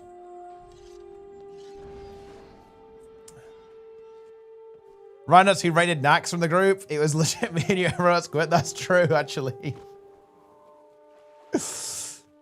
OJ goes, what's the snake up to now? Dude, he runs a gym in Florida and nearly died from a heart attack. Honestly, it'd be super fun to meet Vic one day. Like, Vic is honestly a fucking legend. I hope he comes back to play Guild Wars 3. Like, he wanted to come back to Guild Wars 2, but I think he just couldn't quite stick it, because obviously PvP just isn't really the same. Which I think is fair.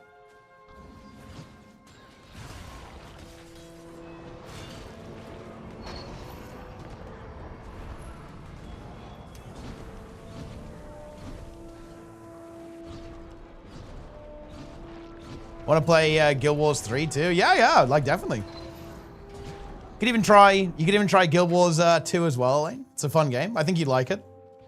There's definitely a lot of pink. Need to carry me that too? Yep, we do. We need you. I need you to carry me, Elaine.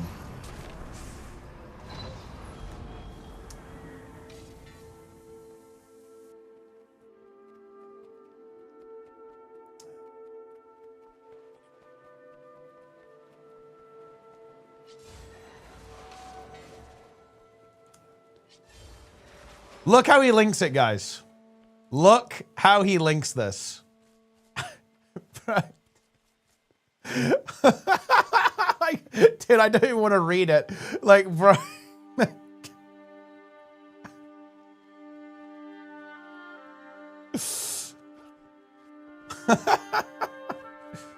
This is what Jester does, by the way, guys. He turns his blood elves on the loading screen.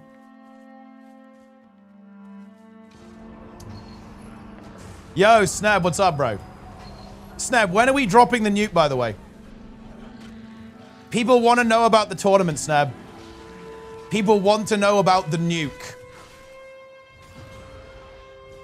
They demand the information.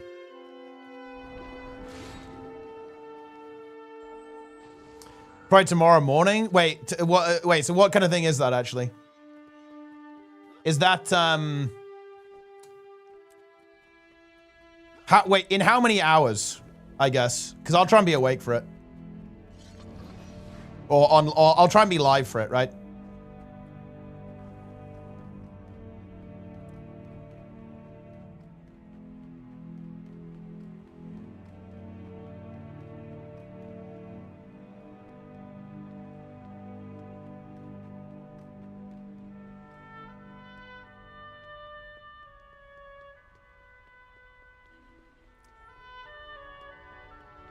Have a web page and sign up form. It'll be around when you normally go live. Well, I don't know. I mean, are you gonna do it on SG Snap? Like we can do it. I can put it on Hardstuck as well if you want.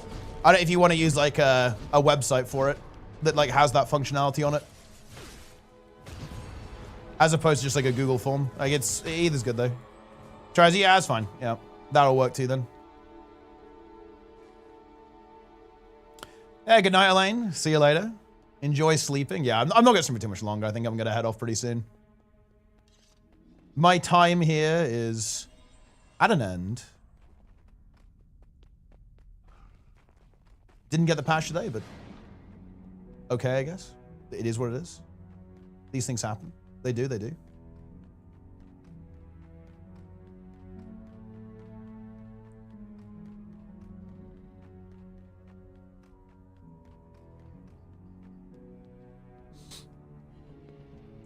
Big Pickle. Oh, nice. Exciting. Very exciting. Time to win. Have you, are you gonna get your rating then on Friday in that case? Because I think you didn't get your rating through like the other mean, right? So is it time to get rated?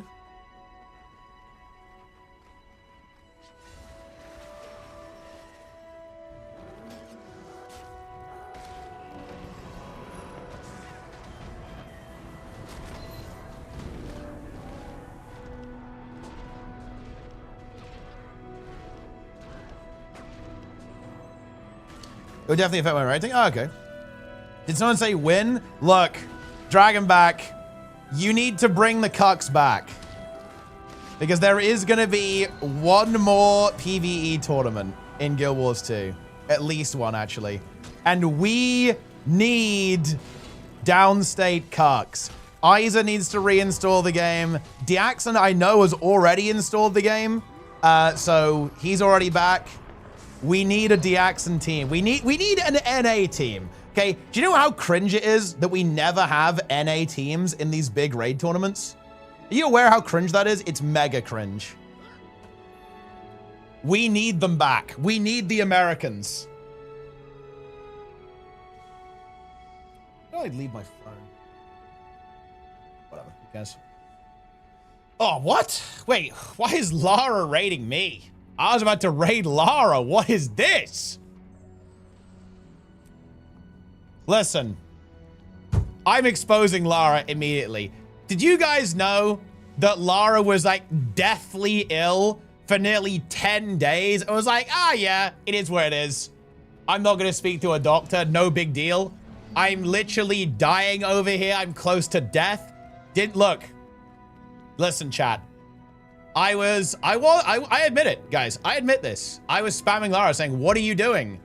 Why are you still ill? Why are you not, going to get some treatment? Yeah, dude, Sneb was like this as well. Sneb was fucking like this as well, bro. Okay, he was like, yeah, I'm literally dead. Like, Sneb was saying that he got 1 hour's sleep because he was drenched in his own sweat and mucus. This is not normal, guys. Okay, this is not normal. If you're sick, you need to take medicine to get better.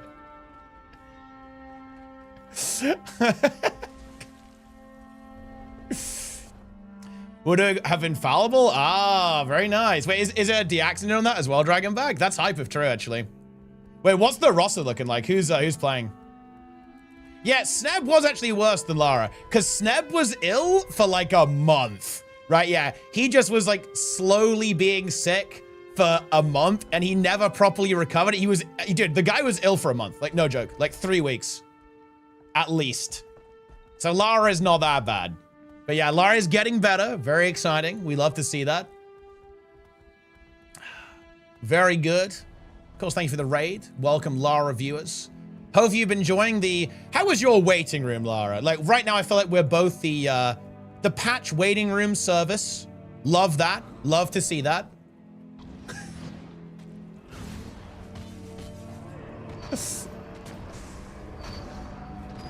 The elevator music, if you will, while we wait for the hatch to actually arrive. Yeah, it is mind-blowing to me that Sneb didn't really see a doctor. Like, he was ill for nearly a month, and he was like, yep, no problem. Listen, if I'm sick for like a week, I'm going, what the hell is wrong? This sucks. Many unrelated topics. Yeah, I was doing the same thing, actually, as you might... Who could have seen this coming as a streamer? 20 hours of patch preview? Yeah, pretty much. That's what we do here.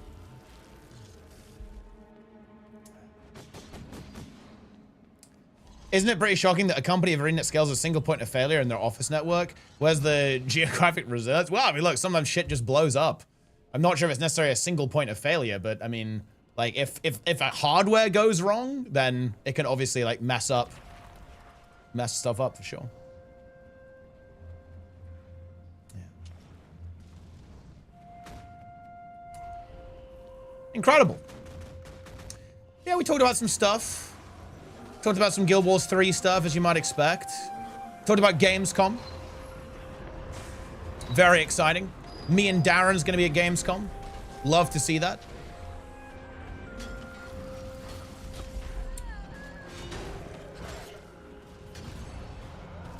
Jester and Lynn and Plenix going to visit me and kidnap me in August. Very exciting. Very exciting indeed. I got a new camera? Yeah, I saw. I was watching the stream. It does look really good, yeah. The camera looks great. I really like the background you have as well, actually, like where you're streaming. I think that looks really good.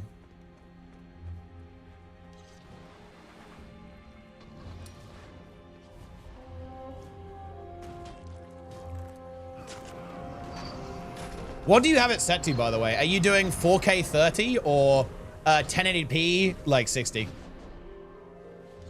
Oh, it's so warm up. It says, okay. Well, I mean, I do like the background, yeah, because I know it's different to your usual background. But yeah, it looks really good. I think the background you have looks great. I think you have a really good lighting setup as well. Like, or maybe that's the lighting and the camera configuration, but I think it's very good. 4K 60. Whoa.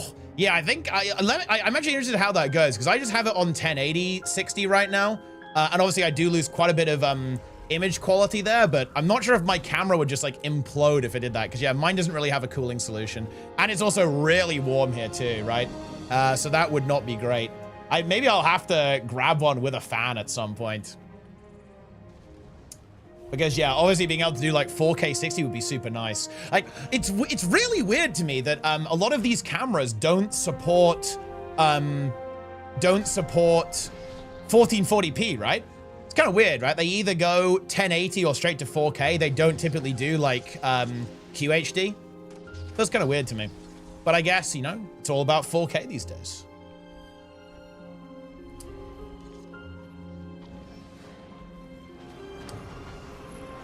Because obviously, yeah, 4K is a little bit overkill for streaming, at least for now. You can stream in 4K on YouTube, of course, but you can't on Twitch.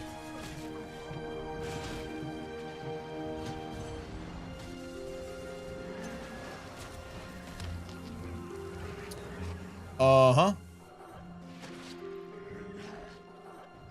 2.5K camera. Yeah, I have a, what is it? A Sony Alpha 7 III, which is also a really good camera. I've had it for a long time. It's always worked perfectly. And I think it looks pretty good. Obviously, the green screen does make it look a little bit weird, but it looks good, I think. I'm high definition. I'm high frame rate. High fidelity.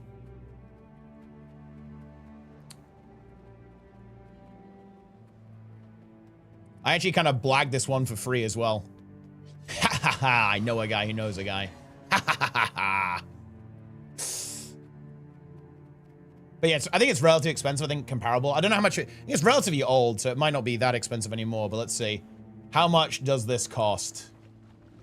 Oh yeah, quite a bit actually. Like £1,000 for this camera, by the looks of it. 4K versus 1080 doesn't make a big difference on Twitch. Nice feature though, for sure, yeah. Like, cause yeah, Twitch, the bitrate isn't super crazy. Although I have found that the 2K actually looks really good. I think their 2K encode is really good. Looks pretty decent in my opinion. Because you get the extended bit. I think you get what, 9K bitrate versus 8K. So I think it looks pretty decent. Yeah, it sucks that it's not supported everywhere, but I think they will eventually roll it out worldwide. But yeah, it's not available in all countries right now. Oh. Oh boy. Oh, core necro, huh?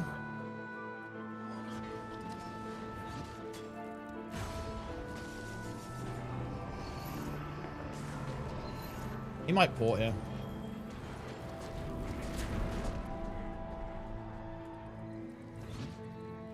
Oh, didn't hit.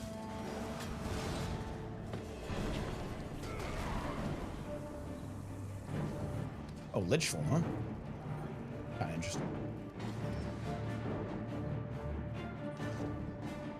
Summons his little minions.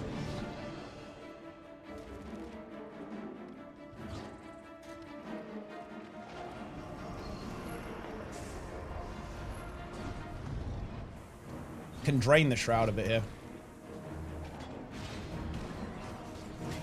Oh, that's not good. He might be dead.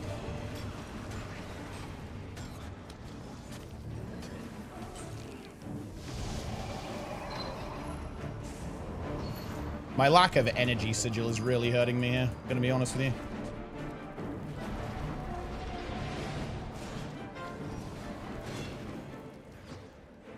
Oh, I'm fucked. Yeah, I'm dead. I could have won that. I actually played that pretty bad.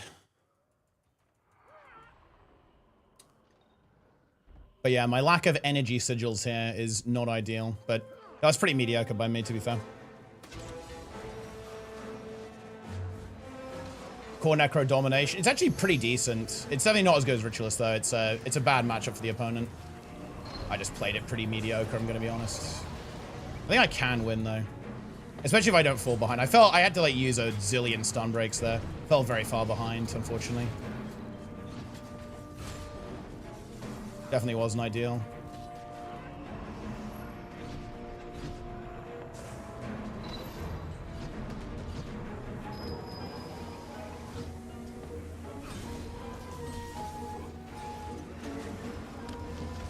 This guy died. Trailblazer Fun Saga. Nah, this guy's playing Power. He's not playing Condi. He has the Plague Signet. The Plague Signet might indicate Condi, but it's because he wants to have counterplay. It's also a very short cooldown stun break. Well, I messed up that dodge there.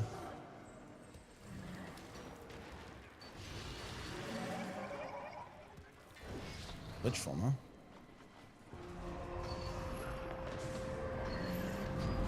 Can block the projectiles, yeah.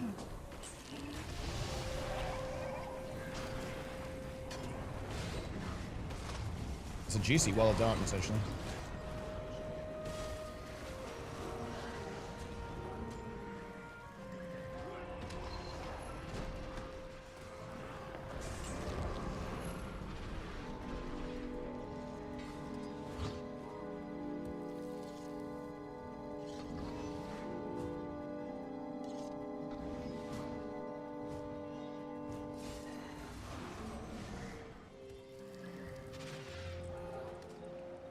Did not get hit by that. Ah, that's annoying.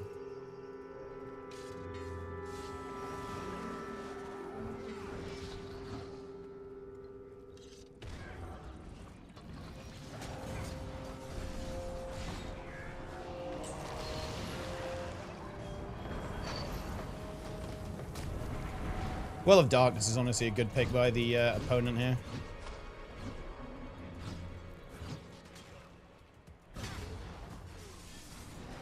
That's pretty nice.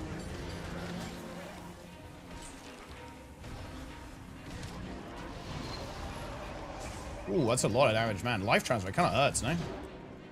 Oh, yeah. That was no good. I can play a little too aggressive there. I need to... Let me actually get some damage reduction food on here. This will be fun.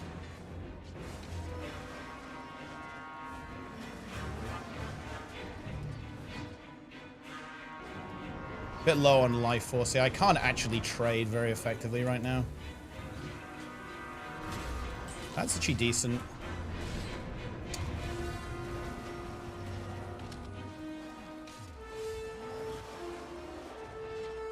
Good trade.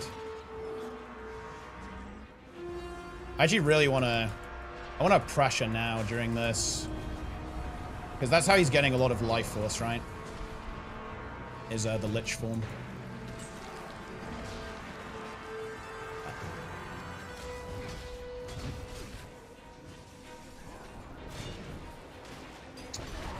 That's not good.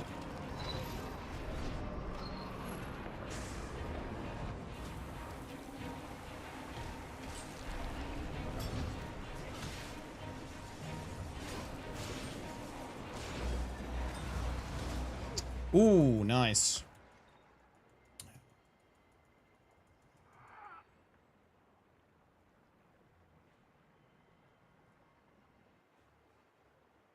Sainsbury's enjoyer? Wait, supermarkets? I mean, Sainsbury's is good. Sainsbury's is pretty common, I would say. UK, the cheese? I mean, yeah, the cheese is definitely good here for sure.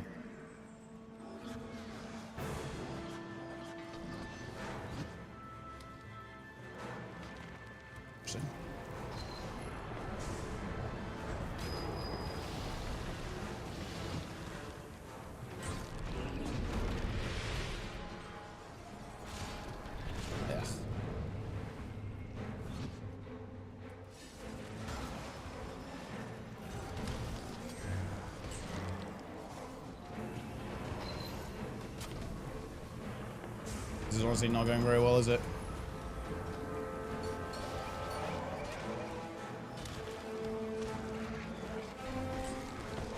I'm dead here for sure. $1,000,000% dead. That not getting hit by that spear 4 would have been very good. Definitely feel like I'm really lacking my dodges here, though, to be honest.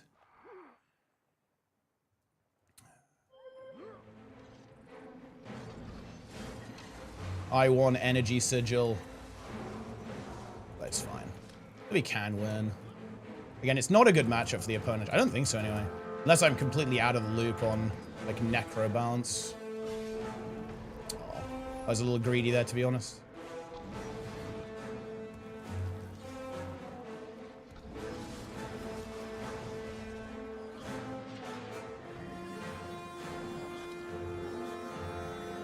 He's going after that guy, I guess.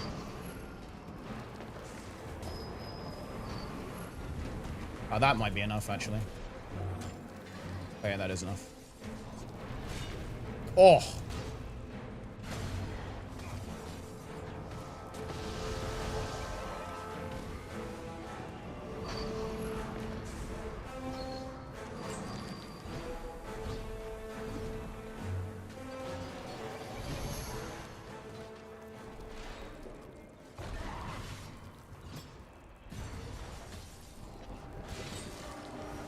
Ooh.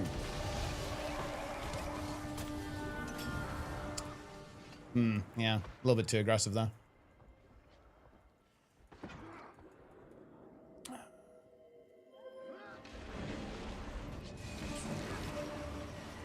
As people come to watch, I guess. Oh yeah. It's not a good matchup for core necro. I just haven't really played against this build that much. I think this guy's pretty good as well. This is blood magic. I think it's a lot of self-healing though, that's for sure.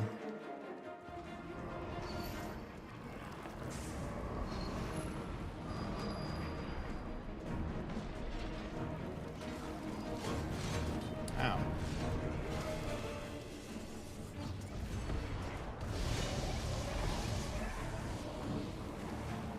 Wanna teleport there. Actually landed that CC, which is good.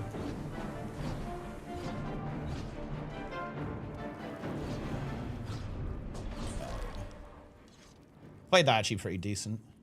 Was a bit better. Cheese and tea over here. I mean, look, we do like our cheese and tea. There's no question about that. I think it would be nice to have a bit of Demolisher gear on as well. I think I'm full. Oh, I do actually have a little bit of Demolisher, I guess, but some, yeah, Scholar Rune is honestly not the best. I've got Force Accuracy Sigil. Energy sigils are really nice in World vs. World, and honestly, when you're playing against good players, like you really want to have the energy sigil. Oh, and this, yeah, I wonder if this is like a hybrid build actually, because he's got the Celestial food on, and he has plus 3% all attributes. So maybe there's a bit of Condi on this. Probably does have curses in it, to be fair. Blood magic, soul reaping curses, maybe. I thought you kind of want Spite in there. Is it your PvE gear? Yeah, pretty much. Whoa, what was that? This guy's finding him on Hollow.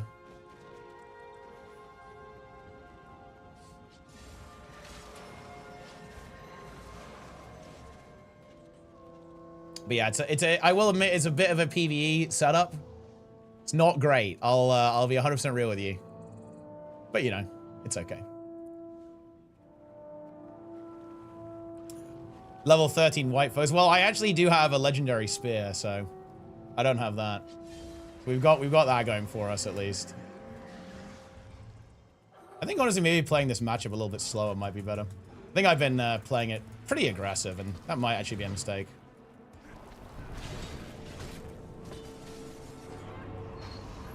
Oh, Fearing. Okay. Oh, I was just too slow there. That was really bad.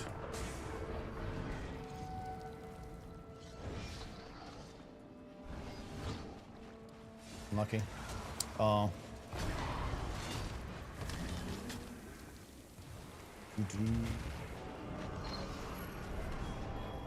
Yeah, I'm extremely behind now, to be honest.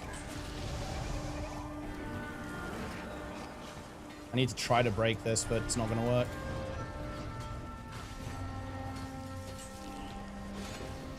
Might have a little bit of copium here. Ooh. Him not getting that Fearing is pretty big. Ah, that's bad, though. Yeah. Glyph of Stars for all stagnant because it'd be a Celestial build. I don't think it's a Celestial build. I think maybe he just wants like a little bit of extra survivability. Like Vitality is really good, obviously. For Vitality is really good on Necro because you scale with your life force. A little bit of toughness doesn't hurt anyone. Like you actually use most of the stats there, right? Like on this build. You know, you get like a little bit of I guess like random Condi damage in there as well. It's not like the build just doesn't apply any Condis, right? It does apply Condis.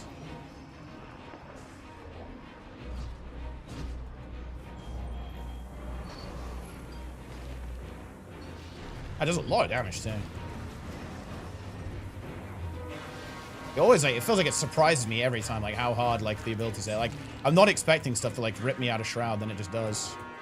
Getting a little bit caught off guard by that.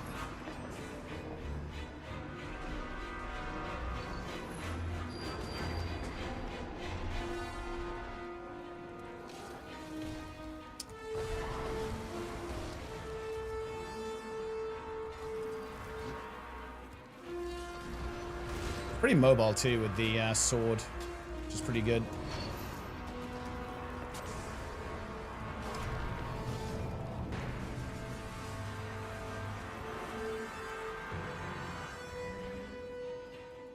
Oh! He's liching. I'm very behind on life force. That's kind of the issue that I'm having here. I'm not used to that projectile time as well. Yeah. He's counting dodges. This is a good player, I think.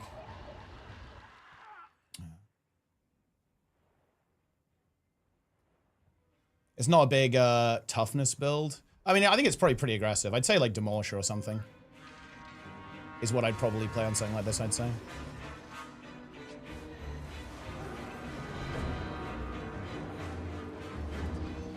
Yeah, the sword range is really catching me off guard.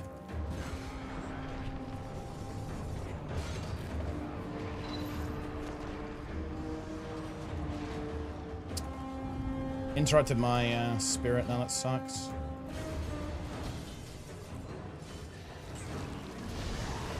This is bad.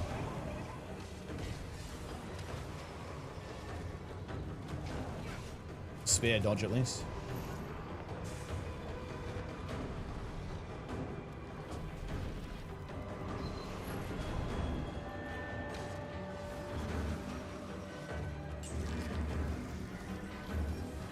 Whoa. I was trying to go for a little bit of a cheeky shoot that didn't really work out, did it?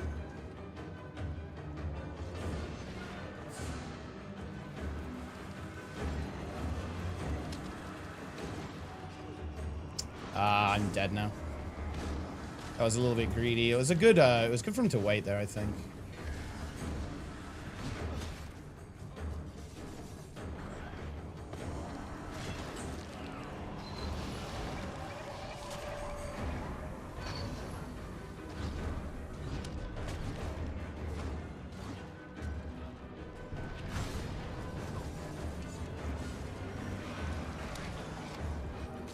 Okay.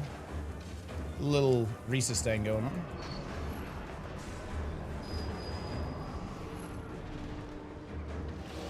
Needed to dodge that fear. That was pretty bad.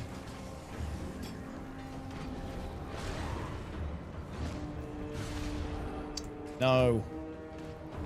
Juicy fear, huh? I'm way too greedy with that. It's pretty bad, to be honest.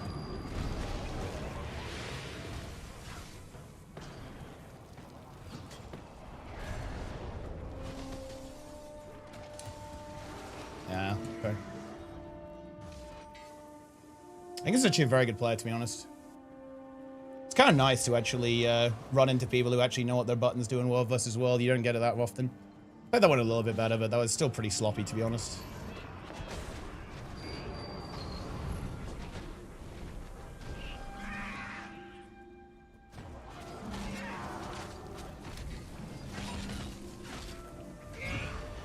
What weapon is it? It's spear and sword, I think.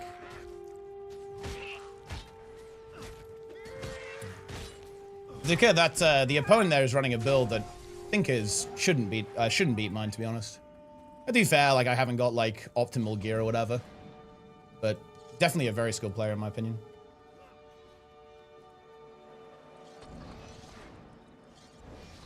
Right, I think that might just about do it for me, guys. I think that is the end of the stream. I am out of here. Well, actually, I'm going to block this player because I want to see who this is. I wonder if I know who this is.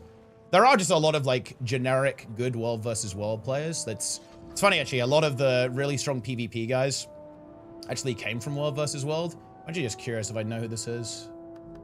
Oh, yeah, of course. Yeah, I do know who that is. Yeah, this is a good player. Yeah, it's Nephros. Okay. Yeah, that's a very good player, actually. I wish you could do that without blocking, because it always feels a bit weird, because I want to know who it is, right? But, you know, the only way to do that in World vs. World is by blocking people, right? So you can't, like, report doesn't work. It just says Palawadan, Platinum Champion. You have to block them, right? So if you want to see who someone is, like, you have to block them and then check your block list after that. But no, that is actually a very good player. It's a pretty fun build. It's a cool build too, actually.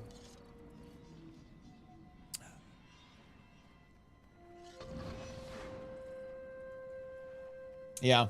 It's a lot quicker than I'm used to. Because, like, the reason I was getting... I haven't really faced that build before, and it's so much faster than I expect. I kept trying to It definitely had, like, it's kind of like a slight weakness of Ritualist without the quickness. Is that because he has that quickness, when he gets that fear, it's like really fast. Like, it's a lot faster than I expected. Like, it's like Core Necro is a very slow elite spec, really. But when you actually land the fears, it's very fast. Which is rather interesting, actually. So yeah, I was really caught off guard by playing against that build, and I think the opponent was playing extremely well as well.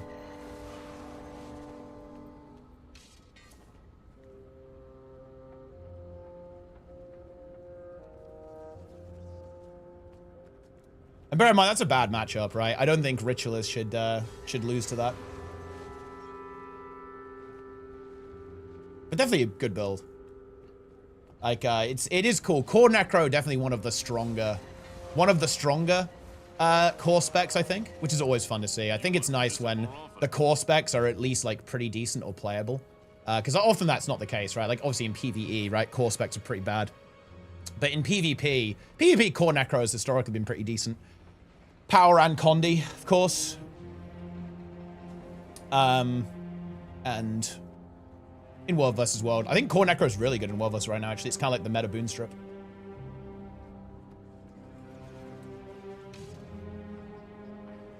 But anyway, that's it, guys. I will be back tomorrow. I do actually have to raid in WoW tomorrow, so it's going to be a weird stream. It's going to be like review the... I might play some hardcore real quick. I might play HC. And then after playing HC, we'll do a quick review of the balance patch. Then I'm basically raiding in WoW for a while. Then I might come back and look at it again. But we'll do like a lot of balance review stuff over the coming weeks. The other thing is we're also going to be doing Infallible on Thursday, some actual attempts on Wing 8. So that'll be good. And we will do it. I mean, it will just be a good time, guys. It's going to be a good time. It's going to be a gaming moment. And that's it. I will see you guys then. That's it. Follow, subscribe, come back and watch every single day. Okay. Buy the game using my referral link. Go on my Discord. I'll see you guys tomorrow, okay? Take it easy, my friends. I'll see you next time. Shout out to YouTube. Bellux Nectar. Oh, yeah, wait. Who won the WEHYPE giveaway? Let me actually have a look. Let's see who won before I go. Oh!